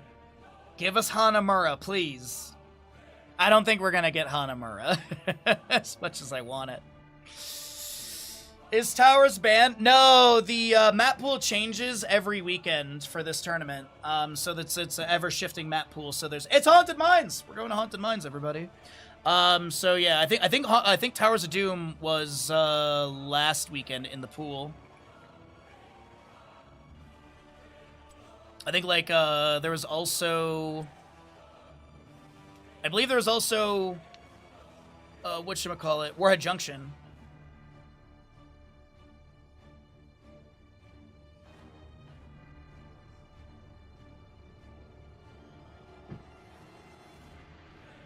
Alrighty, so, Haunted Mines for the final map of this series, and then winner goes to the grand finals, so it all comes down to this. 2-2 score. We'll get everyone set up properly in the lobby, and then, we'll find out. Been a while, but great casting. Hope Krusty. you and Bandit are well. Krusty, thank you for the Prime Gaming for 8 months. I really appreciate that. That's very nice of you. Thank you. And yes, yeah, we're doing pretty good. We're just doing our best to stay on Blizzard's radar and try and get hired for BlizzCon. And that's all we can do. Hope for the best. Keep kind of being, chirping in their ear. And I should really post on like Twitter and Blue Sky today. I should really post a clip of my casting, just to kind of poke here and there. But yeah, well, things have been going pretty good. It's been a pretty hot summer up in Tahoe, but we're gonna get some cool days. You can see it's kind of cooling down a little bit for us. We have a little bit of overcast weather. For those that don't know, I live in a mountain town. I live at 1,900 meters just about, or 6,225 feet. It borders the California and Nevada, so where, if you know any U.S. geography, you know how Nevada kind of does that sharp dog leg to the southeast. That's the center of where I live. That's the center of the lake, basically. And it's very hot right now, but we get 300 days of sunshine, so like this being overcast is actually kind of wild for us. But yeah, so it's been pretty good. Summer's been treating us good. I was able to do one kayaking trip this year. I borrowed one of my neighbor's really nice kayaks because I had a back injury 2 years ago. So I'm always just trying to be cautious and conscious of like how I'm sitting and stuff like that. So he has a really nice kayak. I borrowed it. I didn't have issues, so I can go kayaking again, which is one of my favorite things to do in the summer up here. One of my buddies has really gotten into fishing, so him and I go fishing like a couple times a month together. We're horrible at it. We don't know what we're doing, but we're having fun and we're going fishing. And, yeah. Gonna go to the beach tomorrow, like, right when I get up. 1,900 must be nice. That's the lake level, basically, is 1,000. It's, like, just under 1,900 meters. It's, like, 1,890 something, so easy to round. But, yeah, that's the average, at lake level. And then you obviously get way taller. I think most of our, like, peaks around South Shore, at least, is about 10K. Like, I think Heavenly is about 10K. Talak, which is hikeable, is about 10K as well. So it's about 4,000 feet elevation gain. Oh, like, I can't complain compared to Europe. I feel bad for my European friends. Like, yesterday was one of our hottest days at 85, 86, which is about 30 Celsius. But today it's going down to, like 22, 23 Celsius. Tomorrow's going to be a little bit cooler as well. Closer to 20 Celsius about, which is like close to 60, which is about 68 degrees Fahrenheit. So we had like a really warm week though. Also, the winter season up here was horrible. For those wondering right now, the ads are done obviously, but we are waiting for our final player to get into the lobby for this.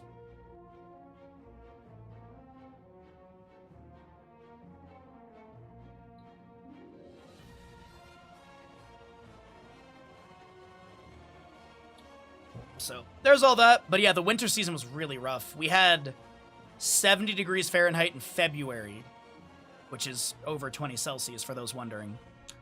Yeah, the winter season was rough. We had this humongous storm. We got like 10 feet of snow in like 2 days. And then a week later, it rained.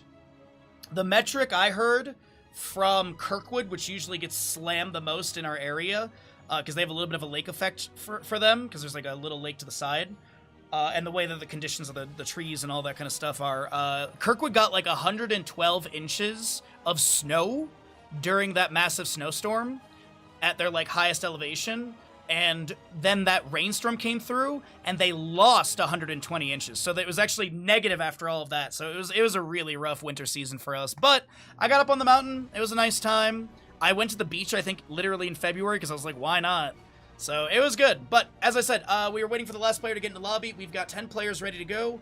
We are getting ready for Haunted Mines, and since we have 10 players in the lobby, I'm going to give you all 15 minutes if you want to blind gamble on this upcoming matchup, as we do have, oh, it looks like we, have a little bit of a swap around here. Okay, we're all good on that. Skibidi versus Clawy Kittens. All of that is set up as well. All right, the readies are out. As I said, if you would like to blind gamble, the gamble's going. We got a little extra time on it just because it's a map 5, a little bit more extra hype. The readies are already coming out too. So let's get into Haunted Mines for map number 5. I am looking forward to this. This is going to be a good one. This series has really been a blast. Haunted Mines. That timing. Welcome back. We are here in map number 5 of our best of 5 series in the semifinals of Eternal Conflict. Winner goes to the grand finals, and we'll be following into that up next. First pick is going to be going over to the side of Clawy Kittens as they lost the previous map. Map choice will then be coming out from Skibidi Exodia. And Lucio is going to be first banned, Hogger removed as well. Standard draft rules, no meta madness or anything like that. So what else will we see with the Lucio ban? Is there any consideration to like Medivh stuff? Does anyone want to play Deathwing? Is there a Sylvanas priority pick or ban? Chromie has some great play on this map. I really do feel like Sylvanas is probably going to be a priority angle for one of these two teams. Urel's Venging Wrath, Righteous Hammer, her Risen Minor clear is really good too. And overall mobility on such a small map. What do we have, though, for this last ban? Are they considering Medivh? Like, we did see Skibidi Exodia banning a couple Medivhs. We did have, in the previous series, a lot of Medivh banning as well. But we'll get rid of the Blaze. All right, 3 Bruisers and a healer to be banned away, and it's a snap onto Johanna. Shield Glares, you've got your Slow, Condemn, less shield setup as well. Storm Shield possible activation at level 20. Okay, though, what do they want to start out with, though, for the side of Skibidi Exodia? They have this 1-2 pick before the enemy gets their 2-3, and then we go into the mid-ban phase. Did they just lock in a solid healer tank? That's honestly a safe avenue. We did see earlier a early Hanzo and Li Ming, but it's gonna be that Sylvanas with Chen. Clawy Kittens had to assume that there was a possibility for that.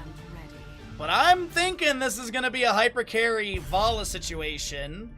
I could absolutely see a Zarya here. Even like I could see a Zarya being picked by the side of Clawy Kittens or even banned away by Skibidi Exodia. I think a Zarya in this map is pretty strong. I think her poke is really nice. The shielding is extremely beneficial. I'm trying to change up my words here. Extremely beneficial in these poke team fights as well that Sylvanas and Chen have.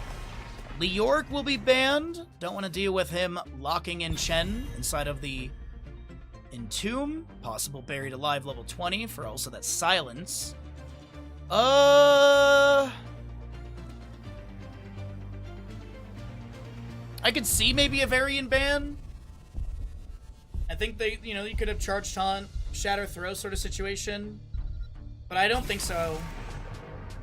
It'll be Garrosh removed.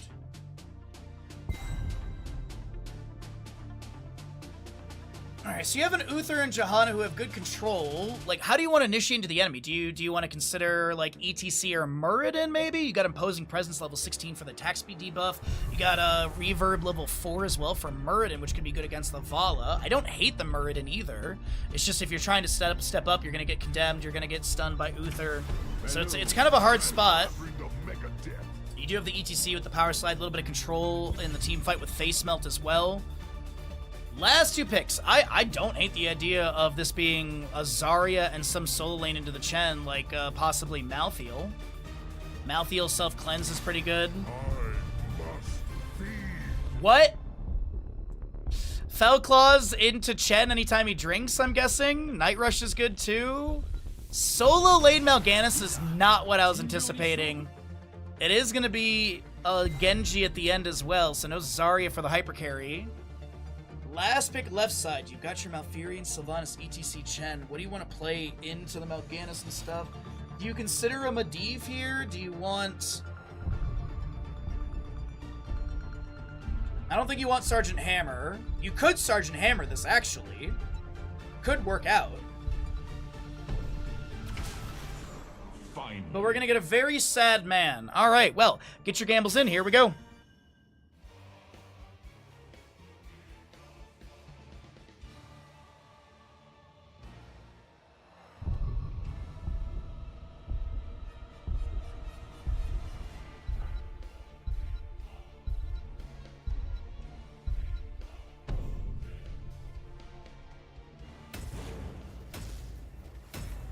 Alrighty. Good chunk of time left on the Twitch prediction for this map number 5 semi-final matchup. Let's get into it.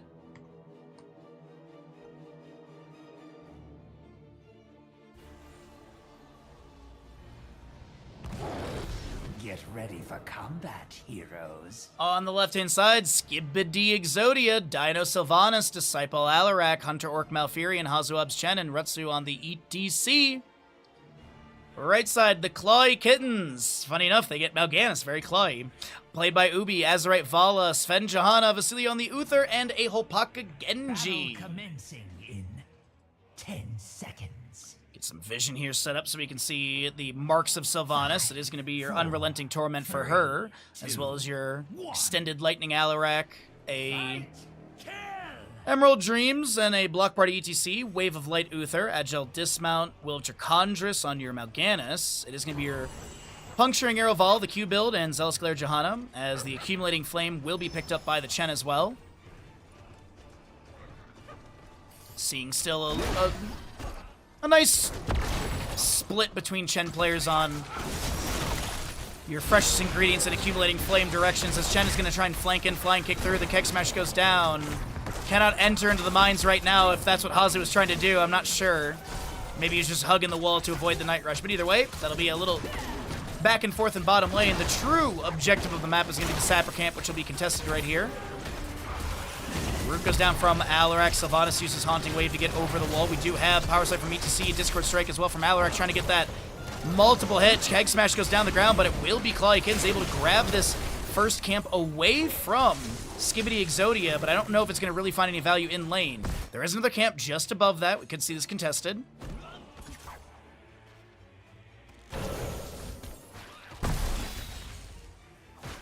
We do have bottom lane wave being pushed up a little bit. Alarak Telekinesis pulls the Sappers forward. We do have a stun from Uther. Vala able to vault around, and Sylvanas gets a couple marks onto Azerite, but unable to get any more stacks. Up to 38 so far for Dino, not too bad. Does seem like the Sapper Camp, while it does give the experience over to Clawy Kittens, this is going to be Skibidi Exodia clearing it in wave. Power Slide through the Johanna, but her Iron Skin's active. Telekinesis pulls her back after that expires. We do have Sven able to get the Shield Glare as they back away. Taking a look back into the top lane, Shen with the flying kick onto the Mal'Ganis. A few auto attacks from him will land onto the Panda Pal, and he'll drink up some brew, and it's all going to be good. Disciple, though, getting hit with a few shurikens. And the thing with this map is you got to keep your eye on the minimap, because there's always so much going on right now. Very small map, a lot of very bursty fights available. And a lot of camp congestion as well on the north and south side in the semi-neutral locations. We do have this Chen on the point. Stagger's active. Fell Cluster Mal'Ganis are coming through up to 4 stacks on Will of Dracondrus. Chen with the flying kick trying to back away, and that is going to be first blood over the side of Clawy Kittens. We do also have them grabbing this camp. Another Fell Claw round into Retsu as the ETC looks to back away. Objective going to be announced here in 5 seconds. No soak into bottom lane. Mine doors do not open up until the timer goes through, but they'll be permanently active afterwards. An attempt to try and take down Azerite, the healing from Uther on point, and it's going to be Swift Strike from Genji that takes down Alarak. A second kill to the side of Clawy Kittens, and they get a couple of these Sappers running in. Now, we don't know where the objective is until it actually pops right here, or until we get this counter. And so we have blue in the for the side of Skibidi Exodia bottom lane, and we'll have red in the top lane for your Clawy Kittens. These are going to be swapping lanes every time, but there is RNG as to where they start. Or I guess flip of a coin is a better way to say it. Sylvanas is chunking onto Genji, and I don't know if he's going to be able to make it out alive, as he is going to be pulled back after the power slide lands, and Mal'Ganis says, I didn't want to be down that mines anyways. All right, still 5 minutes on the gamble. I know it's going a little bit long, but I don't think this map is going to suddenly just implode here. Also, there was a change not too long ago on how the objective operates. It's no longer needing to grab every skull from the mines. You just need to get to 55. They did add in a few more skulls on the Underworld boss, but these encampments have stayed the same. Power slide from ETC into the Johanna. Can they get the kill into the main tank Sven? Split and taken down. 2-2 in kills, but these are later game kills favoring the side of Skibidi Exodia. 1, 2, 3 sappers charge in. Siege Giants are still throwing in boulders, and a minion wave inspired is helping out. Chen Alarak grabbing Risen Miner Skulls just below. Chen finishing out his little encampment. Alarak should be able to get the remaining 10 from that camp plus the one on the south side, as ETC will be taken down by the Vala here, a third kill over on the side of Clawy Kittens. And as I said, Alarak just needs a little bit more. He'll get it right there. We do have this bottom lane fort still being sieged into. And I mean, this is going to be further preparation for future objective, because obviously the second objective will be red in the bottom lane. So weakening this fort, not only, of course, you're getting that passive experience gain if you take it down and the structure experience gain, but also you'll be having that setup for the second objective where you have your golem possibly pushing onto a keep. Now, here's the thing. Glykins did not get many Risen Miner Skulls. They have 9. It's going to be 55 for the members of Skibidi Exodia, so we can take a look and see what these objectives look like by comparison, as Night Rush from Mal'Ganis will be coming through. And he will be threatened ever so slightly. Alright, so let's see if we can get these stats here for all of you. The top lane Golem with 13,000 points of health, as well as 256 damage in structures. Bottom lane, by comparison, 35,000, close to 36,000, with 694 damage. Alarak trying to get the telekinesis into the Golem slam. It didn't connect, but there will be an ETC face melt that pushes Johanna into that Emerald Dreams. She's put to sleep for a moment. Slam here in the bottom lane takes down the remainder of the gate. We have Chen still soaking top. Golem over here finding relatively low value, but back in bottom lane, Skibidi Exodia are going to get this fort down to 50% as they start to back away. Golem getting a little bit low. Chen rotating down, power slide from ETC. There's going to be a face melt. That is a lot of damage into this Vala, and she was locked down for ages there.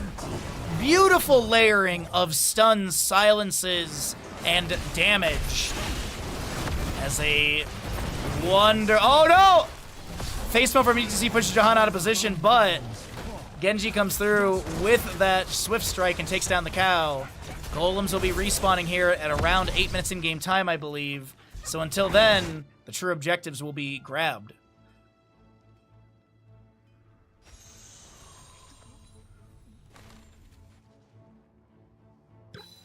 Oh god, I gotta catch my breath. My breath after that. Fantastic back and forth on these from these two teams. Johanna grabs this camp right now. We will see your Sapper camp for top lane to be grabbed. Top lane Fort Gate is still very up and hardy. Stun from Uther will go out. This is going to be a condemn from Johanna as well. The Iron Skin is active. She's on the point. No level 10 for either side as the Feldclaws from Mal'Ganis are coming through. The Night Rush activated. There will be a cleanse onto Mal'Ganis as he was rooted for a moment by the Malfurion, but that is going to be Skibidi Exodia getting the camp and the double kill. Johanna may be sub-done, but this could potentially be a 3-member kill. Keg Smash goes down. Power slide from ETC as the Entangling Vines will hold back the Uther. No, oh my god, Jesus Christ. I did not think that Genji was going to be burstable there, but he will be taken down. And no Finland to be achieved, but if you're curious really quickly, 1,523 damage in 2.6 seconds. As the mines are opening up and the Golems have swapped lanes, this is going to be Skibidi Exodia to top, Clawykins to bottom lane. And in bottom, these Siege Giants nearly took down the fort. Top lane, fort is on similar HP. 12 stacks from Mal'Ganis on his Will of Tricondris, trying to get to that 20 for the 0.5 second stun increase on the final slash, making it a 1.5 second final slash stun. And then you also have that 4% lifesteal on that as well.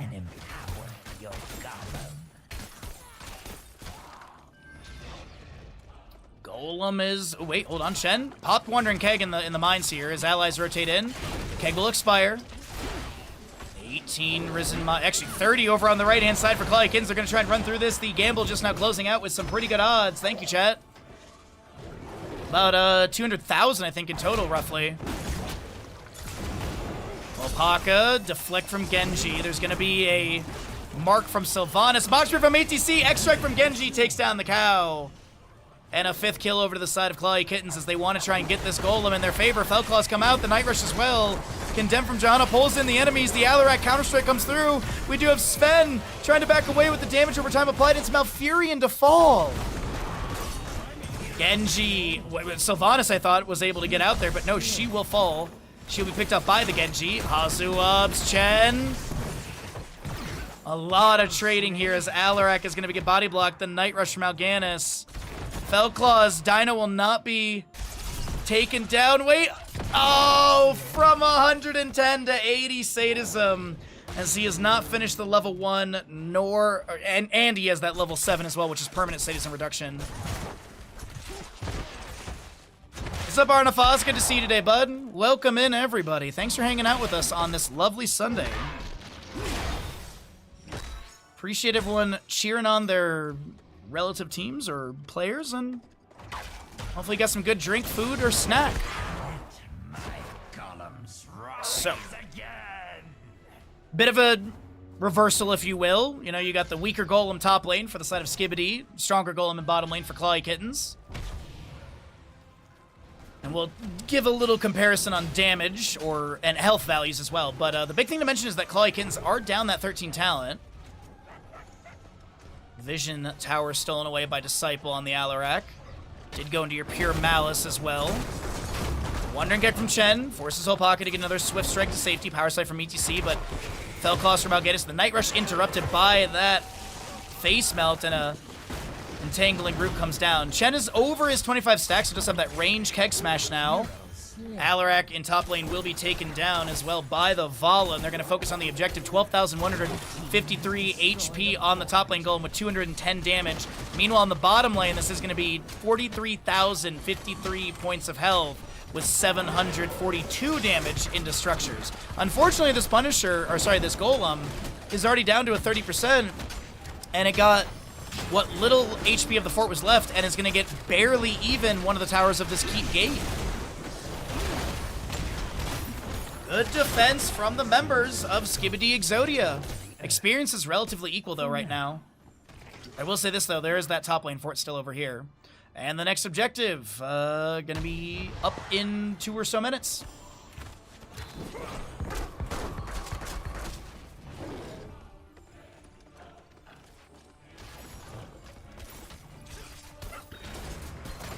Sven Harthing maybe trying to bait the enemies out. Wandering Kick from Chen. Divine Shield applied to the Vala here. X-Strike from Genji will be coming through as well. There's going to be a strafe from Vala, getting some damage into the enemies. The Chen stagger damage is there. Hazu gets Swift Struck, and Chen takes down Chen. The Swift Strike reset. Opaka goes in, chunked, and gets the cleanse for 200 HP. Face Melt from ETC pushes people out of, I think, the Alarak Telekinesis. Counter-Strike. But just the Chen has been taken down. Vala Hungering Arrow bouncing around. Nice Iron Skin activation as they try and turn onto Rutsu here. That's a Carrion Swarm from Alganis. Not getting a lot of lifesteal or healing from that. Multi-shot from Vala going out. 5 seconds on Chen. As a couple members look to back away, Vala vaulting forward. There's going to be a massive Wailing Arrow into the root, and that's Genji taken down. Johanna maybe trying to flank here. Chen still on his way. It's 4v4. A Night Rush from Alganis. 8 seconds on Blessed Shield. And now Vala, pulled back by the Telekinesis. Uther has no Divine Shield for 25 seconds. Strafe will be activated. Maybe a Night Rush from Alganis to create space. Good hug of the high side of the wall, as that is going to be Alarak Telekinesis displacement missing. But 11 to 11 in kills. A little bit of an experience advantage on the left-hand side as we're about to hit level 16. But the mines are going to open up, and Sven is extremely far from their team, and will be heading back to the Hall of Storms as their shield falls into the mines. Blue Golem for bottom lane. Red Golem for top. And we already have Skibidi Exodia entering into the mines as they yearn for a strong Golem and a possible victory in this map number 5 with this push.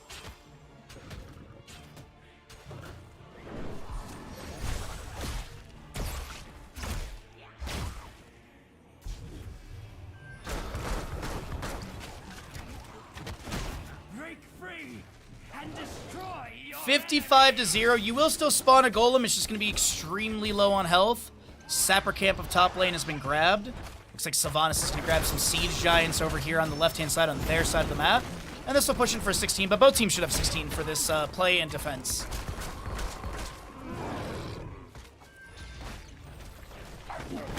Chen clears out top lane. Alarak able to get some assistance from ETC with that face melt. Power slide to safety. Alpaca unable to do much there. Massive minion wave in bottom, but this might actually create a bit of a gap for some damage on this golem, which is currently going to be sitting at 799 damage with 52,620 HP. There's going to be Will of Chakandras finished out by the Mal'Ganis. The counter-strike comes out from Alarak, and he will be taken down. A massive mosh pit interrupted as well by the Blessed Shield of Johanna. Fell Claws with Blind as a Bat will be coming through. The Strafe from Vala is active as well. Golem in top lane may be relatively low on HP. That is Sylvanas also taken down. Hunter Orc is trying to get away from the carry and swarm damage and is unable to do so. As it is a lone Chen. The Golem in top lane was so weak it's already died. But this looks like there's going to be a recall to go deal with bottom lane because, yeah, they need to. 37 stacks for Vala, 21 on the Mal'Ganis, 319 Sylvanas, 44 for your Chen. No level 1 completion for the Alarak. 23 negatively charged. Level 4 stacks for him as well. He does have that Lightning Barrage, level 16, but 3 kill advantage on the right side. Golem of bottom lane is going to get this keep down below 50%. Next one's going to be around 18 minutes in game time, I believe. Little keg smash onto Sven. Forces out the Iron Skin.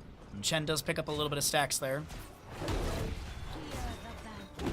Trying to chase onto Alpaca in the mines. Does have that big slow. There's going to be some shurikens thrown back onto Hazu. And Genji is A-okay to back away. Alarak combo into Mal'Ganis. That was a really weird, like, lag or something that just happened. As that'll be Alarak getting assistance from Malfear with that root. Mal'Ganis will not be taken down. Vala falls to the ETC. Chen flying kick in to chase onto Sven on the right side of your screen. On the left side, Disciple trying to get the kill onto Ubi. Flying kick from Hazu does confirm that kill as Disciple does take down the Mal'Ganis. And this could be a game-winning push right now. You don't have Haunting Arrows to lock down structures. You could steal a minion or two. Chen can drink up some brew and such.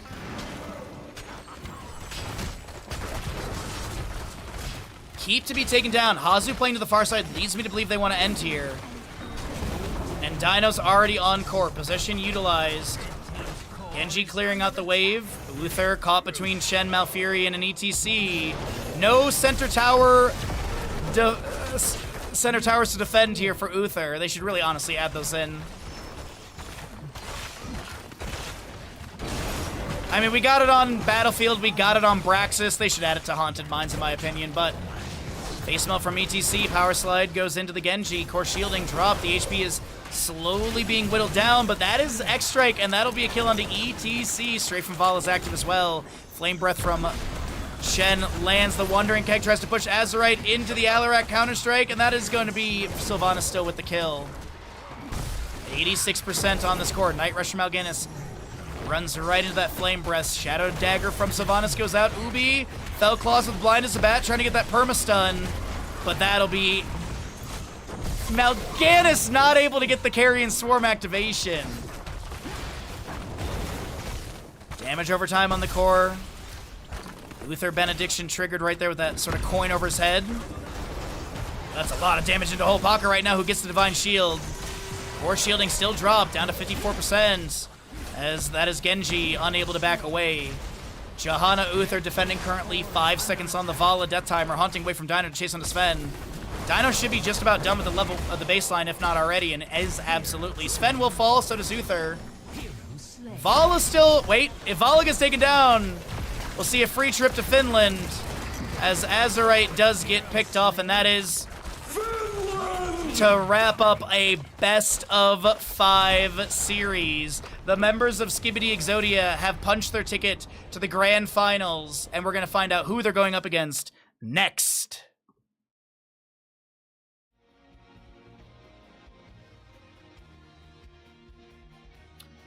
All right.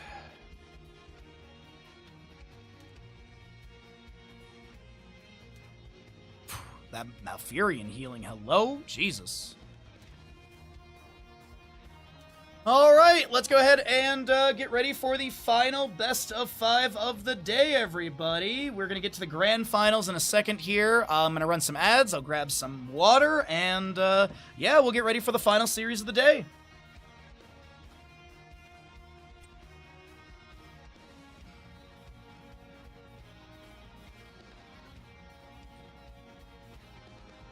All right, so let's take a look here at the bracket. It looks like Storm League Enjoyers will be coming out from the other side. So we'll just go ahead and we'll do... Oh, where's my... Nice shot. Did you see that, Crook?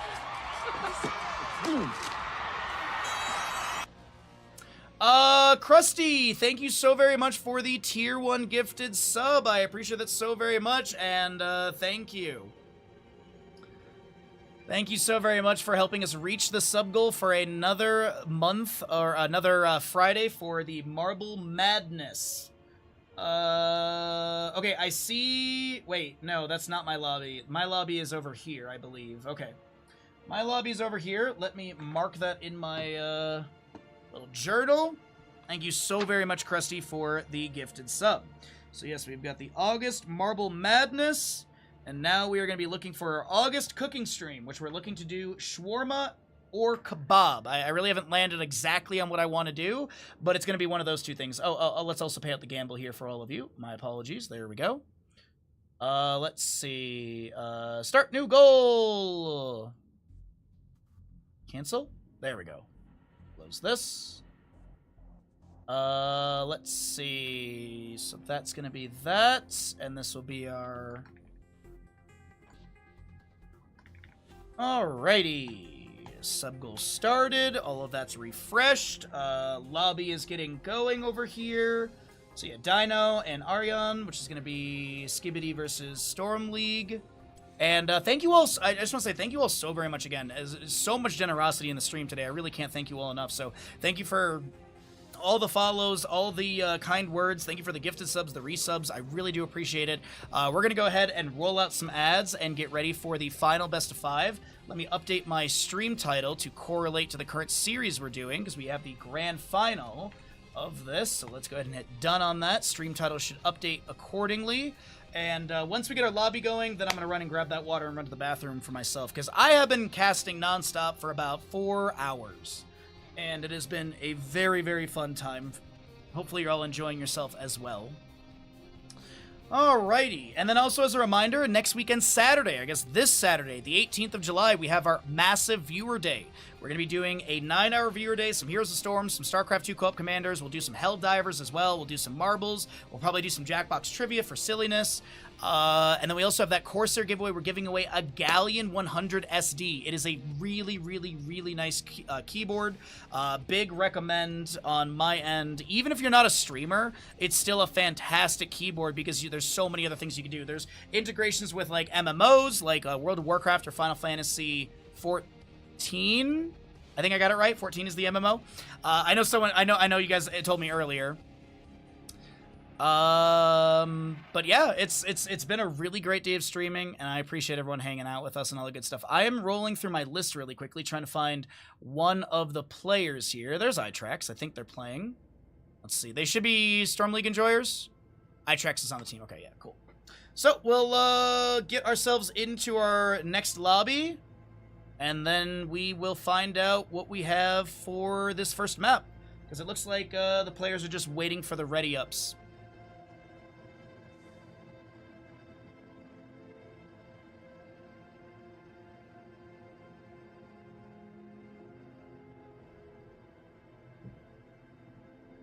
Fantastic day of games.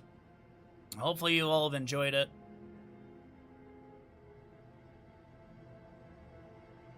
But next week we've got Tuesday and Thursday will be Heroes Lounge casting. Wednesday and Friday is going to be continuing Final Fantasy VIII. Saturday will be the massive viewer day, and Sunday will be the third day of this event, and we will figure out the total points from the 3 days and who will be making their way into the top 4 for the double elimination bracket. That bracket will be happening on the 25th and 26th, so Eternal Conflict will be a Saturday, Sunday for the last 2 weekend days of July. And then I'm still, as I said, I'm still working on organizing a tournament as well. I've been talking to the person who's offering up some funds for the tournament. So we're looking to do it like mid-September-ish into October. Kind of seems like the window that we're looking at, because they have to finish some stuff on their end, because they have something that they would like to basically sponsor the stream with and promote on their end. So some stuff with that. So I am still trying to organize a tournament. We're aiming for mid-September right now. Aiming for mid-September, probably like right after, during or right after my family visits, actually. All right, so, looks like the players are actually saying they need a minute or 2. So I'm gonna go run and grab that water and stuff really quickly right now, because I don't think I'm gonna be missing the lobby.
All right, I got myself some water. We are all good.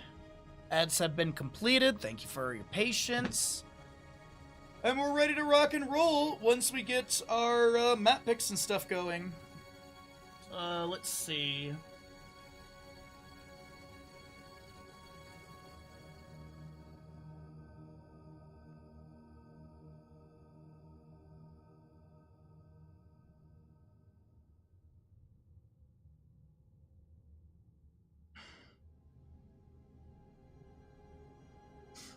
Okay.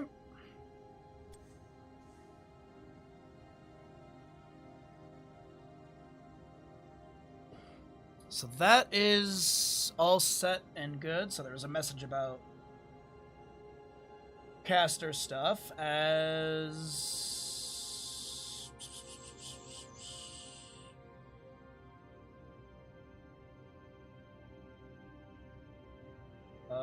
oh, sorry, there's someone DM'd me and I was like, who is this? Oh, right, okay. Alright, let's park ourselves in the Discord. We'll wait for that to get going.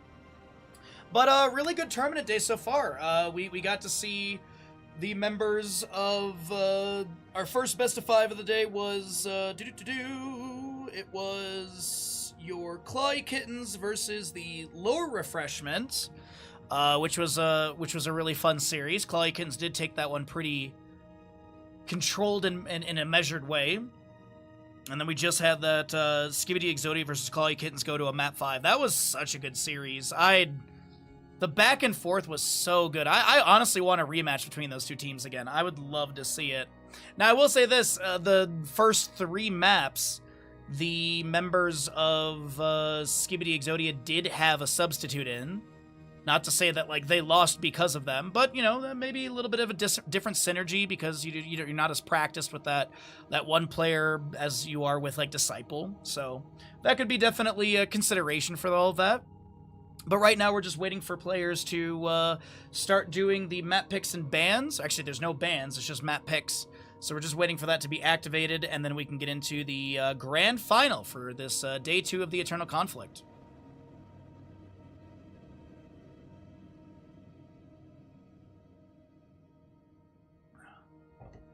And we got water. We got a little bit of tea left. I can actually turn this off. What else can I tell you all about when it comes to the tournament stuff? We have next weekend, single day. Following weekend will be that Saturday, Sunday. We're going to continue doing more stuff with Heroes Lounge this week, so we'll take a peek into that. How many weeks is Heroes Lounge? Because I think we're in week 2 or 3 basically. I think there's like typically like 8 or 9 weeks in Heroes Lounge. Let's see, Division 2. Yeah, we're currently in, it looks like there's currently week 3, and most of those matches have not been played, at least in Division 2. But like week number 2, there's still 1 series that hasn't been played. Week 1 is obviously done. So we're kind of like week 2, 3 in Heroes Lounge, it looks like.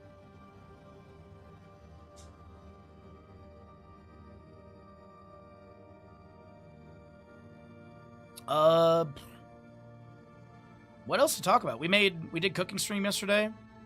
Cooking stream was really fun. What's up, Slow Roll? How you doing today, bud?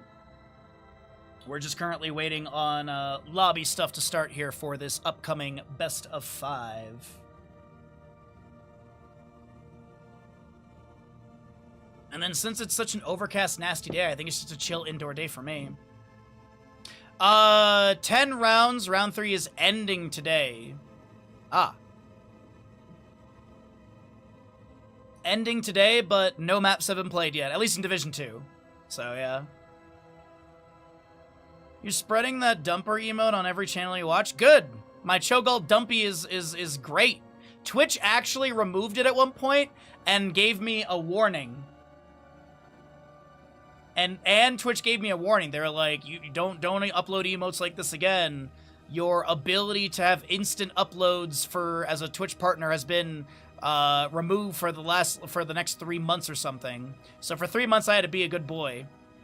And then here's the most annoying part. Everyone else still had dumpies. There was still dumpies on BTTV and 7TV, and you still had dumpies on your top 1% streamers.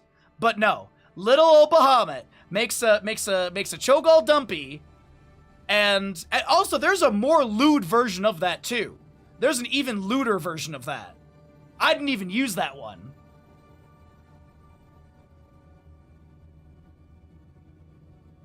You know, as they say, Twitch rolls the dice. They roll the dice. Oh, how many days are you banned?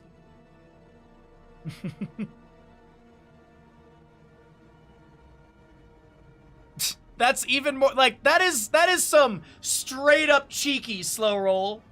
Literal straight up cheekies right there. But it's okay because it's cheese. Even though Cho'Gall's not real. Hey Mitch, how you doing, bud? How was the celebration yesterday? I'm assuming a few people in this chat are a little rough around the edges, maybe. Especially if they are England supporters. Sick shirt, thank you. It's this is the Funeral Thirst t-shirt, right? Yeah, Funeral Thirst. I have like 20 Dahlia shirts because I'm from Michigan. Also, there like the amount of shows I went to them. There's a lot of at one point a lot of like indie merch and Metal Blade Records and all those like metal merch websites. They would do like a like a grab bag thing. So you would spend $5 and you'd say what size shirt you want, and they basically, you get whatever they throw into the bag for you, because they'd be trying to move stock that way. So whenever those happened, I always did that. So I have a lot of Dahlia shirts because of that one. I have a couple other band shirts as well, but this is probably the band shirt I have the most of. Can't remember, you're too hungover. Ah. But is it coming home? Because Umber was here earlier, and they said we have to play against Argentina / FIFA on, was it Tuesday or Wednesday? I can't remember what day he said. I think it was Wednesday that he said. But right now, for those wondering, we're just waiting for the players to finish up their... looks like the Storm League Enjoyers were snacking between matches, so once they finish up, we'll be getting going into this final best of 5 of the day, which is going to be your Skibidi Exodia versus Storm League Enjoyers best of 5 series. You can tell how hot it is in here because Bandit's panting. It's 11:20 in the morning, and I'm just wearing a t-shirt and shorts. I'm sweating right now. It's so hot in here. And he can leave if he wants, but if I'm in here, he usually is in here. He's welcome to go lay by the living room door, which is way cooler.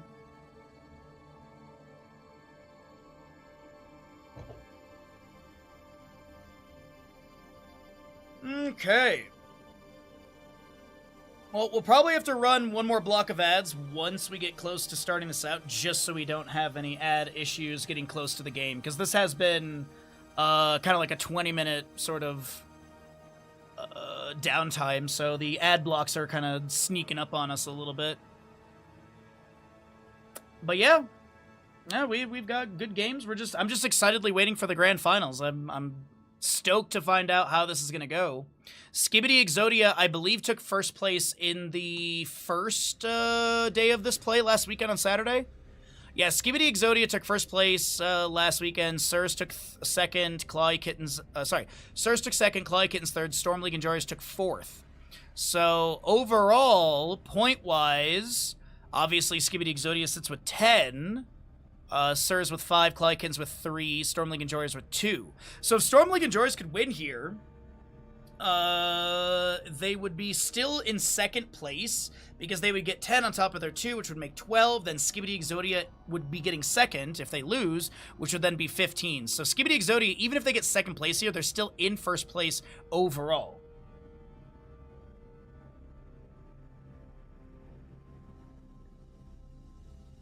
So not a bad setup.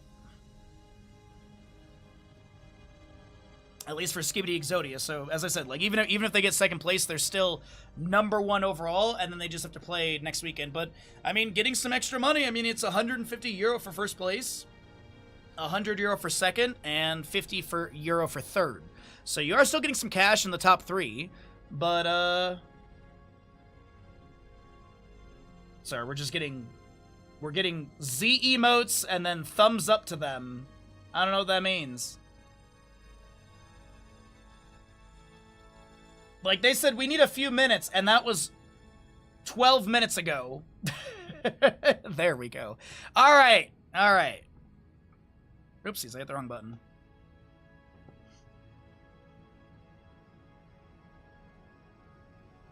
How much do you guys want to bet it's going to be Infernal Shrines for Map 1? How much do we want to bet it's going to be Infernal Shrines Map 1? I'm just willing to bet it is. What's up, Kimp? How you doing, bud? Alrighty, so...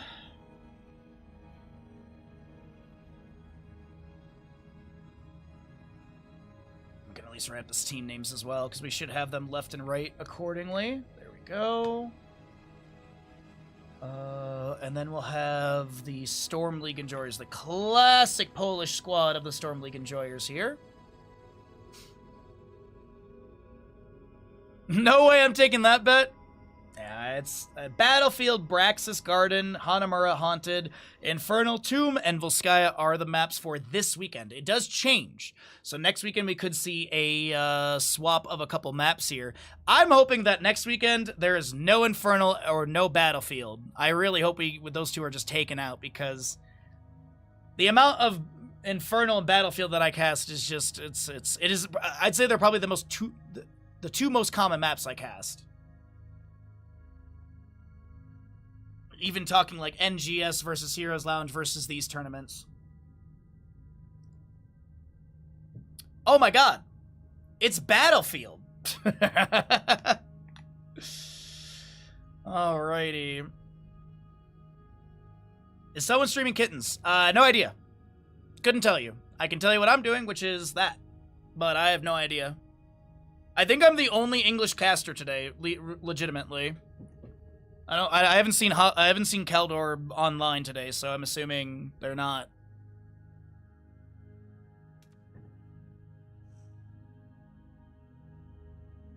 Alrighty.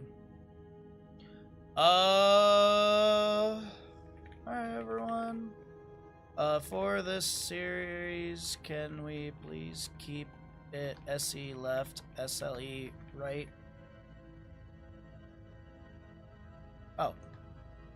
I was going to ask about sides, but you're all amazing. Thanks so much. Good luck, everyone. Spooky Worm. Spooky Worm. Lobby. Oh, blah, blah, blah. I'm off row. I'm so off row. Jesus. Lobby link. There we go. In case anyone needs it. All towers, all the time with mandatory murky. Oh, okay. I ain't gonna say no to that. But yeah, I honestly, like, I honestly could not tell you. I'm sorry. I don't know. The only other caster that I know of is Noisen, who's a Russian caster, if I'm not mistaken, and they've been in the lobbies with me all day, so...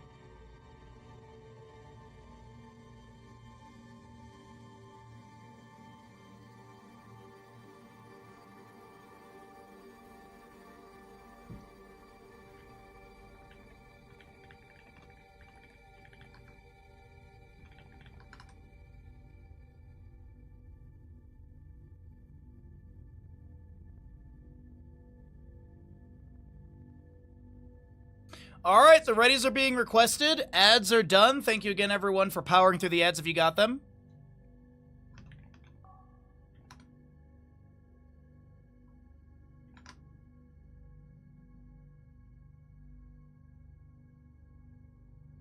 All right, so I was just asking Huz. Battlefield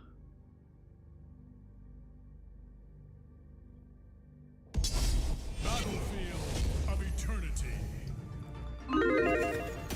Welcome in, everyone, to the grand finals of our second Eternal Conflict play day. We have Skibidi Exodia on the left-hand side, Storm League Enjoyers on the right. Gamble has begun. We're going to Battlefield of Eternity. Who would have thought? It's gonna be another Diablo map. At least we're not starting on Infernal. You know, we get a little bit of variety with that one. What you doing, Mr. Bandit? Trying to get comfy? What's up? You gonna come say hi? What you doing, bud? Coming to say hi to Draft? Oh no, he just literally left the room. He's just like, no, dude. He's like, are we done or not? I want to go for a walk again. Chromie is going to be banned away on the left-hand side of Battlefield of Eternity. Chen will be removed as well. No Meta Madness style of draft. No tournament baseline bans. No restrictions. No carryovers. Nothing like that. Standard of the Storm. Standard Heroes of the Storm drafting style.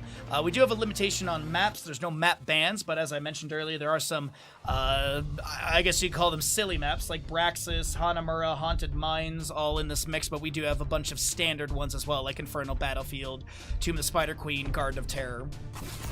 Last week, for example, we had Garden of Terror Classic, and also I think Warhead Junction was in the pool. So a little bit of rotation on all of those, but let's go ahead and dive into Battlefield of Eternity. Race potential heroes are obviously important. Mobility is nice as well, so we're going to see Chen banned away as he has great control and damage from the previous series. We saw Hazu doing so much work on that Chen, and even one of the players from Clawly Kittens was quite literally noting, like, what is this Chen damage? But Sylvanas and Chromie will be banned away by Skibidi Exodia, as arterial removal will be had as well. Arterial fairly common. The Skibidi Exodia players like to play him. He's got a lot of great buffs when it comes to movement speed as well as attack speed with level 7 Swift Retribution if he wants to go that direction. Blaze standard first pick, nothing crazy with that. I don't hate it. The crusade calls. An immediate snap, though, into the Maiev Johanna. That was really quick for Storm League Enjoyers. So there's a tactic or a play or a draft that they already have in mind, and they got two things that they very much wanted to immediately grab here for Battlefield. Blaze with what? Do you lock in a main tank and a healer here? No, so we will get our Lucio, which was target banned against Skibidi Exodia in the previous series, all 5 maps. The members of Clawy Kittens did target ban that Lucio in the first ban slot. Li Ming coming through, not too surprising for Battlefield. Her race is great, mobility is good, reset can be high. Blaze Lucio have some good setup for her as well, with push-off, heavy casters at level 13, sound waves, jet propulsion stuns, and splash. So we get into a ban phase, maybe a target ban into some sort of tank. See Muradin removed, pretty solid for this map. We don't see him a ton, but he's got a lot of great utility and tools for the team. So that'll be removed as the Maiev Johanna. Is there any target ban that they want to get rid of here? Sylvanas Chromie are not bad. Greymane or maybe Genji or actually Hanzo would not be a bad ban here. I don't think the member... Oh, the Skibidi Exodia could go into the Hanzo still, actually. Hanzo Li Ming is not a bad combination. I'll get rid of the Vala. I've got water with lime, forget what. The last hunk of lime that I had in the fridge, I threw in this glass of water, so... I've got that, and a couple sips of tea as well. But good to see you, bud. Hopefully the day's treating you good. Vala, Muradin have been banned in the mid-ban phase. We get back into our draft. Maiev Johanna. I don't hate the Hanzo for either side, realistically. Could be, like, actually Hanzo and... healer. Actually, might be solo lane and healer, so that way they can flex the last pick. That does open up the opportunity, though, for Hanzo to go over to the side of Skibidi Exodia is the thing, though. And I really do think they can get main tank and Hanzo this, and I think they've got an absolute pristine draft. Johanna, Yrel, Anduin, Maiev, oof. Leap of Faith, Spirit of Vengeance, Iron Skin. Man, there's not, like, so many tanks feel just neutered because of the mobility and stuff. Maybe a variant for the lockdown, just charge taunt it? Here we go. Valera? I have a rule that if I see a Valera, I have to DM the person who's a Valera main about it. Same thing with Murky. I have to message Lard every time. The Valera is absolutely wild. We do see, like, this is the one map where we do see Valera pop up here and there at this rank of play. It's still just, I was not expecting a Valera. Wow. Greymane last pick on the right side. It's a pretty good draft from Storm League Enjoyers. You got Control with Umbral Bind, Condemn, Chastise, Righteous Hammer, Avenging Wrath Slows, Greymane Dive, Burst, Race Potential. Heroic-wise, things are pretty good, but also this Diablo. The Valera is really exciting. Let's get into this. Get your gambles in, everyone. Map number 1 to the Grand Finals, Best of 5 series.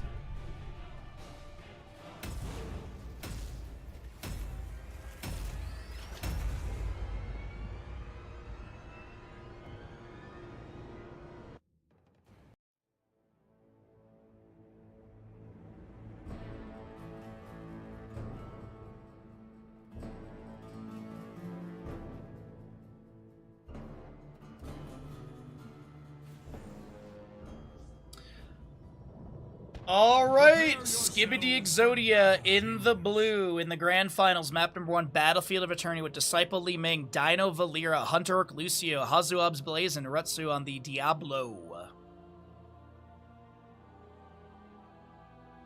Right side of the map is Storm League Enjoyers. Ariana on the Maiev. Birchu is going to be on your Johanna, as well as the Itrex Greymane. Aether Yrel and Alvarez playing the Anduin. Aetherwalker, Acela Rondo, Devil's Due, Dauntless, Adrenaline Stimpack, Power Word Shield, Zealous Glare, Pursuit of Vengeance, Crippling Poison, and Viciousness for the Greymane. Keep in mind we do have a delay on the stream. A very short delay, but there is still one, in case you're trying to gamble at the last second. Keep in mind that there is a visual delay when you're seeing that gamble at the top of the screen, as I'm watching minimap to see the Valera sneaking her way to top lane, Avenging Wrath into the way from Yrel. Valera dives out, immediately has the silence. Jet Propulsion lands onto her as well. Righteous Hammer, creating some space as the Vindication will be activated to try and heal up a little bit. Greymane immediately starting out this bottom lane Khazra camp. Valera still floating around top lane. I do see a pause coming through. We're going to go ahead and pull away everything, we can at least still see what's going on with our talents and stats, but we'll wait here patiently and see what is going on with this slight pause.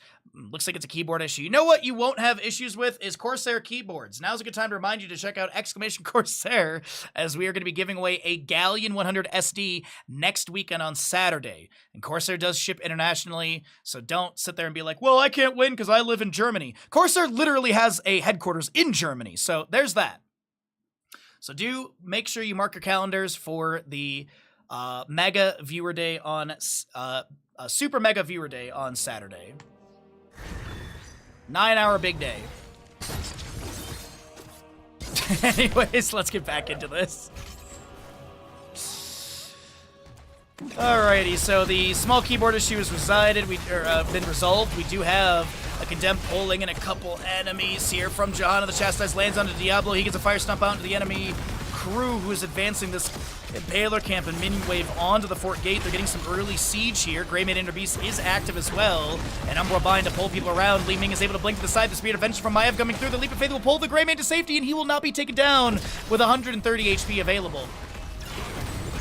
Chastise onto your Lucio. The Umbra Bind from Maiev. They hug the wall to try and not be pulled in. Hunter Orc looking for an angle to push off to be able to back away, but the Fan of Knives will go out, and Storm League Enjoyers will be having first blood into Skibidi Exodia.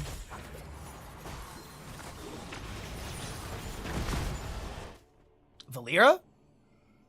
Scouting out the enemy camp. I don't think they would be on it. It's a minute 45. It's a bit early overall.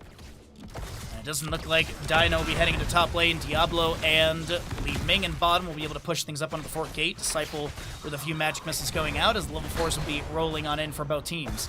Hold to the phone in top lane. Valir dives onto the Surel. The Jumper Potion lands on the Greymane as well. The Spirit of Vengeance will be able to pull Hazu back into the enemy. The push off from Lucio, but Hunter Orc is not able to assist, and that'll be Blaze taken down by Storm League Enjoyers. Lucio trying to get away. He gets pulled by the Condemn. The allied team does not chase in with the Johanna. They have split off to this right side for the Bruiser camp.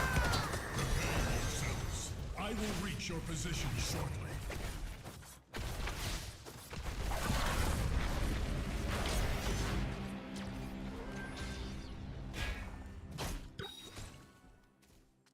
Alright, so it's magic missiles continuing to fire in.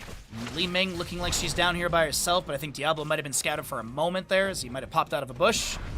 Fallen Shaman of top lane being managed by the Blaze. The Shaman a little bit low. Valir's going to dive onto the Greymane. He gets a little Leap of Faith. Righteous Hammer, Umbra Bind. A very low Dino looks to get away here. The sound wave from Lucio pushes back and creates some space, but Diablo, Fire Stomp. He is going to go Soul to Flame level 4, up to 39 souls. As the Righteous Hammer hits onto Lucio. Valir still trying to race. Hazu up's Jumper Potion missing into the Urel. Our battle cannot remain here. Swap to different locations. East-west as always. First objective.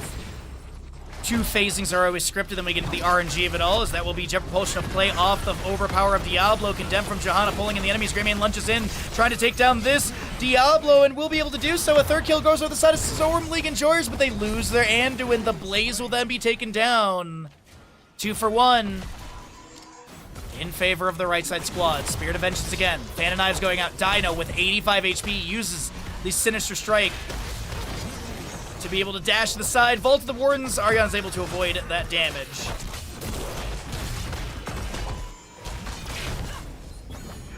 Mortal with 1,941 HP remaining will be heading into top lane, favoring the side of Storm League Enjoyers. They have a very small experience lead right now. We can show you that experience really quickly. We'll take a look at more in a more detailed rotation in a little bit when we get closer to level 10s, but I just want to skim this really quickly. Minions make up a little bit.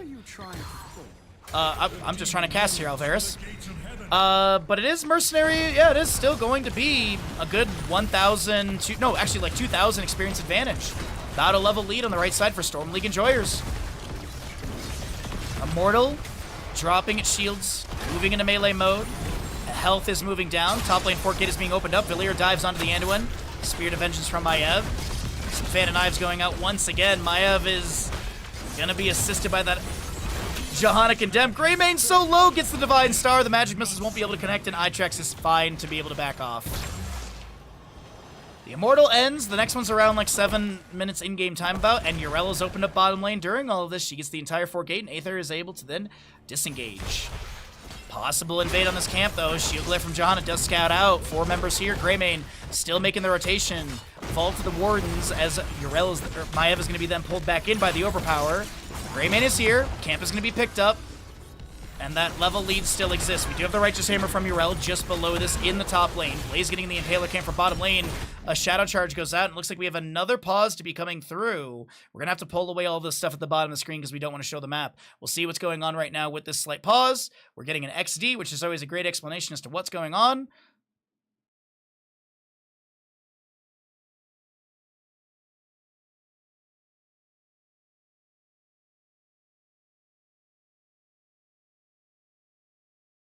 All right, so it looks like it was one player did DC, and they said they have lags. And the person that paused is the one that DC'd. So it's kind of awkward. We actually had this happen one time in CCL because we had one referee set, and that referee DC'd in the middle of a pause. And she was Little Patata. She was our referee from France. She actually, she programmed that whole, like, betting thing. There was the fantasy draft thing. She was the one that programmed all of that for CCL. So one weekend, it was Tomb of Spider Queen. Quite literally, we got into a pause, and then she DC'd, and we were literally all stuck in the game and, like, panicking in hopes that she'd come back because she lost power, but it was, like, a very small blip. So from that point forward, we then had, like, I was like, okay, at least, like, put me on referee. And then Grubby wanted referee one time, and he didn't realize he was in all chat, and he said something when someone died, and then he felt super bad about it, so he was apologizing in the next draft lobby, but looks like we got everyone back in here, and we're gonna get going into this.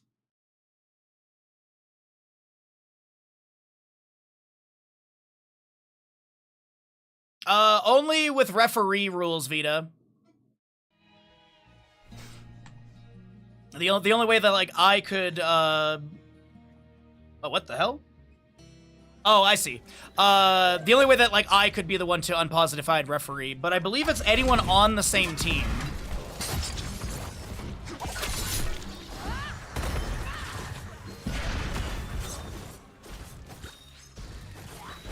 Yeah, Honor Force has it, yeah.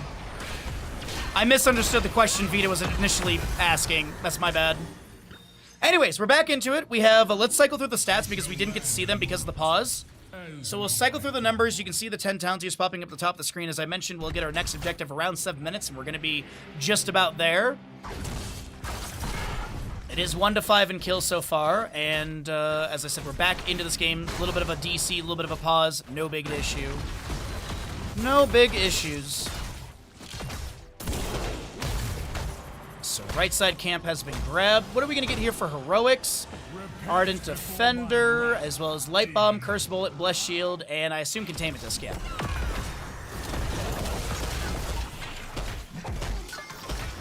Couple oil slicks from Blaze going down. I believe he did go into nanomachine coating, so trying to maybe slow down the attack speed of the enemy. But this is Storm League Enjoyers. 5 to 1 in kills, 10 talent to your advantage. They've got the first half of the second Immortal race really quick, and now Greymane lunges in. They should be able to get this. Umbra Bind onto Diablo. The Chastise goes out. Johanna has no angle. Still has Bless Shield off cooldown. Containment Disc on Diablo on the left-hand side. Avenging Wrath from Urel. The Righteous Hammer into Diablo. Condemned from Johanna as well. This is Retsu so very low. And a 6th kill over to the side of Storm League Enjoyers. Meanwhile, though, I will say this. Disciple and Hazu were able to race down the Immortal. And so that will be Immortal in their favor going into top lane. Secret level 7, as you can hear that from Li Ming, but Lucio will no longer be in the house as he'll be taken down by the Greymane. Smoke Bomb, Wave of Force, High Five, Bunker, and your Lightning Breath for Diablo. So he goes in for the Shadow Charge, the Curse Belt lands into Diablo, the Bunker coming down from Blaze. Lightning Breath activated into a couple enemies, Containment Disc onto Diablo. He jumps inside this Bunker to self-cleanse that. We do have, though, Diablo so low, and he will fall. The Immortal still sieging, as Jet Propulsion from Blaze allows him to back away. And the Immortal will get the Fort Gate of top lane. We'll see some damage on the fort as it moves into melee mode here.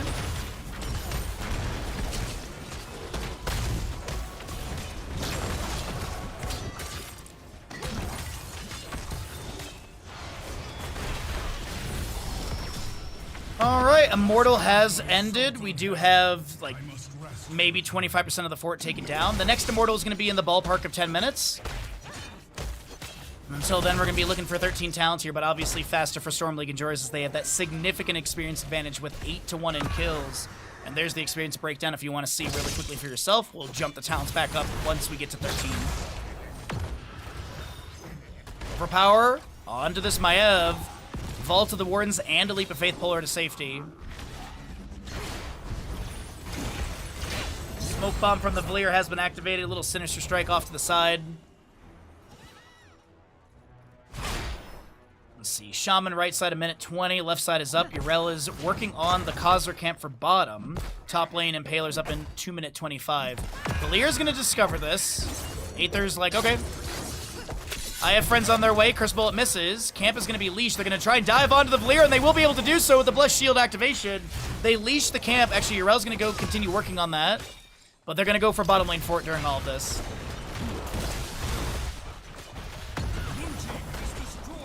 Fort's traded, though, as the top lane fort will be taken down.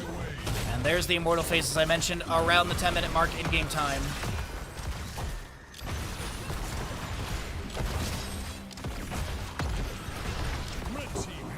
Fort's traded in opposite lanes, but we do have 13 talents here on the right side with that Unfettered Assault for Greymane going into the Wizened Duelist at 7 as well. He will be picking up that Eyes in the Dark. But right now, Blaze is really forward in top lane, and is Hazu going to get punished? He jumps into the bush for the Hearth, and they're going to prioritize Immortal, okay. But it's 13 up, Glass Cannon Li Ming picked up, Heavy Casters as well. Also going to be looking at that Strangle for the Valier, and Collision Course is huge for the Blaze. Catapult in top lane, advancing through. Dino might be seen for a moment. Actually, nope. They're going to dive onto Greymane out of the bush.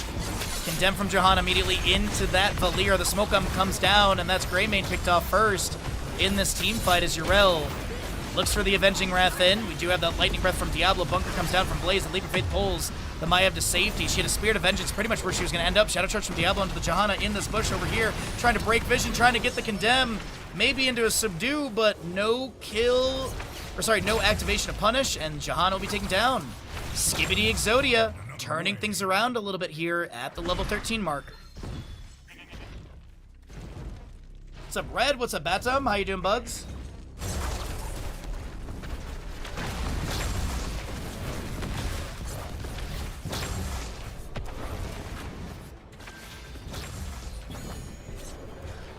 Okay, so Skibidi Exodia, they pick up a couple kills, they get the Immortal, this will head into bottom lane, maybe they can get the fort. Valier's already heading to top lane to go get the wave, plus the Fallen Shaman. That was grabbed by the enemies during the remaining race potential section. Hazu Adrenaline Stimpack is active, they quickly clear out the wave. Li Ming is heading into bottom lane, looking for some magic missile poke into the bush.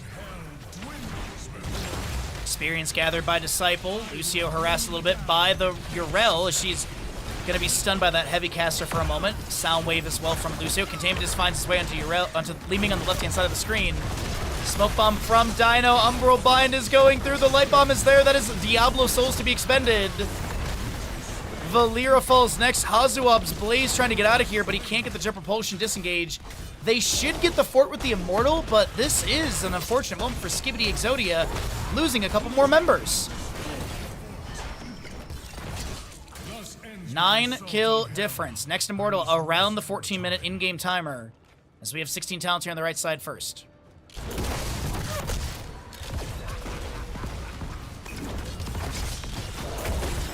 Shadow Charge onto the Johanna. Diablo is on 31 souls. Yeah, that was a risky play right there. Down 16, down Blaze as well. Valir was still respawning. Not sure what the intention was, but unfortunately, Skibidi Exodia lose another member, a 10-kill difference. And more than a level lead on the right-hand side for Storm League enjoyers.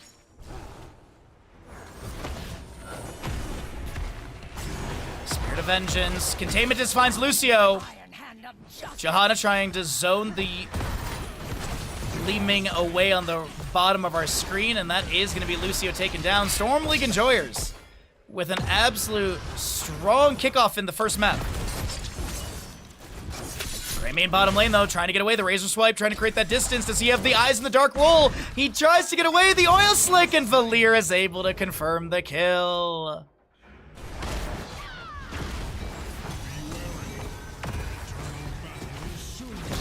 Double camp is stacking up in bottom lane, by the way. Fallen Shaman, Khazar camp, as well as the Catapult, as well. Blaze should be able to manage this. Hold on in top lane. Jahan is able to back away. But we do have that Juggernaut plating. You know, you've got your Debilitating Flame. Lucio with the up the frequency. Valir does pick up another Sinister Strike upgrade with the Sealed Fate, as that's a Anduin takedown onto Valir. She did the Smoke Bomb active. But a 15th kill to the side of Storm League enjoyers as the third Immortals here, and Storm League enjoyers are looking for the first half of this race. If it's won by them, this will go into top lane.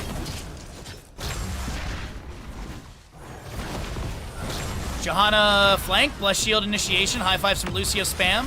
Fan and Eyes from Maiev coming out. No pin down for her. She did go into that sudden vengeance.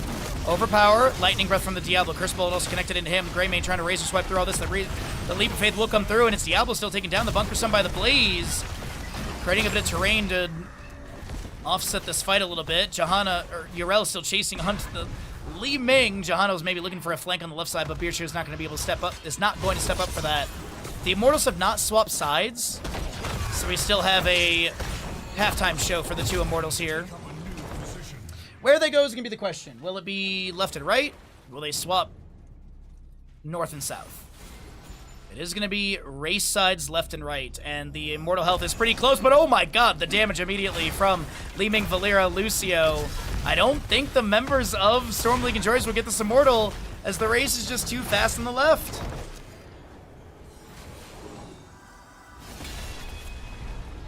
Victory through righteousness. 54 souls for the Diablo of his 100. Piercing Light on 2 stacks. No subdone for the Johanna. It is going to be your Wizened Duelist at 6 as well. Alpha Killer for the Greymane. But a level and a half lead to Storm League enjoyers. They lose another Immortal. And they're going to defend this in lane of bottom. Gilnean Cocktail checks the bush just above. Yrel was clearing out top lane, just trying to also get that experience for level 20. So Skibidi Exodia with the race win of this Immortal. Divine Star's poking out. The melee mode of the Immortal will start here. And the Keep Gate is going to take a good amount of damage. Jet Propulsion finds his way onto the Greymane. He gets a Leap of Faith from Anduin. Does have Enchant Boots, Lion Speed, as well as that Glyph of Faith. 13-16, we do have the Bunker come down from Blaze. The Light Bomb will be activated. Lucio and Li Ming being zoned out. Diablo a little bit low. And the Immortal actually is going to be getting this keep chunked down to like 20%. Might actually take this keep down. Not going to be the case. Okay. Next Immortal around 18 minutes in game time. So we'll see if the members of Skibidi Exodia can get a 20 talent tier to match, because they're still down by a level and some change. Almost level 20 to about 18 and a half.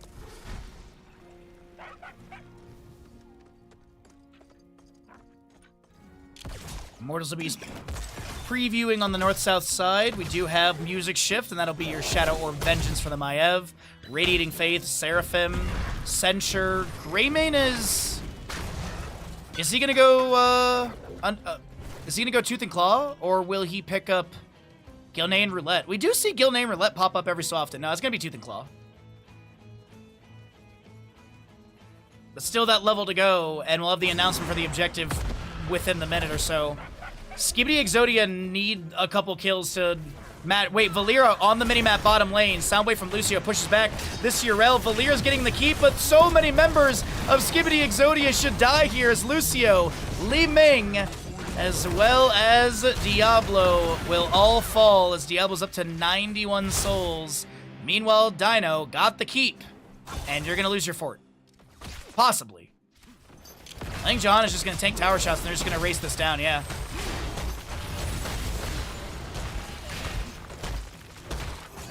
Spirit of Vengeance onto Hazu, the containment dismisses, but this Maiev has managed to force Blaze off of their camp. Allies rotate in. Greymane starts going for race. Li Ming's dead for 10. Lucio as well. Diablo up at 19.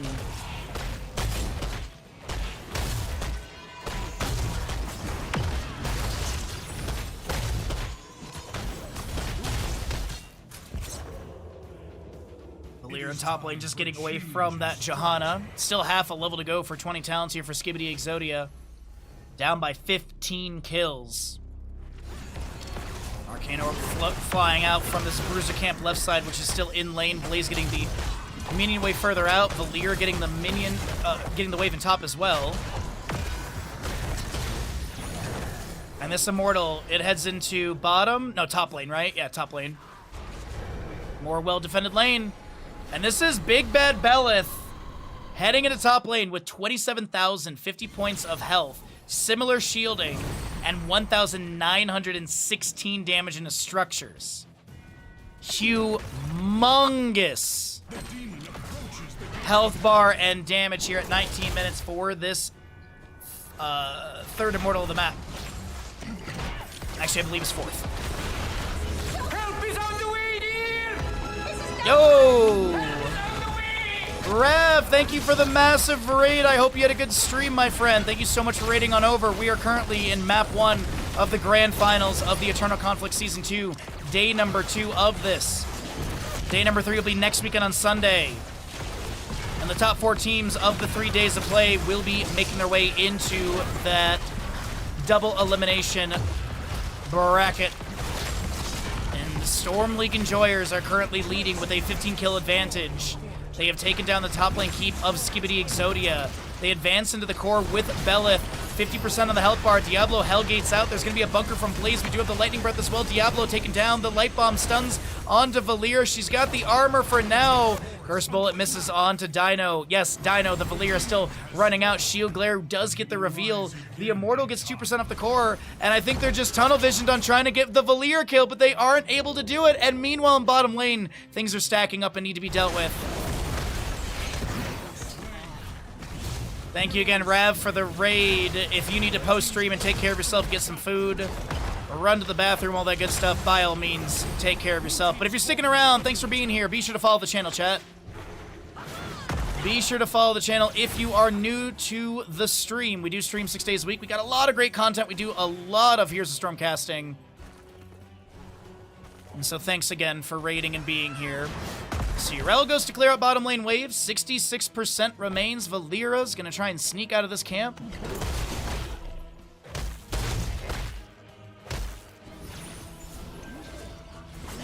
Spirit of Vengeance. Umbral Bind on a Dino. Cloak of Shadows is activated. Did go Vanish level 20. Trying to Sinister Strike to the side. Shield Glare trying to reveal. Get the second hit reveals. Greymane lunging. Curse Bullet misses. Wouldn't have been a lot of damage, but it would have been something.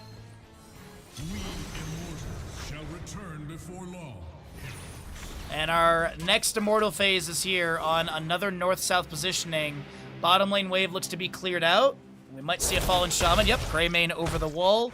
We do have also Blaze to grab the Impaler camp for bottom. Fallen Shaman left side, 22 seconds. I mean, we're in map 1 of this grand finals, and we're plus 22 minutes in game time. This should be a good series. Yeah, it's an 18 kill difference, but I mean, look at the how close it is still. We're looking at 21.5 to 23 in levels. And it's literally one keep to one keep as well.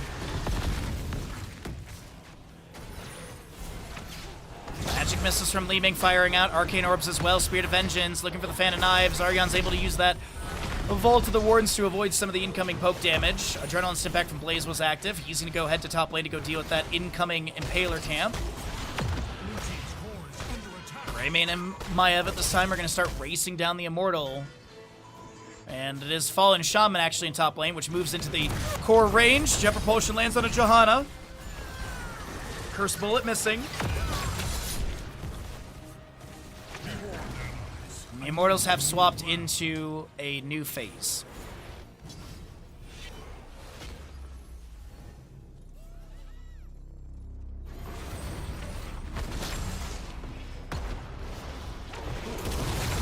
Razor swipe to the side. Divine Star going out as well. Blessed Shield initiation onto the Valera! Dido's still hit with the Light Bomb. They're trying to use all the AoE damage they can. Curse Bullet, but the auto attack from Itrex lands. Lightning Breath from the Diablo. The left side Immortal very low. Could be won by the members of Skibidi Exodia, but they're going to chase on to Disciple a little bit here. Valera dead for 44 more seconds. Maiev is racing on the right side. The allies are going to try and defend this 4,246 HP. There is, by the way, this Campen Catapult's pushing in, but it is 4v5, actually 4v4 right now. Twin Flames ignite the Oil Slick. Not going to be enough to take down the Immortal, but they do get this Immortal that goes to top lane for Skibidi Exodia.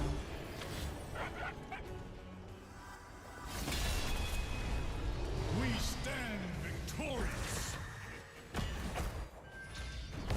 If Skibidi takes second place in this day of games, they will have 15 points, and Storm League Enjoyers would have 12 points. I don't know if I would say they're locked in for the playoffs, but they definitely will still be number one overall.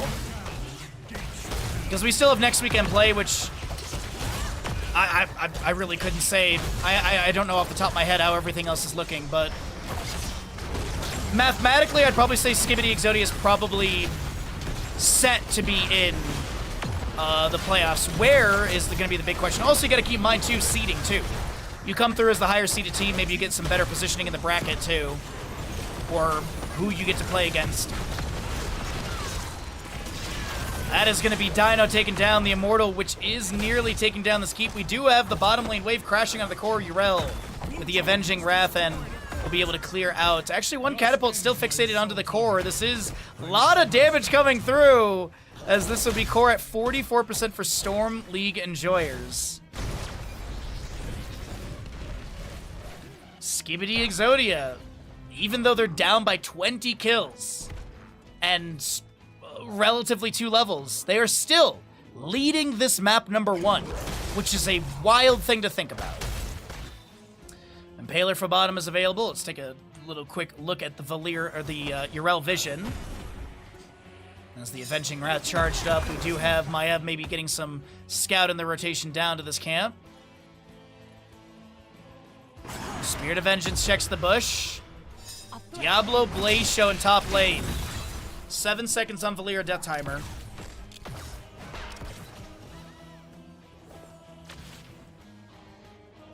And Yrel goes for bottom lane camp during all this. All right. Valera's back up.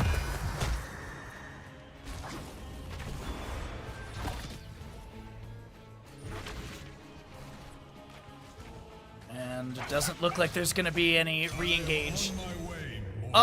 This is the 7th Immortal of the map? I'm starting to lose track here. We're 27 minutes in, though, once this thing spawns, as we get Fallen Shaman for bottom, minute 30 for the left side, minute 40 on the top, and 2 minute 37 for the bottom lane Impaler.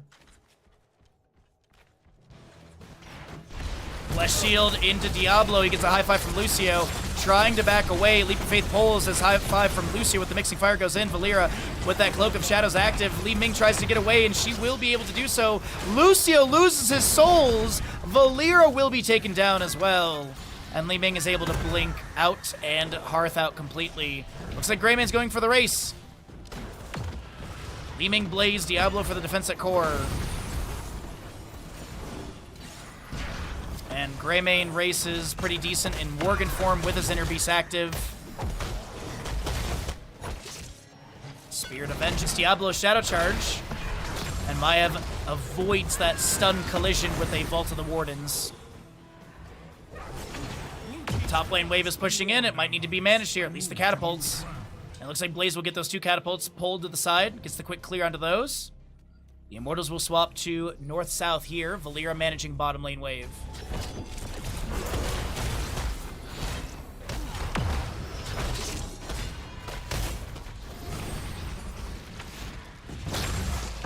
So I don't think they're going to get the race here. This is going to be another wave in top lane, closing into the core. 4 seconds on Lucio, 5 on the Valeera. And this is Belith at 28 minutes, heading into bottom lane. And if you want the stats, don't worry, I got you. 35,600 points of health, about half that in shielding. 1,246 into standard damage, 2,492 damage into structures, as the bottom lane keep gate is mostly taken down already. The demon moves for the gates of heaven. And a lot of members on the side of Storm League and Jars playing in the back of the map, trying to make sure there's no backdoor onto their core, as that is going to be a big ol' fight. The high fives from Lucio being utilized. Valeera's the first one to be taken down. Vault of the Wardens from Maiev. Lucio looking to get away on the left-hand side as well. Diablo, Hellgate's out of this engagement. The Immortal still pushing bottom lane, working its way through that keep right now. As it still is in range mode, moving into melee mode now, as it lost its shielding. One attack is like a quarter of the health bar of this keep, maybe a fifth is a better way to say it. Avenging Wrath over the wall, the Righteous Hammer into this Li Ming. As Blaze looks to hearth out by the gate, but this is Immortal starting to break through some of the shielding of this core. Can the members of Skibidi Exodia defend here in this map number 1 at 29.5 minutes in? Blaze is low, Li Ming will fall, Greymane picked off, but this is going to be Storm League Enjoyers with a 23 kill advantage, taking map number 1 against Skibidi Exodia. GG, well frickin' played.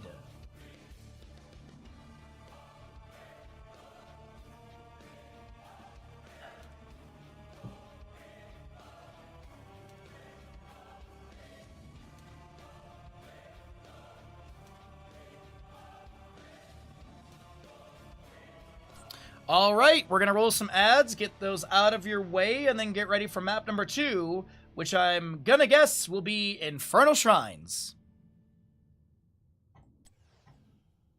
Oh boy, man, that was a chaotic map number 1. That was a very chaotic map number 1 right there, but Storm League Enjoyers will be ahead in that. We'll pay out the gamble when the stream catches up a little bit, and we will find out what our next map is going to be.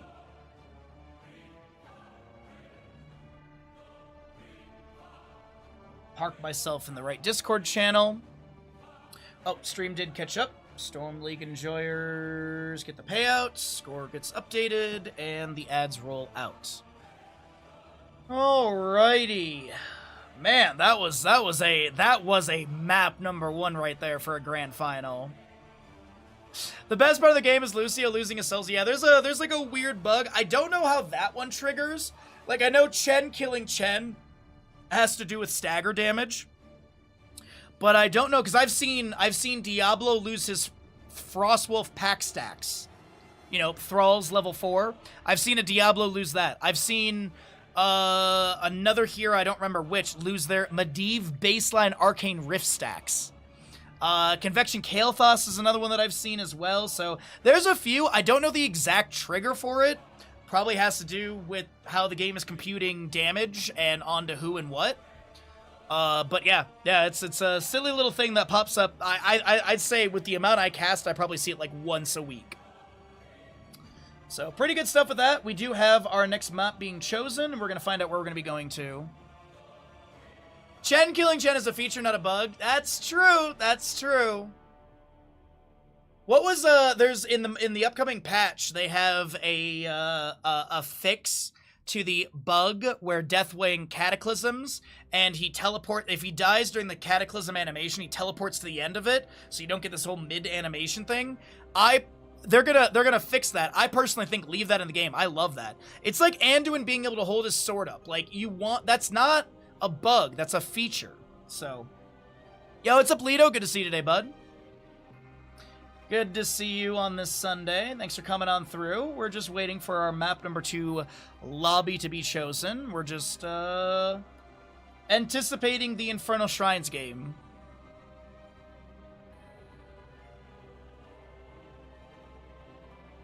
As I'm already halfway through this water, Jesus. It is quite warm in here today, even though it's an overcast day. The heat from yesterday was kept the house pretty hot. I opened up the windows last night, but man, dude, I was literally laying on top of the covers last night. I was so warm. Oh, and thank you so very much. Oh, it is actually, we're gonna have Tomb of the Spider Queen, actually. Tomb of the Spider Queen is actually gonna be our next lobby.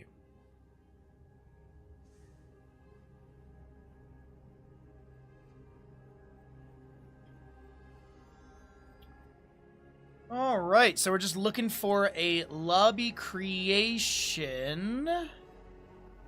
And then I can jump into there. I'm just skimming my list here. And then we can get into those bandit redemptions. All right, everything should be set on my end. We've got ads are finishing out. We've got lobby ready to go. Prediction is set, and the scores are updated. All right, cool. Not a bad start to the series, though, for Storm League enjoyers. That was a absolutely stellar start for them. Multiple kills. They did have to fight pretty hard, though. Like, even though it was like a 23 kill difference, it was still one keep to none, and you had also... you also had that 44% remaining on the core as well, so it was a very damaged core on top of things. All right, are we having that moment where it's like the standoff of like, no, you make the lobby, no, you make the lobby? I think we're just literally waiting on someone to make the lobby.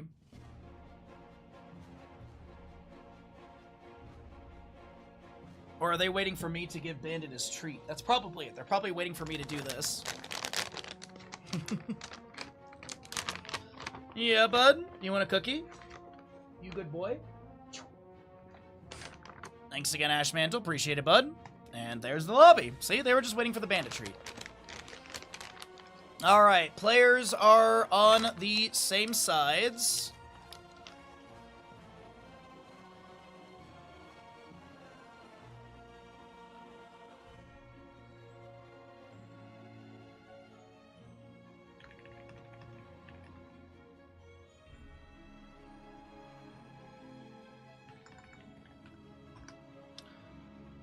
Okay. We'll get the last player into this lobby, and then we'll start our draft for map number 2 of this series, and we'll see if Storm League enjoyers can continue holding this. I also can't believe it's already noon for me. I started stream 5 hours ago. I've been up, my alarm went off at 5 a.m. Actually, technically I've been up since 4 because I woke up at 4 and then I was like, oh, I still have an hour, and then I just kind of like tossed and turned realistically, but we do have our next lobby ready to go, and we'll see if Storm League enjoyers can make this a 2-0 lead through Tomb of the Spider Queen, or if Skibidi Exodia can make it a 1-1 score as we're waiting for the last player to get in. Looks like we got all 10 players in here, and things look like they are, oh, wait.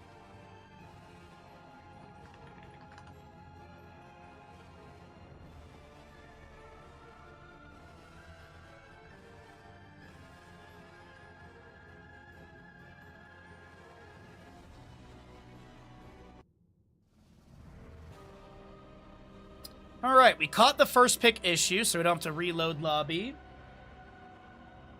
As they did keep sides same, so it probably was the initial setup stuff. So, either way, it's all looking good. Thanks again to Rav for the raid as we roll in. Spider Queen. Alrighty, everybody, welcome back into the grand final of our second day of the Eternal Conflict Season 2.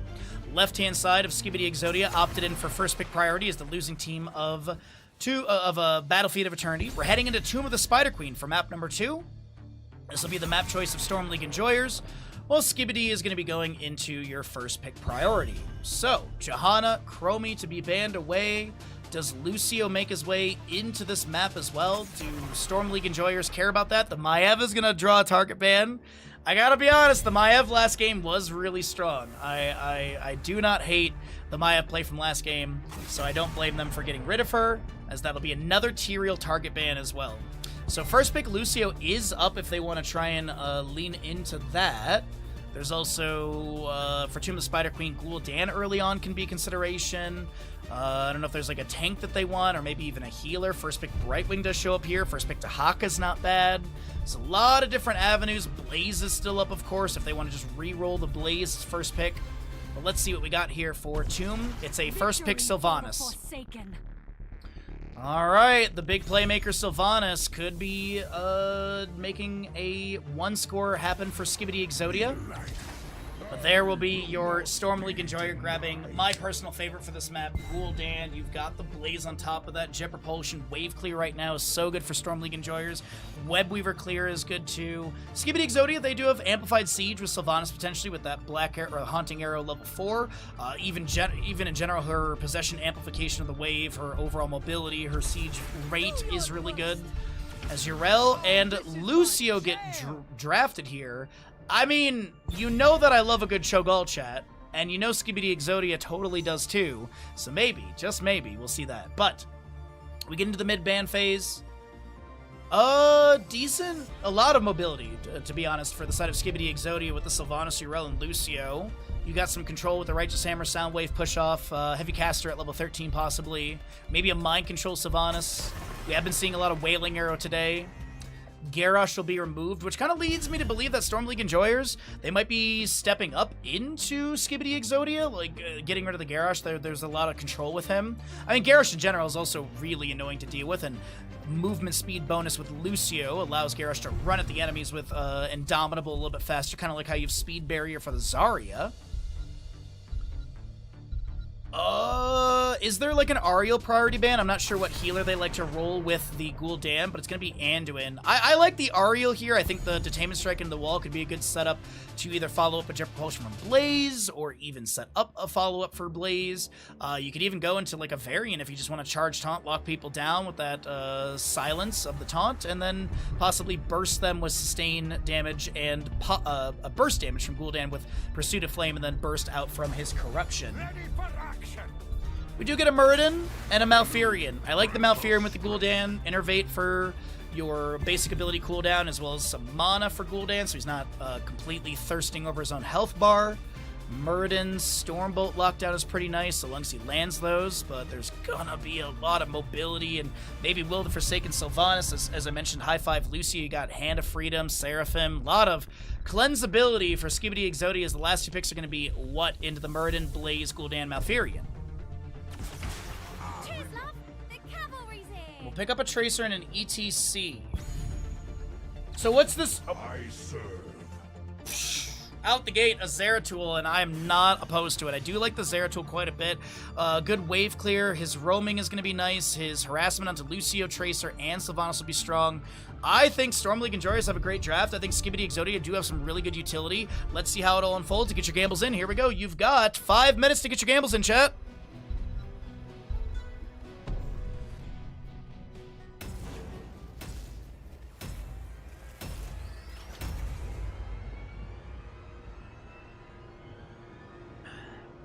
Can the Skibidi folks give us a 1-1 score? Or will Storm League Enjoyers find a 2-0 lead in this best of 5 grand finals? Here we go, Tomb of Spider Queen.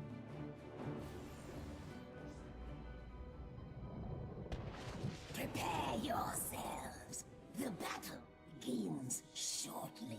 Left-hand side of the map is going to be Skibidi Exodia. Down in the series, Dino Tracer, Disciple Sylvanas, Hazuab Yrel, Hunter Orc Lucio, and Retsu on the ETC. Right side is going to be Storm League Enjoyers. Itrax Gul'dan, Aether Blaze, Alvarez on the Malfurion, Birchu on your Muradin, and Aryan is the Zeratul. 10 seconds.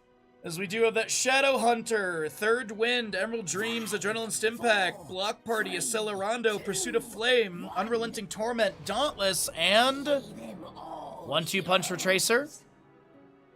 It's going to be the Parting Gift instead. Little extra Pulse Bomb generation from those tiny grenades with the recall. 6% per enemy hero hit. 7%, sorry. It leaves 6 bombs, 7% per charge. That's right. Rel Avenging Wrath met by Stormbolt of the Murd, and there's also going to be a root from Malfurion going down, but that is going to be first blood in favor of Skibidi Exodia as the Zeratul gets just pummeled into Protoss paste.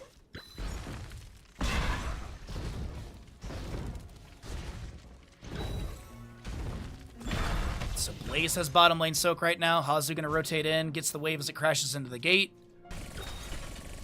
The most slight experience advantage from that kill, going to be around 500 or 600.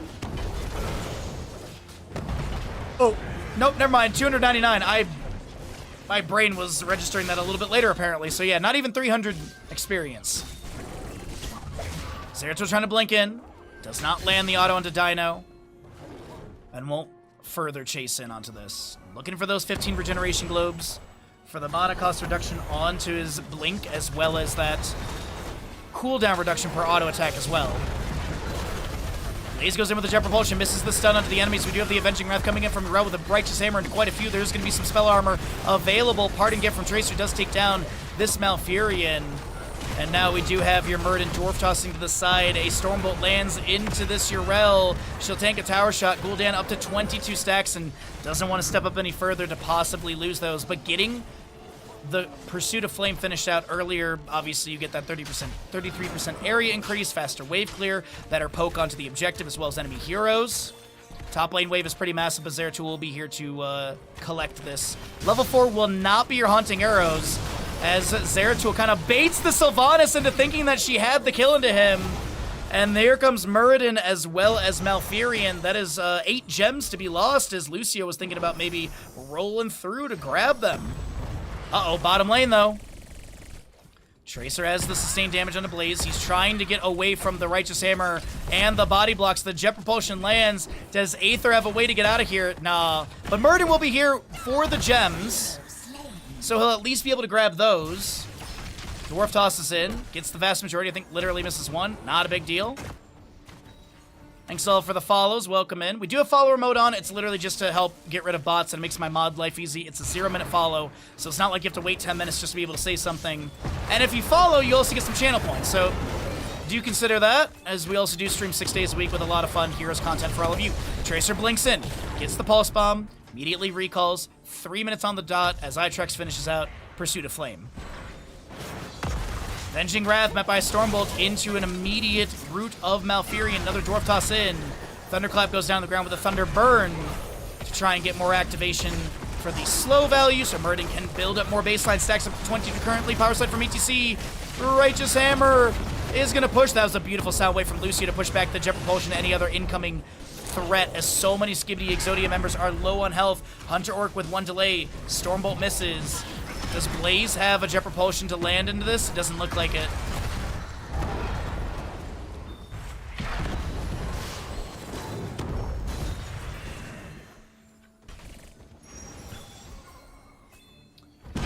Nicely done. As a few more follows come through, I really do appreciate it. Thank you everyone for the support today. It means a lot to me. Glad to be able to bring you all this casting commentary for the best MOBA ever made.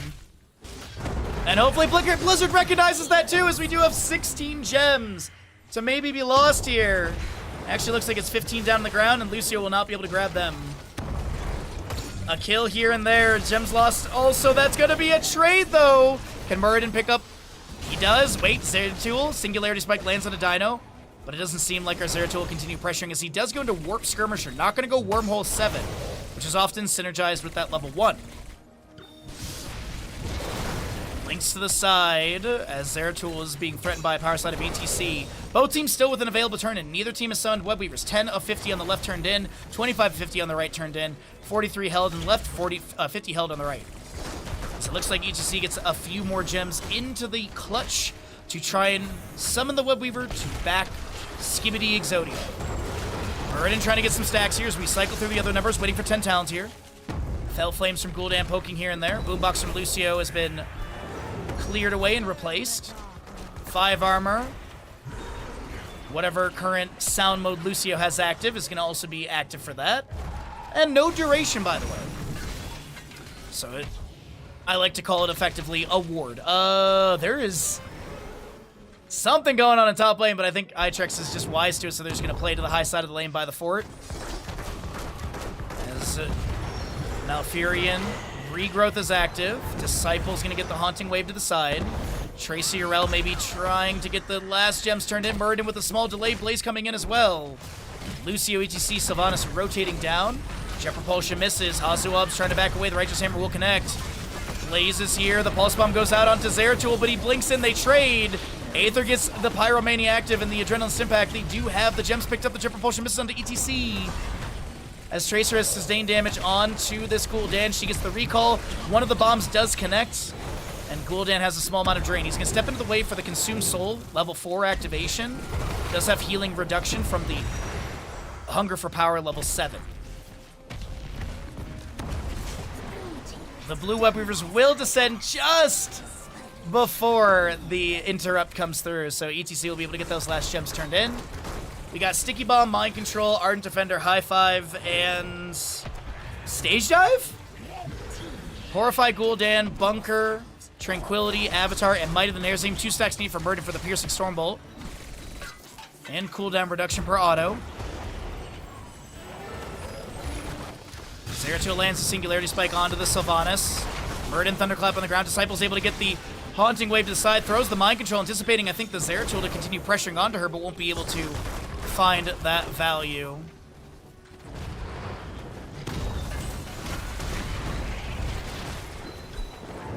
Alright, you do have Web Weavers concluding here. Top lane Fort Gate has been opened up. Dino getting a bit more pressure onto the major structure of bottom lane. Jet Propulsion finding collision on Derail. She pops the Ardent Defender. High Five from Lucio. We have an entire turn in on this Blaze. 25 of 50 already turned in as well. Stage Dive ETC finds no one. The Horrify actually connects onto him, though. Lucio High Five to try and get a better placement for Rutsu. His Disciple at 318 HP. Trying to get the Mind Control fish, but no Prime Gaming at the end of that one. And Muradin does have his 45 stacks. Pulse Bomb goes out. Muradin Avatar is available if he needs it. He's going to Dwarf Toss to the side. Zeratul coming in. Cleaves onto the Tracer, gets the kill. Lucio manages to pick up some of those gems, and Zeratul once again will be taken down, but 2 for 1. You're kind of happy as the Storm League Enjoyers side, right?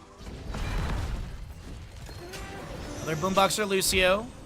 Muradin trying to get 13 turned in. Blaze has the turn in for the team.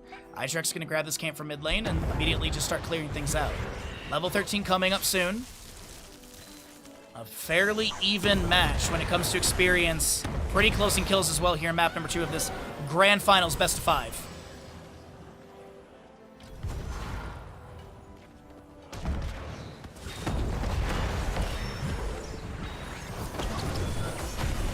Do you have the Avenging Wrath onto Idrex? There's no Horrify available for 10 seconds. And that's going to be Singularity Spike landing onto Lucio.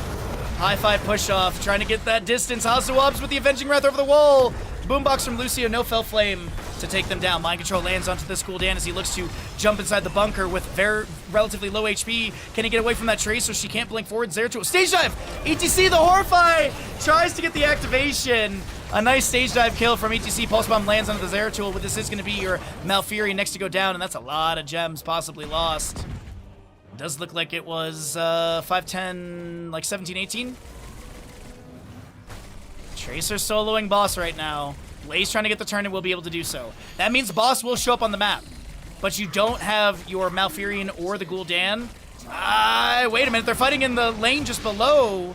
Lucio chasing with the heavy caster into the Zeratul. They're going to try and dive onto him with Tracer as well, and will confirm the kill. Pulse Bomb onto Muradin will land. The Red Web Weaver's descending the power side from ETC. The Mind Control lands into this Muradin as well. He gets the Dwarf Toss to the side. He's trying to back away. The Horrify from Gul'dan down for 35 seconds, and that's going to be 50 HP, but Birchu will not fall. The Muradin third one kicks in.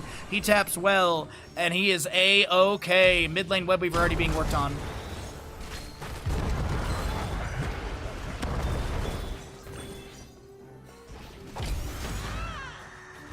Just hammer onto Blaze. He is 9 gems, 3 waves from being able to have another Web Weaver summoning just on him. Obviously, the rest of the team does have the gems needed, so this is back-to-back Web Weaver availability. Jet Propulsion misses, punished by the Righteous Hammer, pushed off from Lucio. Malfurion trying to use that Entangling Vines to be able to get... No, that's so many gems lost!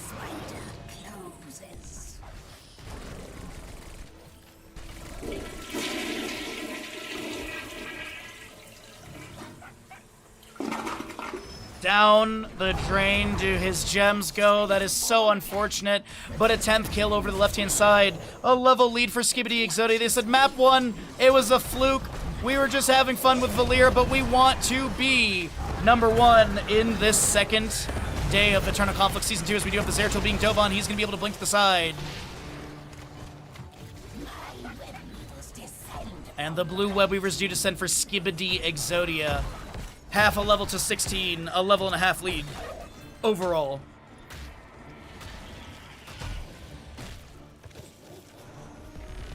Stormbolt misses. Oh, actually, no, it landed on the ETC.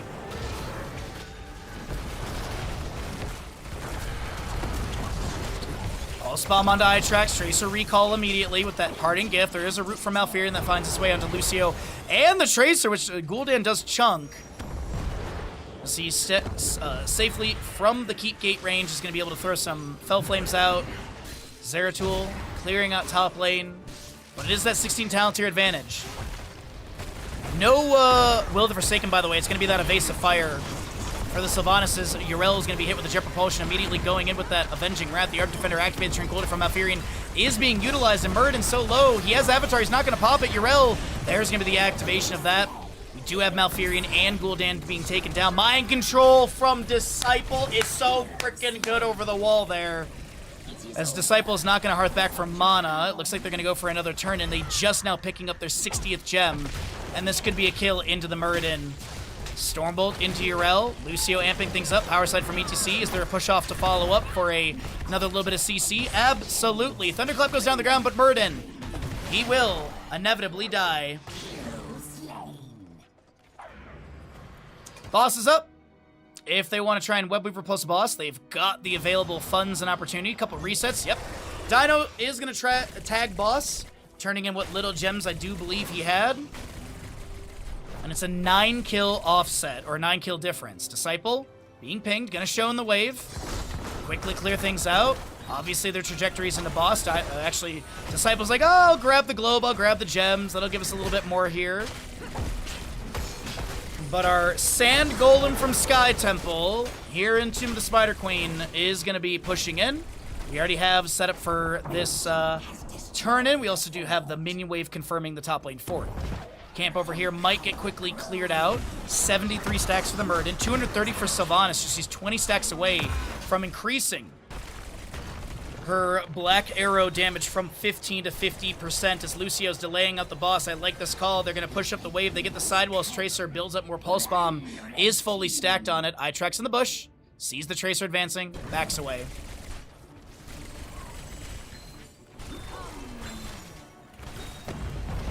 Tracer goes in for the Pulse Bomb. The parting gift as well. Chunking this. Oh, the Mind Control max range. The Jet Propulsion misses. There is going to be damage into the Gul'dan, but he will not be taken down. Boss and Webweaver in this lane. Zeratul's hearthing back. ETC stage dive is off cooldown. You see him in bottom. Look for the stage dive into this engagement. He also does have Encore level 16. As we do have the Jet Propulsion coming through, the Art Defender from Yrel will be activated with a few hundred HP. The Horrify from Gul'dan connecting onto the CTC, but he gets cleansed by the Lucio High Five Pulse Bomb into the Zeratul. Spreads that sticky bomb slow over to one of the allies. This is Webweaver plus boss still in top lane, pushing into the core. Webweaver through mid lane is on this keep as well. Can Skibidi Exodia speedrun map number 2 and take us to a map 3 with a 1-1 score in this best of 5 grand finals? A very low Blaze tries to get away. Tracer starts working on this keep. They will confirm mid lane keep. That is a massive minion wave. The Webweaver at about 25% health. Core shielding has been broken. Minion wave is moving in. The damage on the core is not too bad. Zeratul trying to get some pressure onto Tracer. She'll get the Pulse Bomb, Sticky Bomb, Power Slide. Big Nature's Cure for Malfurion. But it is going to be Gul'dan as well as Muradin falling. Zeratul the next to go down. Core at 43%. ETC trying to block this Blaze from getting back into the Hall of Storms. They will confirm this kill. They will confirm map number 2, and we got a 1-1 score in this best of 5 series. No Finland, but a fantastic turnaround from Skibidi Exodia showcasing, yeah, map 1 was a warm-up.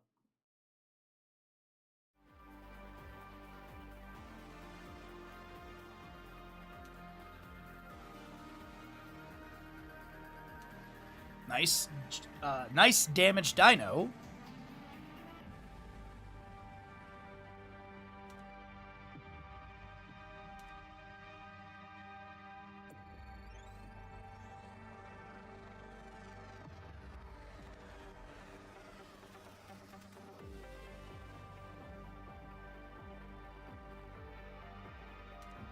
All right.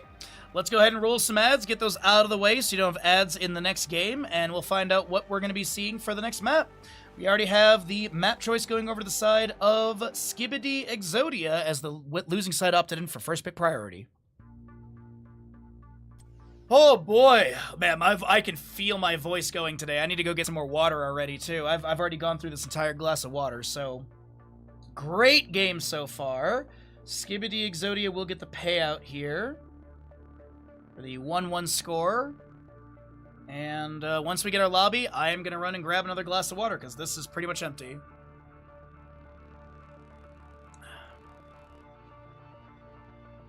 So ads are rolling. That's all good. So where do we want to go for the next map? Braxis, Garden of Terror, Hanamura Temple, Haunted Mines, Infernal Shrines, Volskaya Foundry are all up and available.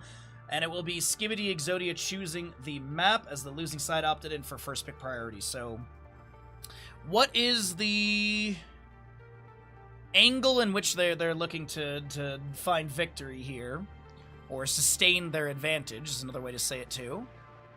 Let's see here. Let's scroll on over and see what's going on. Okay. What do they want? You just had success on a small double soak map. Maybe go to Infernal Shrines. Maybe go to Infernal Shrines and kind of recreate the same game planning success you had on Tomb of Spider Queen. Double soak map, quite bigger, or a lot larger in that sense. But you also have the Punisher push potential. If they can get other Sylvanas too. Disciple Sylvanas throughout that game was so on point, and it is going to be Infernal Shrines. All right, let's go ahead and get the Twitch prediction pre-written here. And once the lobby gets created, I will run and grab that glass of water that I've been thirsting for.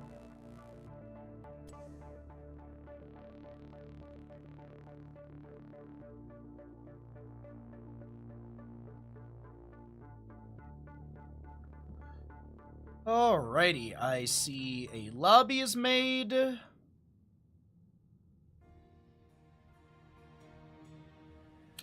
And first pick is Storm League Enjoyers. Okay, cool. I'll be right back, chat. I'm gonna go get that water.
Alrighty. We've got water, we've got lobby, we've got Infernal Shrines. Let's rip right into this map. Alrighty. Well, one of these teams, obviously, is going to come out with the advantage in this map number 3, since we have a 1-1 score. Who is it going to be? What is the adjustment from Storm League Enjoyers as well in this draft? Also, as a reminder, this week's Saturday is going to be our massive viewer day.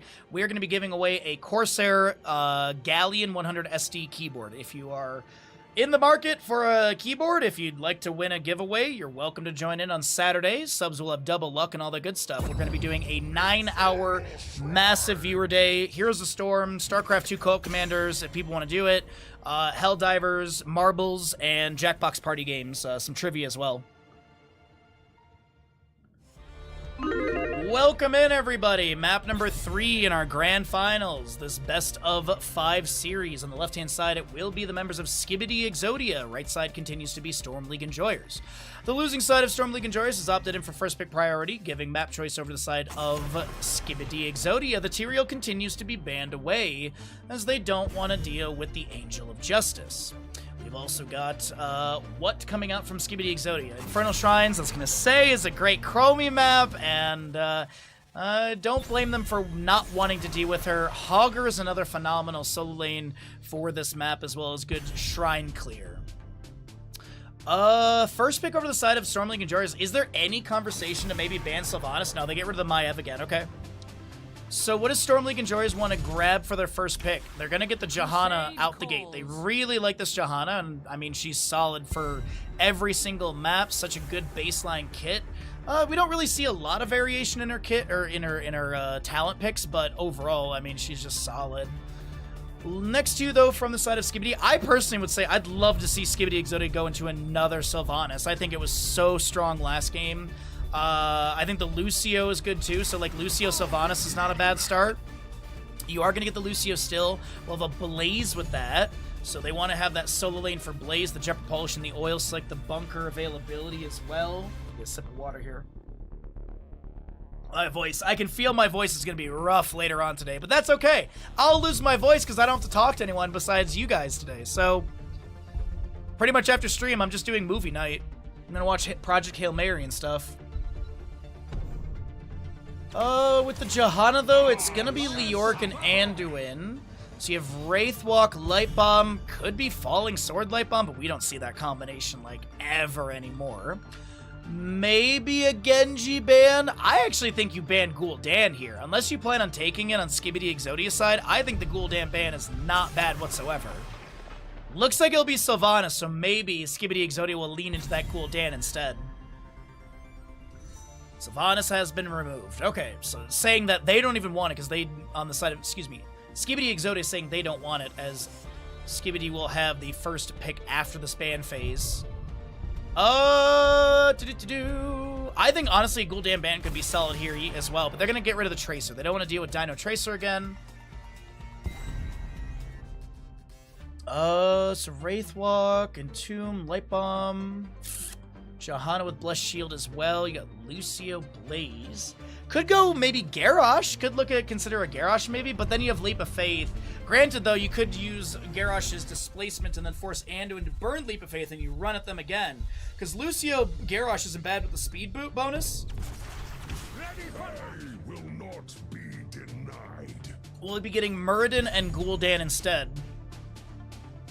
As I've mentioned many a times, I like the Gul'dan wave clear. His burst is decent. His sustain spell power and damage is really nice as well. I feel like the siege is a little lacking on Skibidi Exodia. I feel like they could maybe lean into some sort of sustained damage dealer. Or, you know what? Skibidi Exodia might run the Orphea again. They might run Orphea Gul'dan. The steal! The steal onto Orphea and the Zeratul grab once again. So what is the answer? You've got Disciple, who is one of the top Orphea players out there, and they have, in theory, their Orphea stolen away. Is it, hey, I know the counter to this, so I'm going to pick that? Or is it, we'll just grab a Vala, Greymane, something, and we'll just roll through you? Actually, Hanzo's up too. Finally. It's even more aggressive with Alarak. I like the draft. I think this is super fun. Get your gambles in. Let's get into map number 3 of this best of 5 series.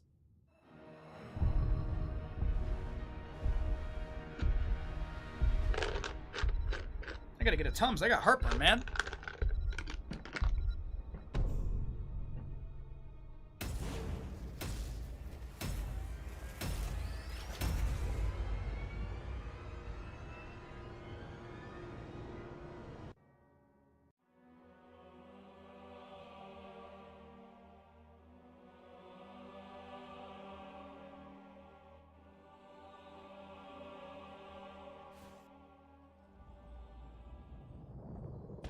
Prepare yourselves for battle, heroes. Alrighty, everybody, we are back into it. Map number 3 of this best of 5 series in the grand finals of Eternal Conflict Day number 2. Left side is Skibidi Exodia, Dino Gul'dan, Disciple Alarak, Hunter Orc on the Lucio, Retsu is your Murden, and Hazuab's Blaze. Right side of the map is Storm League Enjoyers, looking for their advantage in this series with the Aether Leoric, Birchuan, your Johanna, Alvarez Anduin, Itrex Orphea, and Aryan is the Zeratul. We get a little bit of a pause here. We'll find out what's going on with this.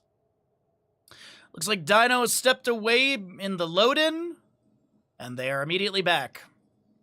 Extended Lightning, Acela Rondo, Murden Dwarf Toss, as well as your Adrenaline Stim Pack for the Blaze. We do have that Greater Cleave on Zeratul.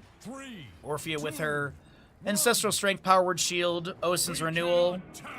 Gul'dan and Johanna. Zealous Glare for her and Gul'dan. Are we going Pursuit of Flame or Echoed Corruption? It is Pursuit of Flame.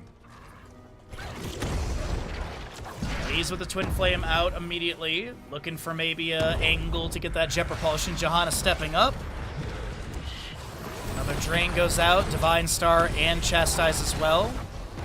Stormbolt misses, Thunderclap goes down the ground, Skeletal Swing from Leoric, and this will be a easy disengage out from the members of Skibidi into the bottom lane. As Gul'dan is working on this camp on the left side. I think he was positioning maybe like, do I need to help my team? Nope, he's just going to focus on this camp. Lucio going to join in, get some heals going, and finish out the camp. Disciple able to get that Telekinesis to the side. Going to be trying to get that triple hit with the center of the Extended Lightning. And that'll give 10% Sadism back. We do have this right side camp invade coming out from Skibidi Exodia. Retsu is going to be able to Dwarf Toss the side. We have Lucio with maybe a push-off to get away from Zeratul, but the camp will not be successfully invaded. Stormbolt missing onto Leoric as he lumbers his way back to top lane. Blaze has the Twin Flame onto the Fort Gate. First objective will be frozen in the mid lane. We do have a lot of damage onto Alarak, and he will be taken down. First blood to the side of Storm League Enjoyers.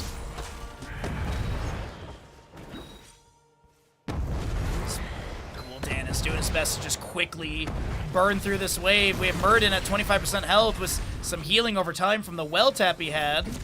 Singularity Spike misses onto Hunter, as Hunter Orc is looking to maybe get the dip, dive, dash, the sound wave, but Zeratul has the chase. 2 early game kills over towards the members of Storm League Enjoyers. A minute 45 into this map, as Leoric is going to be able to get the Wraithwalk out before any Jet Propulsion or harassment from Alarak can connect.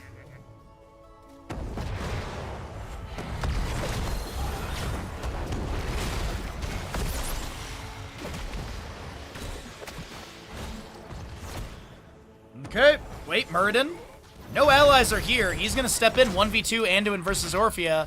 Lucio on his way. He's got that movement speed. Keeping the wall ride going. He's got the activated healing. There comes the Zeratul. They're going to try and take down this Murden, and they absolutely do. Not sure what Skibidi Exodia was trying to do, but Murden, a little too aggressive, will be taken down. Objective announced through mid lane, and with 3-0 in kills, a solid level lead is formed, and this is going to be level 6 to level 5 in favor of Storm League Enjoyers with a really nice start to this map number 3, best of 5 series. Keep on hammering on that one just in case you didn't notice in the stream title or did not know for the tournament.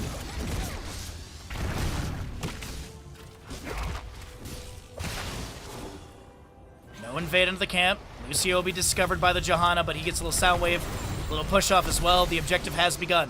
Fallen Shaman has already been cleared out from the opposing side. It looks like Tower Shots will manage that. We do have Twin Flames going out from Blaze, Contempt from Johanna, Chastise from the Anduin, as it looks like this Murden is going to be taken down. A 4th kill to the side of Storm League Enjoyers as the Skeletal Swing cleaves through a few enemies. Alarak is trying to get away with that telekinesis and will be able to do so. Chomps from Orphea clearing out some of these defenders. We do have a 3 defender difference favoring the side of Storm League Enjoyers as Hunter Orc is able to back away. No, they're not! Just kidding. Zeratul, sticky like glue. Does have that wormhole level 7.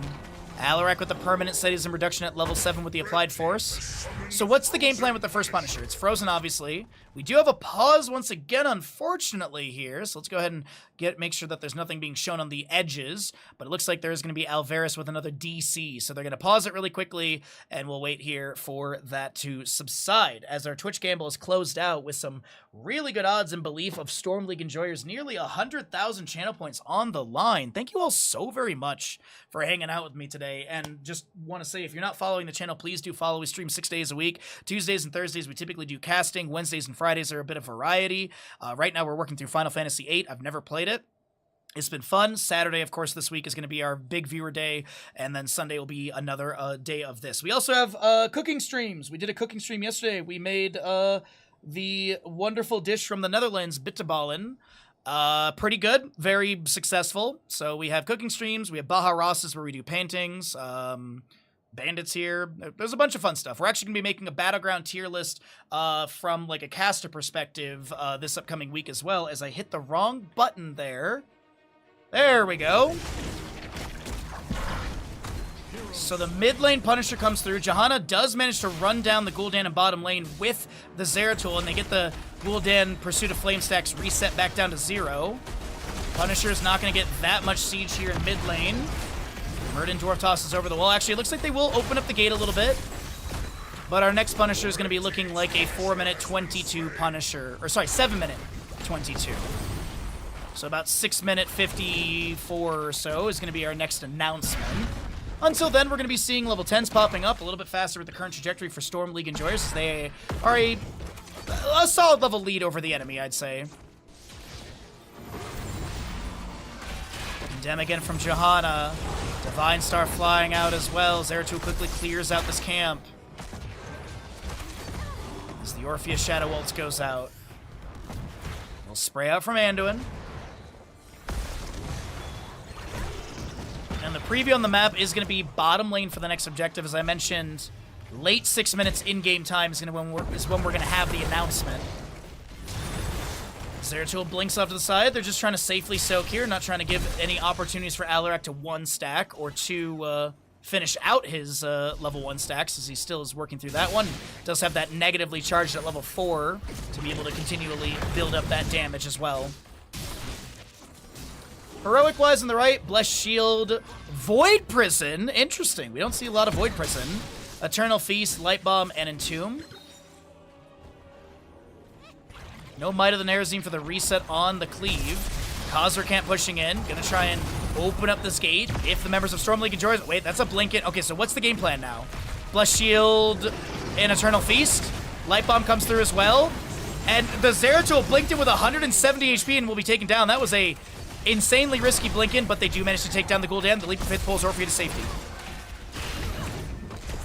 Stacks for Gul'dan reset to 0 again. Impaler Camp will open up the remainder of this keep gate. And about 40 seconds to the announcement of the objective. Orphea resets. Johanna do the same. Divine Star quickly goes out from Anduin, just getting some quick heals, so the only thing needed is just going to be that mana bar refill. Blaze soaks mid lane. We do have Muradin, Avatar, Bunker, High Five, Counter-Strike, and Horrify for the Gul'dan. We'll see if the 10 talents can shift anything over in favor of Skibidi Exodia, as that's 1 to 7 in kills. Boombox into the bush. Johanna will not be pulled in by the telekinesis. They clear out that boombox as well. Zeratul blinks in, lands a Singularity Spike into Dino Gul'dan. As your objective is ready for contest right now, the Eternal Feast from Orphea, they're locking Alarak in position. The Counter-Strike does go out. Itrex a little bit low. The Horrify from Gul'dan. The Eternal Feast is still getting tick after tick after tick of damage. And that's Alarak reset to 0 or 80 sadism. Gul'dan has his stacks reset to 0. Leoric in top lane up against the Blaze. And he'll be having to Wraith walk out as Hazu looks to chase in. Twin Flames go out. That's the Entomb to maybe block, but Lucio has the damage, as it is going to be Hopelessness for that Drain range increase by 25%. 7-kill offset, but the level lead is still there, and now it's another talent tier. Storm League enjoyers. Second objective, Arcane Punisher. They've already taken down the fort gate. I'm assuming entire structure plus keep gate. Kind of what I'm anticipating, depending on who is going to be sieging with this Punisher.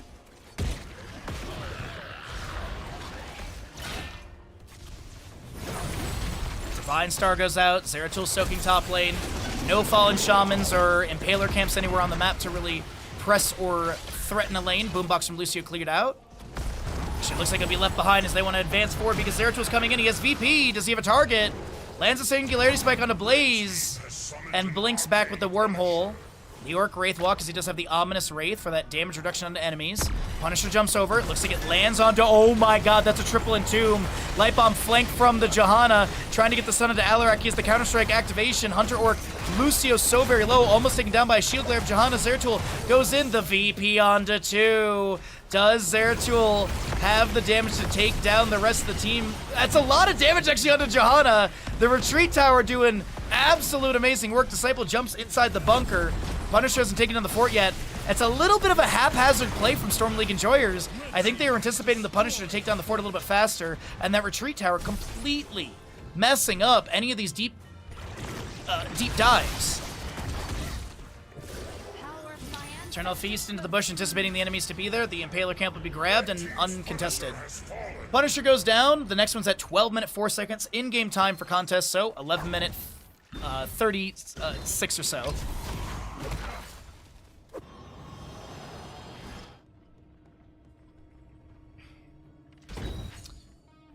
For now, it's even level, about a half a level difference, 14.5 to 14. What an intense map number 3. And the best part is this is a best of 5. We're guaranteed at least one more map after this.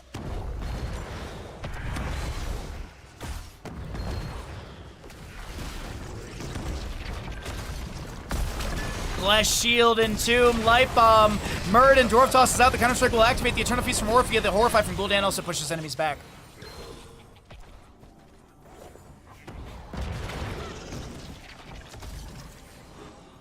Alright, so Leorc has the top lane. As I said, we got about 2 minutes till the contested phase with the subjective for the Mortar Punisher in top lane. Fort Gate and the Fort taking a little bit of damage in top lane. Right side, Fort Gate has been taken down as well.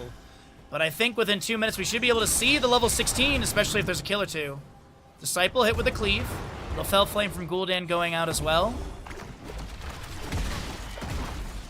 Mid lane wave being pushed onto this fort. Blaze currently soaking bottom. And that experience gap is closing quickly. I'm assuming minions will make up a little bit of that. Yeah, about 4k from minions. Uh-oh, Blaze! He has the read. I don't think Itrex and friends... Wait, no, they're going to go for this. No, they call for it. Okay. Singularity Spike misses, and the wormhole will be activated. Leorc and top lane have the Wraith walk out. And 16 are coming through almost simultaneously. Really good recontrol, I guess you could say. Course adjustment for Storm Skibidi Exodia. Trailing by nearly 2 levels.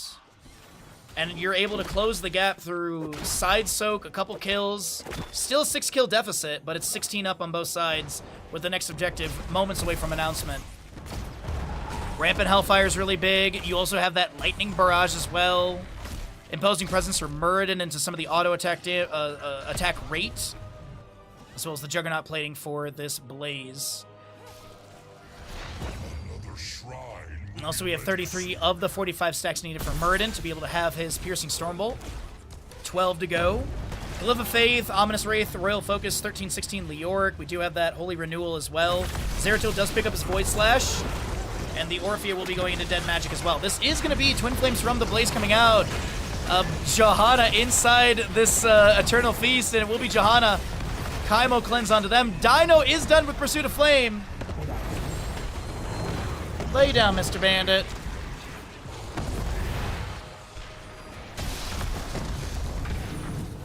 And objective has begun. It's tank for tank so far. Leap of Faith.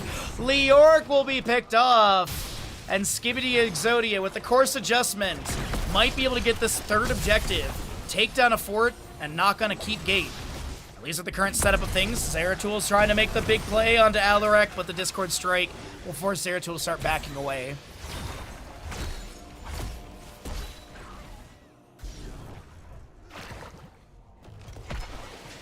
Boombox to check bush.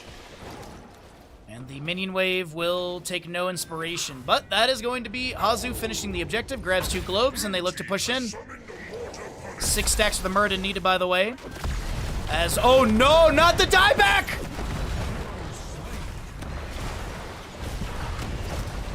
They ask you how you are, you just have to say that you're fine. And you're not really fine. You just can't get into it An unfortunate moment for Storm League enjoyers, with Leoric just respawning and then immediately being punished and taken down.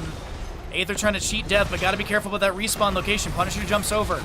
About 10 seconds till the next Punisher jump. Heat gate, as I mentioned, is being damaged.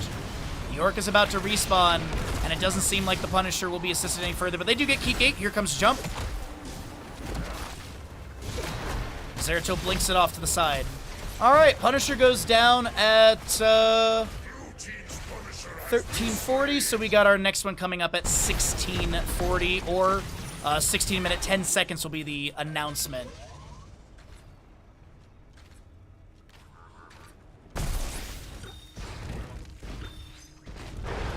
Really good, really good play coming out from the side of Skibidi Exodia. And even though it's 7-11 in kills, it is Skibidi Exodia with the quarter level lead. Arcane Punisher will be in bottom next, as I mentioned at that 16-minute timer. Murden Dwarf tossing in the Horrify into the Johanna. Stormbolt was there, pushed off Lucio, and the beautiful collapse coming out from Storm League enjoyers here. Boombox from Lucio gets the vision onto Orphea. They break, they get the dismount. Murden's in the bush. He dwarf tosses, looking for the Stormbolt into Alvarez. Won't be able to land it, but the telekinesis does pull. The Eternal Feast from Orphea active. The chomp coming through. The light bomb onto Murden as he does get a avatar activation just before that stun coming through. The Entomb from Leoric does not capture anyone. Zeratul going with the cleave. 88 seconds on VP. And bottom lane Ford has gone down during all of this. Is there any further pressure into mid lane, or are they going to go for bottom lane? Okay, they are going to go pressure mid lane. Hazu's got a wave stepping up here. It is going to be your hasty bargain for the Alarak as well. Horrify Haunt. Murden with the Hardened Shield, as well as your Lucio Mixing Fire and Fortified Bunker. On the Blaze, as Zeratul blinks over the wall to safety. Leoric is trying to get a top lane fort for the team. Blaze does get the mid lane fort as well. So Leoric is at least trying to get that experience for level 20 while the bottom lane is being poked at him. Gate is being opened up. If this objective goes to Skibidi Exodia, this might be a GG push.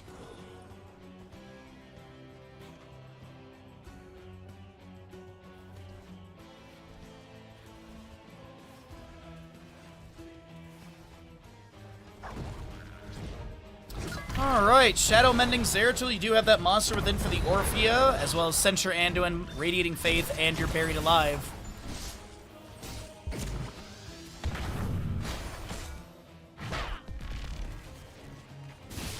Honestly, bottom lane Punisher could be victory for either team. It's gonna be pretty decently scaled, as I mentioned the announcement.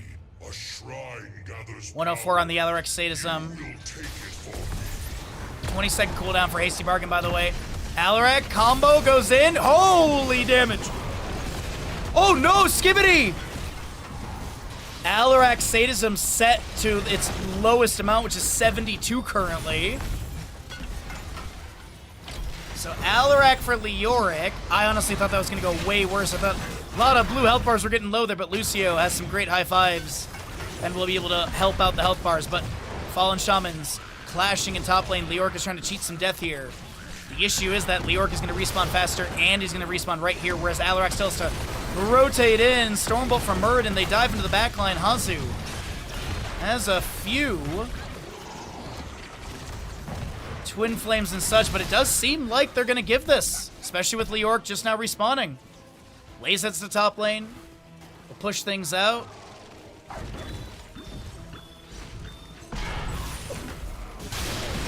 So Alarak's back for the objective defense.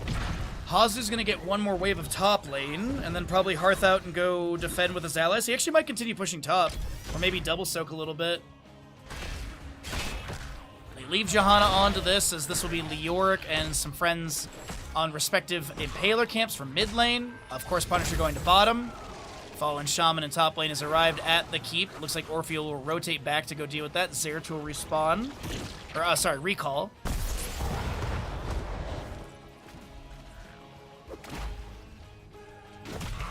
And Leoric has the objective fairly close. He 39s it. They're going to wait for the waves to be cleared out so they can start getting some pressure. I think Zeratul wants to get one more wave of top really quick.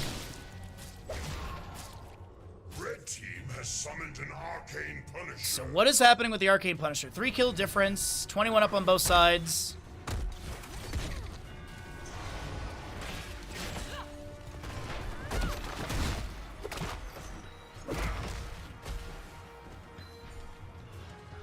Gate gets jumped on by the Punisher.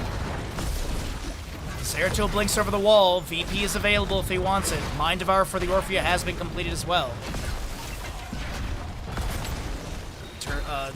Dread going out from Itrex here. Sidewalls opened up. Punisher at 50% health jumps over onto this Johanna. The Entomb buried alive from Aether's activated. Alarak telekinesis into the Leoric, and he will be taken down. Orphea, horrified, will be Chymo cleansed as she'll be mid animation taken down. Censure from Anduin's complete. He's got 10% spell power. Punisher just absolutely pummels through the health bar of this Gul'dan. Zeratul and Anduin will fall as well. And it is going to be everyone's favorite country. Finland! Picked up by Skibidi Exodia. They have anywhere from 20 to 50 seconds for these 5 members. What do they want to do? There's no camps available during this time. Punisher went down at 19.5, let's say, so we got 22.5. Less than that for the next objective. They're assuming it won't be bottom lane. They still have their fort in mid lane. The minion wave is pushing up. This is going to be a great opportunity to get a keep.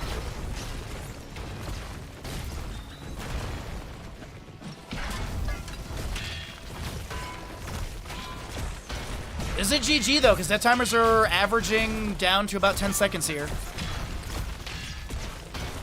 Orphea, Leoric are up. Skibidi was considering it for a moment. The next objective will be top lane. Fallen Shaman over here on the right, up in 10 seconds. Left side up in 5. Could see a double Shaman play just to steal away the enemies and produce more pressure in the top lane. Thank you, Fish. I appreciate that. Appreciate the chat assistance on that one.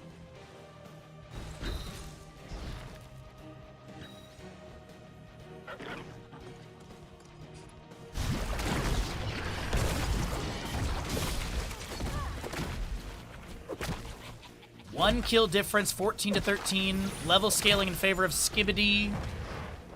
As they do not steal the enemy. Fallen Shaman. Impaler camp for mid lane has been grabbed. Train with that hopelessness at level 7 for that 25% range increase. Just landed the bush, scouts out the Muradin. Wraithwalk in from Leoric. I think he's just trying to get scouting here. Dwarf Toss, Stormbolt, good into this Zeratul. And the Hardened Shield from Muradin will be activated. 60-second cooldown, no augment to lower the cooldown in any way. Alright, as I said, 22.5 minutes about for the next objective, so we're about 30 seconds or less away from the announcement. Zeratul goes in for the Gul'dan. Wraithwalk from Leoric for that damage reduction. Jet Propulsion from Blaze finds no stun. The Bunker Summon as the Entomb was activated. Nicely done. Fortified Bunker at level 20, by the way. Hazu jumping in and out of that just to get the armor refreshment. Blessed Shield jumps off this Catapult. We have the Light Bomb, the Eternal Feast. The VP misses onto target. The Horrified from Gul'dan does split, and that'll be Johanna taken down by Lucio. Alarak has the lightning damage to take down the Zeratul. The stronger Protoss survive, as Disciple looks to maybe chase in onto Itrex or Alvarez with the help of Rutsu. Thunderclap goes down. Stormbolt misses. The telekinesis is there. The push off the Jet Propulsion. And that'll be Leoric in bottom lane trying to Wraithwalk out as he is going to be taking a lot of damage, not picked up by Lucio auto attack. But with the triple kill had, the minion wave here, it does look like Skibidi Exodia are calling core. Entomb buried alive onto Alarak. He's like, cool, I'll keep auto-attacking into you and then maybe just get this kill for a little bit more sadism. Core shielding broken. Health dropping rapidly. Alarak gets the Discord Strike into Leoric. Can they take down Anduin for a second? Finland is going to be achieved, and that is the members of Skibidi Exodia one map away from another first place in the Eternal Conflict day stage.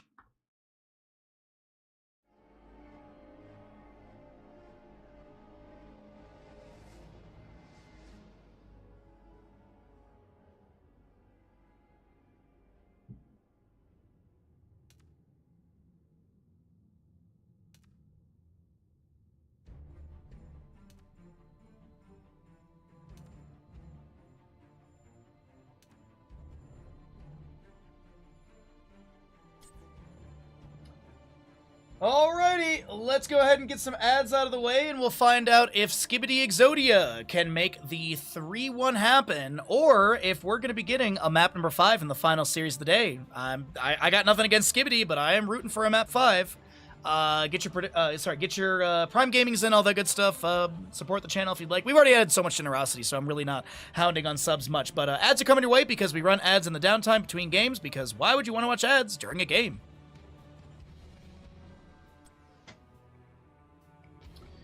Alright, so Skibidi takes Infernal Shrines. We'll let the stream catch up a little bit here before we roll out the next, before we roll out the payout, as well as the, ad button. But a fantastic day of games today. This has been such a good time. Hopefully you're enjoying yourself. Hopefully you've, had a good time with us as well. But let's go ahead and get ready for, as I said, what could be the final map of the day. Could be the final map of the day, as we're just waiting for this lobby to get made, and once we do that, I'm going to run to the bathroom, because I have been casting for 6 hours plus, and I've gone through 3 cups of tea and 2 glasses of water. So it's been a day. Garden of Terror will be the next map, by the way. Garden of Terror. Okay, a standard, not classic. Last week we had classic. This week we don't have classic. The map pools do change per week. I think there's some standards and there's some that rotate, but let me get the Garden of Terror thing out to those that may need it. I'll wait for my movement to the observer slot, just in case I accidentally get given host and then I need to organize things, but once that happens, I'll run to the bathroom and we'll get ready for Garden of Terror, what, as I said, could be the final map of the day. I'll be right back, everyone. Gonna run to the bathroom. Enjoy the bandit while I'm gone. Hey, Bandit, you're a good boy.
Alright, everybody.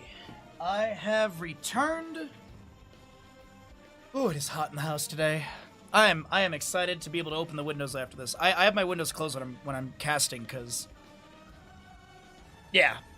I don't need my neighbors to be like, who the hell is ETC and why are you yelling so much in your house? But map number 4 is ready to go. Audio's good. Everything is set. We've got Alvarez, the last player, joining.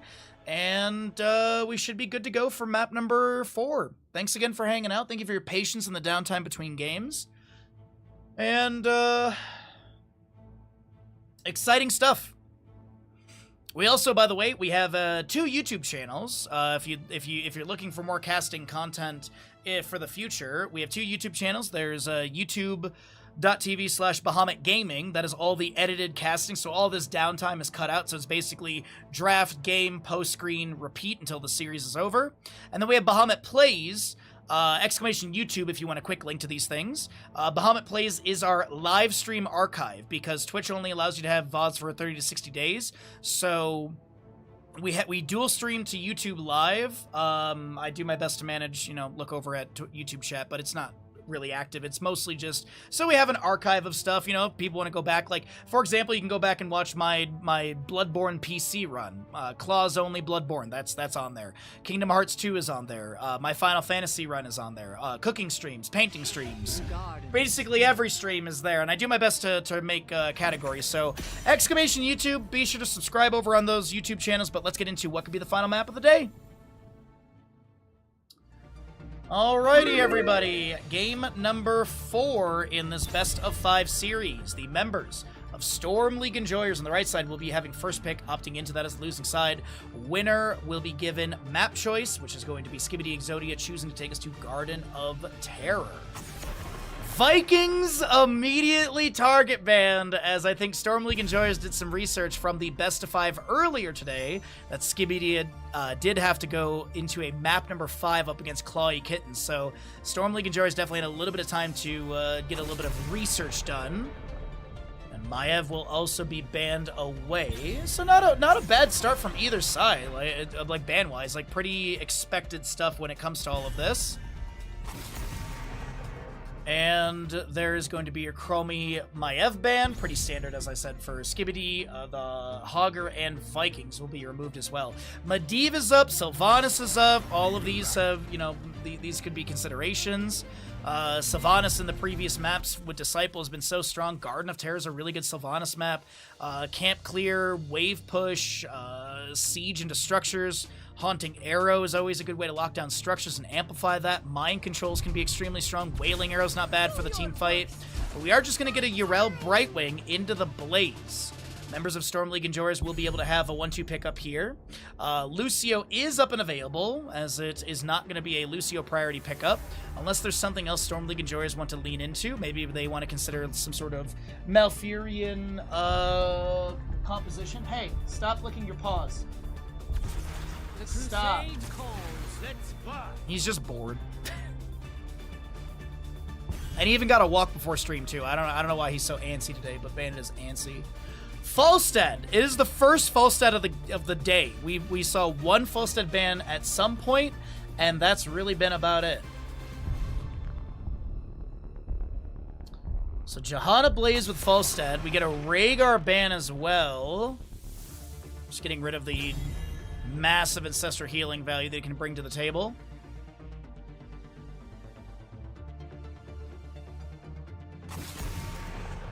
And there's your Zeratul ban on top of it. Okay. So, what are they going to pair in with the Yrel Brightwing? They've got Righteous Hammer Control, you got Polymorph, Johanna has Condemned, you got probably Gust from Falstead, as well as Blaze Jet Propulsion, Oil Slick Slows. Do you want to have something that can, like, close the distance, like a Diablo variant? Do you want Garrosh for maybe, like, Indomitable to run at them? I'm not really sure what they want to do here. We will forge a great destiny. We get that Sylvanas that I've been talking about a lot. We get the variant with that as well. So Charge Taunt, Sylvanas Burst. Probably a Mind Control game, because I love the idea of Taunt, Mind Control, Polymorph, as well as a Righteous Hammer Displacement, Templar's Verdict for the armor debuff as well. Last 2 picks on the right side, gonna need a healer, gonna need more damage. I don't hate some sort of like Li Ming, some sort of like Burst Mage would be nice to go in with this Johanna Falstead. The Hanzo poke is pretty good. The Tyrande lockdown is really nice as well. There's a lot of good poke. Sustained damage is alright. Burst is okay for Storm League Enjoyers, but last pick for the side of Skibidi Exodia. I could see this being just a Jaina. Like, Dino does like to run the Jaina. Varian plus Jaina is a solid combo. Even Kael'thas is worthwhile here as well, which is the Gravity Lapse Flame Strike if you want more CC on top of this. But it's going to be Li Ming. Okay, so we'll see a Li Ming last pick, big burst value. And as I said, this could be the final map of the day. Let's make this gamble a big one. We've already got some believers on Storm League Enjoyers. Can we surpass 100,000 channel points for this gamble? Get your gambles in.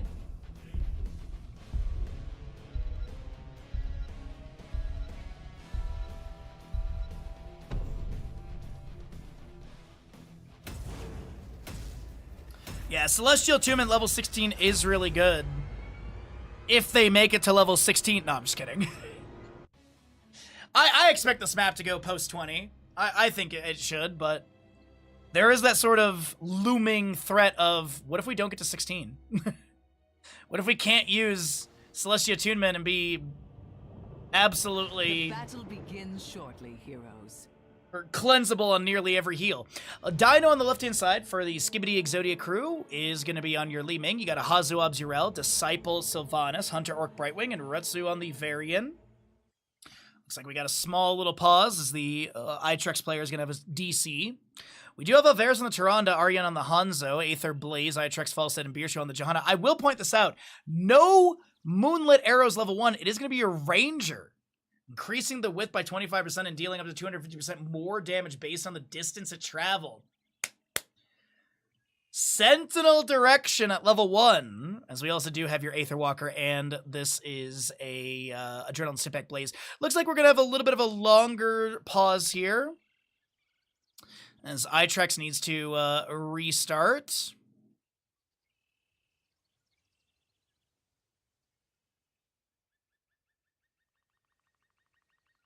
Does anyone keep track of the amount of pauses in this series? Chat! Oh god, no! Hazu, why?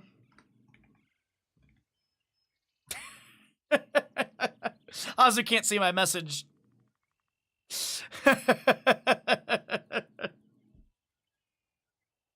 Nice thing then, Ken, though. Oh god, alright.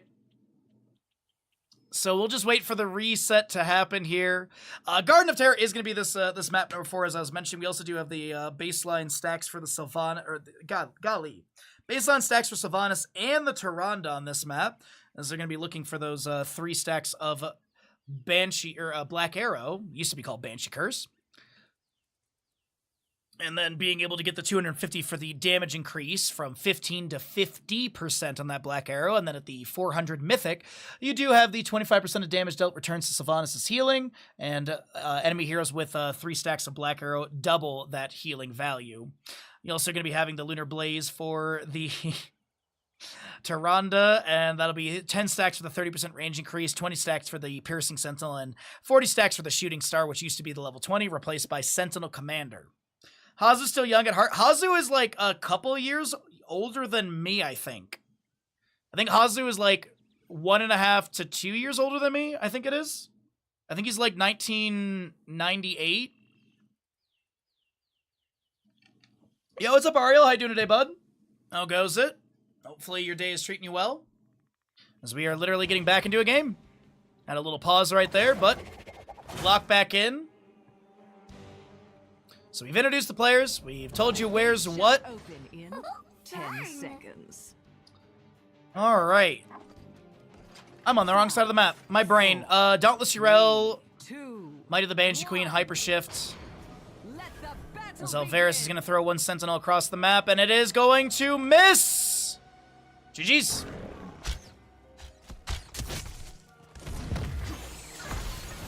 Condemn Johanna. Haunting Wave allows Disciple to get over the wall. And Varian's not a real boy yet. He can get stacks on his level 1 Lion's Fang, getting it up to 3 of the 25. Li Ming is currently in top lane. Magic Missile's focusing onto the tower, getting that drop down to about 50%. Urel's already going for this camp, getting it the second it spawns.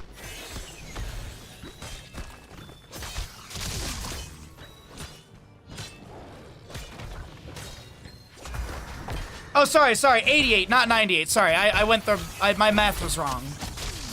I had it right in my head. I said it wrong out loud. My apologies, yeah. No, I was like, yeah, he's 2 years older than me, so like, 1998, well, like, wait a minute, no.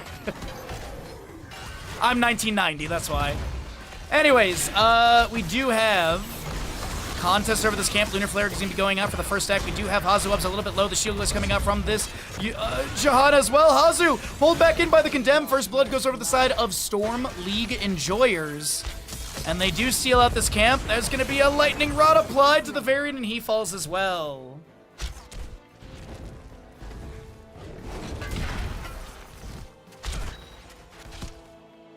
It's been a long day of talking. Sonic Arrow actually reveals Hunter Orc, who then has to cancel their Hearth. Is there going to be another delay with a Sentinel? There is going to be a delay with a Sentinel as well. And Hunter Arc cancels, continues to help the Sylvanas clear out the bottom lane wave. We do have that Elun's Chosen level 4, though, for that Tyranda's Falsehead flies into mid lane. You're just in time for the seeds of my Another Sentinel just scouting out that left side Siege Giant camp. Blaze getting their own on the top right, or for mid lane at least. And first seed spawning bottom right of the map. Dino goes and grabs this. Still the level lead on the right-hand side, and you can see where that's forming on the bottom of your screen. Obviously Mercenaries, obviously Heroic, almost 1,000 from minions. Nothing obviously from passive, so we're looking at about a 2,000 experience deficit. Not be the first to harvest enough. And the seed will be spawning. Bottom right positioning is favorable to the side of Storm League Enjoyer's Disciple. Shadow Dagger applied. You'll see those 3 ticks underneath the Hanzo health bar. That's because we're currently holding on to the Sylvanas vision, and that allows us to see who she's got marks on. So a little bit of just visual indicator for some of you that may want to see how Disciple's stacking looks or is working out. 46 auto attack stacks for the full set. We didn't really talk about that, but not too bad. Frequent Flyer gets its first damage increase at the 60 mark. It's a 20 damage increase. 150 is going to be another 50 on top of that, so 70, and then 300 is the Mythic for 195 in total on top of Falsette's auto attack scaling. I'd say the average Falsette is probably post level 20, finishing out that 300 stacks. As the Jet Propulsion into Lunar Flare with the Huntress Mark. Varian gets a taunt activation onto this Blaze, but he'll be fine just to walk away.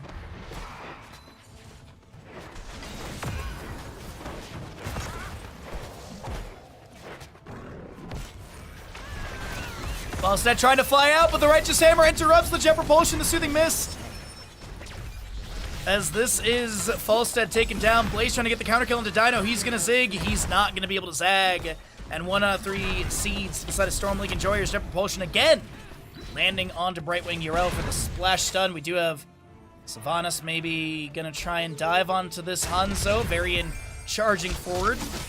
Unable to close the distance as he only charged onto a minion. Another seed is about to sprout. The Sentinel will be able to connect onto your Sylvanas for a bit more vision of her. Hammering again. And this is Iron Skin from Jahan, as we do have that Festering Wounds level 7 from Sylvanas. Top left will be the second objective seed. Another Sentinel from the Tyrande thrown across the map. It scouts out this camp, but I don't think there's going to be an invade. And Hanzo gets away pushed up bottoms, utilizing Sonic Arrow for vision in the bush just above. Misses the Stormbow. Phase shift from Brightwing onto this Li Ming.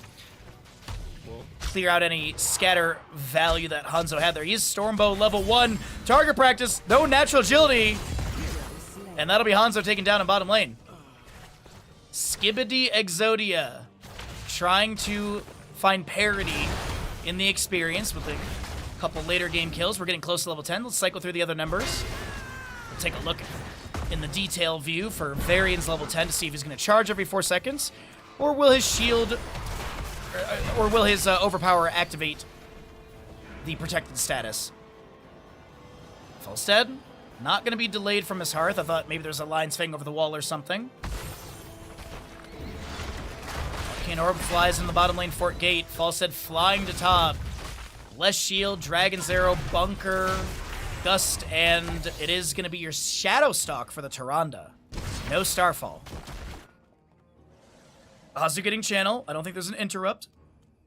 Disciple rotating in, probably just looking for the globe. We'll be able to get it. No Sentinel delay from the Tyrande. She will scout out that no one's on that camp, but once that vision is going to subside, maybe Hazu goes for that. Nope. This is the Righteous Hammer. Avenging Wrath is charged up, but does not have the distance to close on the full set. Bottom lane, Rutsto is getting a little bit low. The Varian, who had the Huntress Mark applied to him, will not be taken down. Wave of Force onto the Hanzo. Loon's Chosen applied. You see that green moon on his body. And next seed is bottom center location. 2 out of 3 seeds is going to be the setup. As Sentinel gets thrown up on the map and sees Disciple rotating to top lane. Maybe an opportunity to then invade this camp again. Sonic Arrow gets some vision. There's going to be a Lunar Flare missing. We do have a lot of damage into the Hanzo, and he will be taking down Dino. Has a reset. They're going to look for more Arcane Orbs flying on in. Jet Propulsion from Blaze. Trying to get a little bit of a slow into the enemies. Twin Flames get any sort of dismount. The Oil Slick ignited as well. Lunar Flare missing. Charge taunt. Magic missiles fly in. Alvarez is chunked, but will not be taken out. Actually, Varian charging in again as he is Warbringer level 10. Blink Heal, Wailing Arrow, Ardent Defender, and Wave of Force. We do have Sylvanas taken down by Falstad in the mid lane, as it looks like she did not use Wailing Arrow. He didn't even use Gust.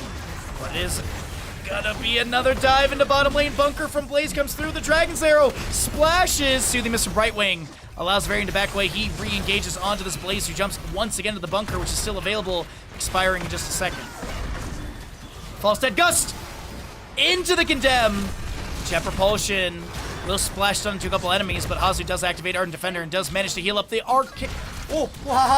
the Arcane Orb not hitting onto Aether. The Magic Missile's almost getting the kill. And Hazu heads to mid lane for the soak, trying to get to 13 for the team. Couple resets for Skibidi Exodia.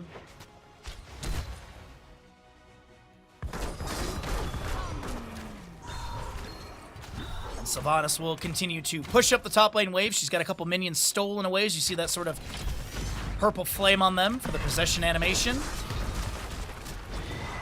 A haunting wave into the fort gate. Sylvanas, Disciple trying to get more of those baseline stacks up to 142 of the 250 we mentioned before for that damage increase.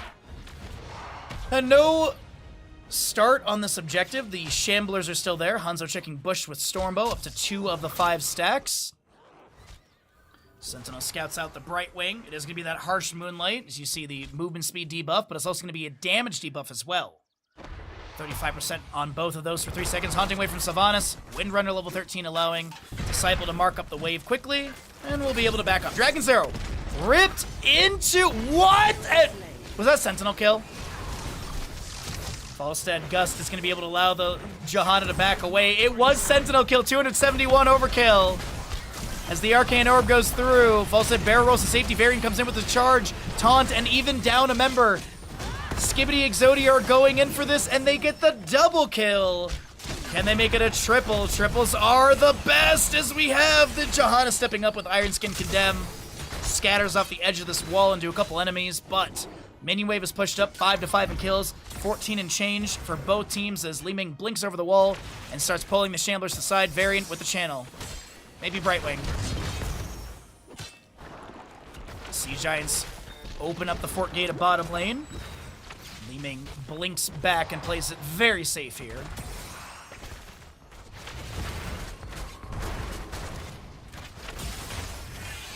Nice damage onto this camp. Sentinel into Disciple from the Hall of Storms. Falstad in mid lane, possibly taken down. Blinked into by Dino for the Calamity kill. Charge, no taunt. Shadow Throw is the level 13 pickup. So you do have that armor destruction tool every 30 seconds. Or sorry, shield, not armor. Different phrasing. Last shield goes out. Disciple just chain CC'd in bottom lane, but Bunker in the top lane has been summoned by the Blaze. He's going to try and dip, dive, and dodge, but Li Ming blinks into his face and takes him down even with all that Bunker armor. And next seed spawns right side of the map. 7-6 in kills. About a quarter level advantage to Skibidi Exodia, as they want the 3-1 on this map number 4. Hammer from Hazu, pushing the Johanna around. Lunar Flare misses as Hazu re-engages with the Avenging Wrath. And the 16s are here for both. There's that Templar's Verdict for the percent-based damage, as well as minus 15 armor. Set in top lane, going to be polymorphed. He's able to barrel roll away after the polymorph expires. We still have Siege Giants here. Banner from Varian is not in a position to tank tower shots. They don't take down the fort, but they get it quite low to 25%. Vision grab from Sonic Arrow, Oil Stick from Blaze, into the Jet Propulsion, Arcane Orb flying out as well, Twin Flames tickling the heel of Varian.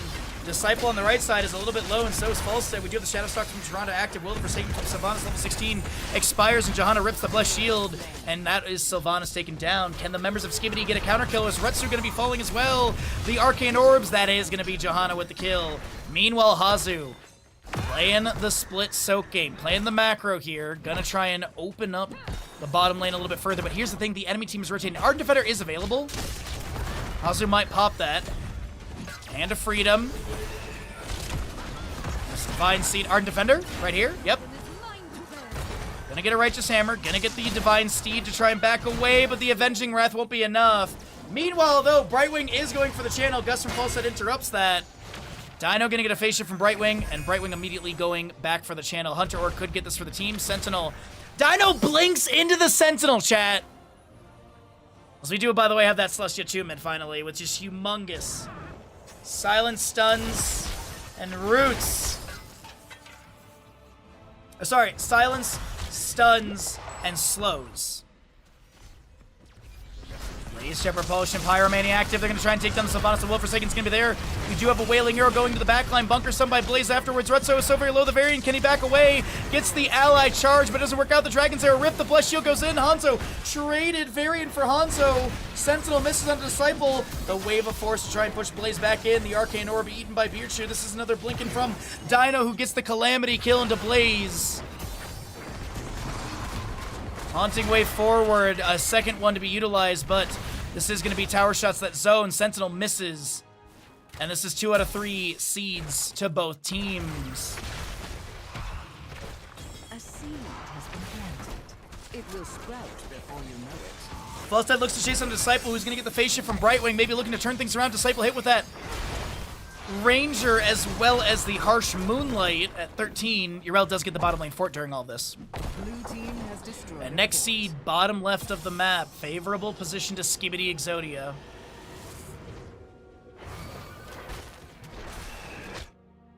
Let's see. Camp will be scouted by the Sentinel. Varian will be seen starting this as the Vision Edge is going to be ending right there, but I don't think it's going to be an invade happening from Storm League enjoyers.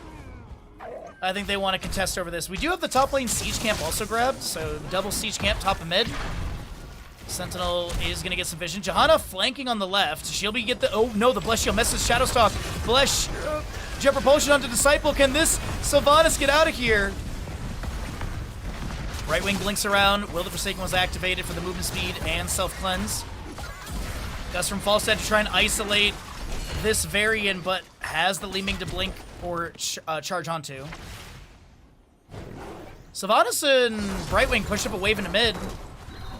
285 stacks for Disciple here. Haunting Wave to avoid the Condemn. Sentinel, wait, Falstead barrel rolls in, but there's going to be a Haunting Wave Windrunner activation. And here comes Hazu with the channel. This is also bottom lane Garden Terror, very far into the lane. Sylvanas maybe looking to collapse onto Aether here. Brightwing maybe looking to jump in or join in. Haunting Wave to continue closing the distance. No mind control, by the way, as we had mentioned, is that Wailing Arrow.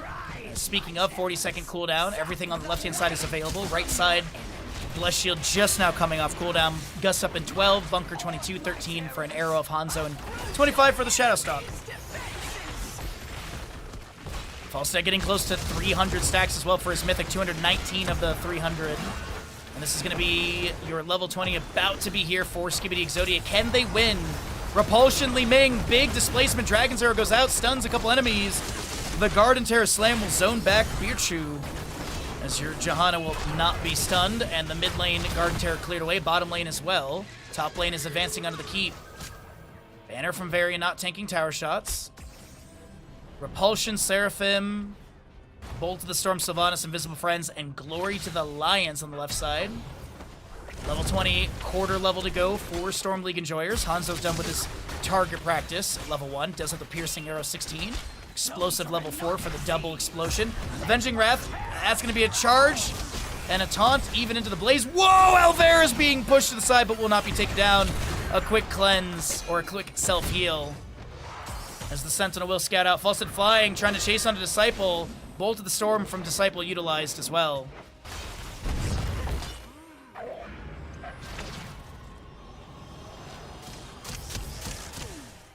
Another Sentinel. Falstad has no... Oh, no, he does have Gust. Excuse me. Wave of Force from Li Ming also have cooldown. We got some level 20s to talk about, but the Wind Tunnel will be activated right here. Fortified Bunker as well from the Blaze. You do also have Eyes of the Huntress. We'll talk about what those conditions are as the Dragon's Arrow's ripped by Hanzo. No connection is Bullseye level 20 for him. Falstad does go down. The repulsion onto this Tyrande will push her to the side. We do have the Blaze falling as well. It's a few resets for Dino. The curtain may be closing on this grand finals as Skibidi Exodia confirmed the kill into Jahan as well. Alone Hanzo to defend the mid lane keep is going to be taken down. Core shielding is going to start breaking as that is a very early DC. Hanzo natural agility back into the Hall of Storms. The GG is going to be called.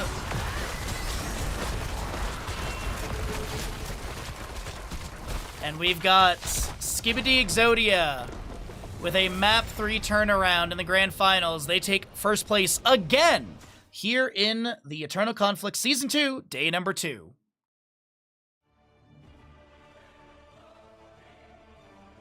We'll go through some stats and we'll pay out the people, but I just want to say thank you all so very much for an amazing day of casting and commentary. If you are new to the stream, be sure to drop a follow. We do stream 6 days a week. Monday is my only day off. We do casting specifically on Tuesdays and Thursdays. Wednesday and Friday is typically variety. Right now we're working our way through Final Fantasy VIII. Saturday is going to be our massive viewer day with the giveaway from Corsair. We're giving away a Galleon 100 SD keyboard. Massively, really nice keyboard. And then Sunday will be the third day of this tournament.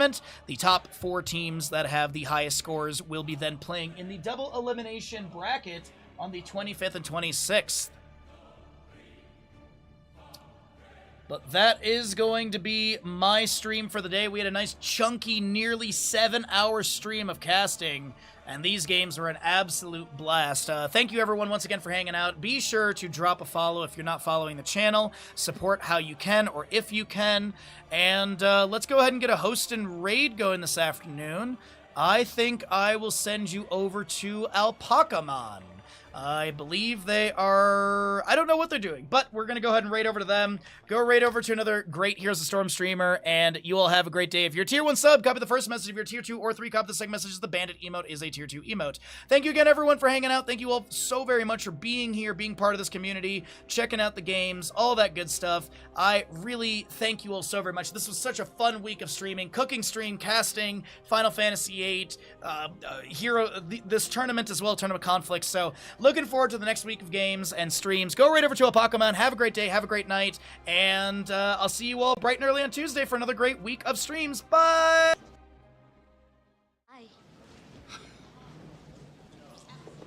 Have a lovely day.